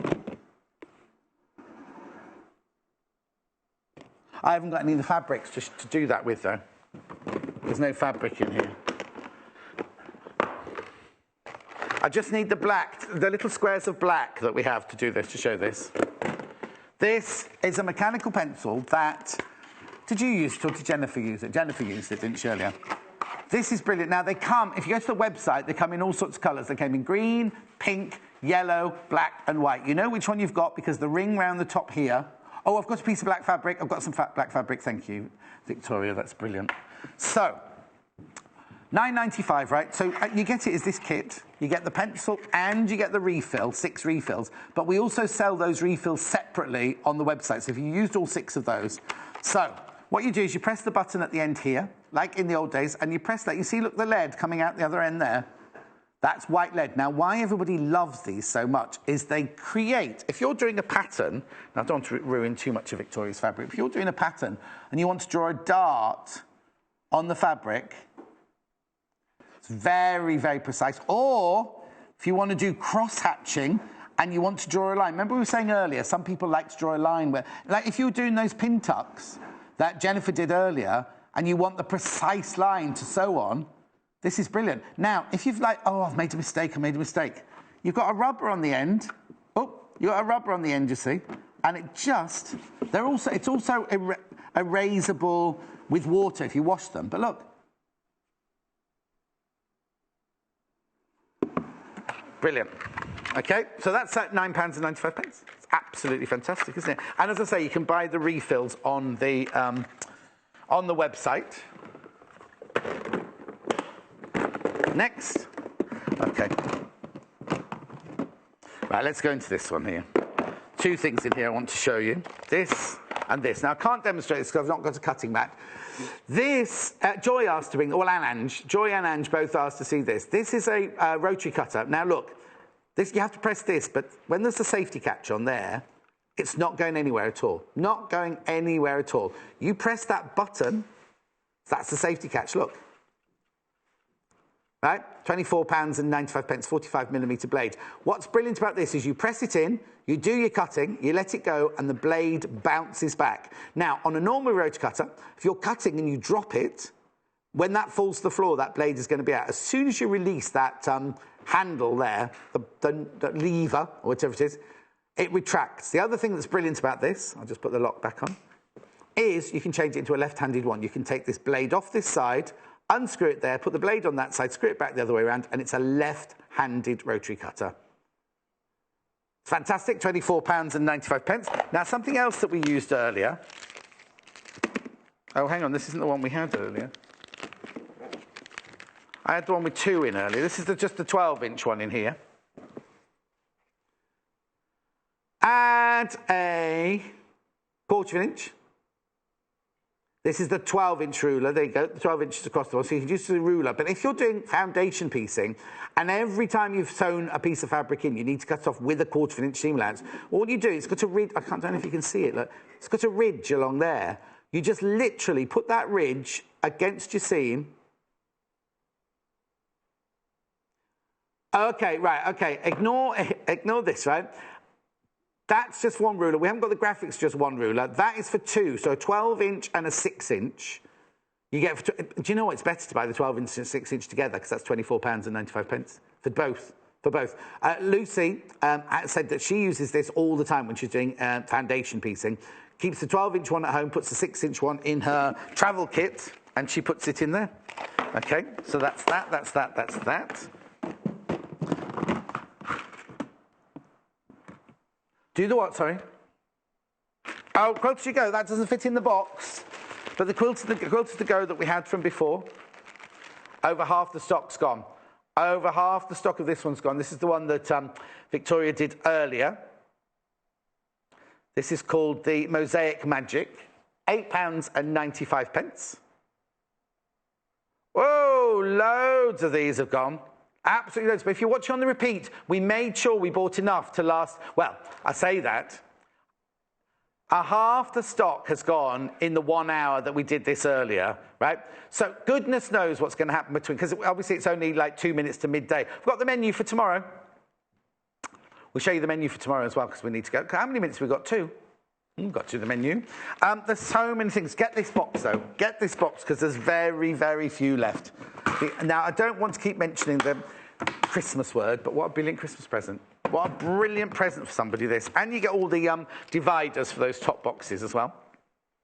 Okay, tomorrow's menu. Now, it's Natasha's back tomorrow. Freddie's better. Natasha's back tomorrow. So she's got a quilting masterclass. At 8 o'clock in the morning, she's got Tilly's textile masterclass. 9 o'clock, she's got quilter's tool time. 10 o'clock, she's got patchwork perfection. I'm presuming that's Tilly as well, is it? And then 11 o'clock, quilt as you go. Oh, more quilt as you go. More quilt as you go tomorrow at 11 o'clock. Thank you so much for joining me today. I know it's been a bit of a mayhem show, and I know it's been a bit chaotic, and we've had the gremlins in and everything like that. If you've got any questions about anything, just give the call centre a ring, 0800 112 4433. If you think you've missed anything, go to the website, sewingquarter.com. Not only can you see the repeat of this all day long, you can also go to the shop and buy things in the shop. You can also go to the Learn section where you can see projects, you can see all sorts of things like that. Don't forget you can also watch us on YouTube, and that way you can watch us, you know, kind of fast forward and all that sort of thing. I'm not sure when I'm in next. I think it might be Friday. Anyway, thanks ever so much for coming today. Thank you for all your lovely messages. Thank you to my brilliant guests, and I'll see you on Friday morning at 8 o'clock. Sewing Quarter is at the very heart of sewing as we bring you all things sewing and quilting. The team behind us live and breathe sewing day to day. We strive to bring you exclusive offers, exciting live demonstrations, and most importantly, we will custom cut fabric to your specification in our very own cutting room. We will also be bringing you TV exclusives that you won't be able to find anywhere else. So come and join us today at the Sewing Quarter. Welcome to the Sewing Quarter!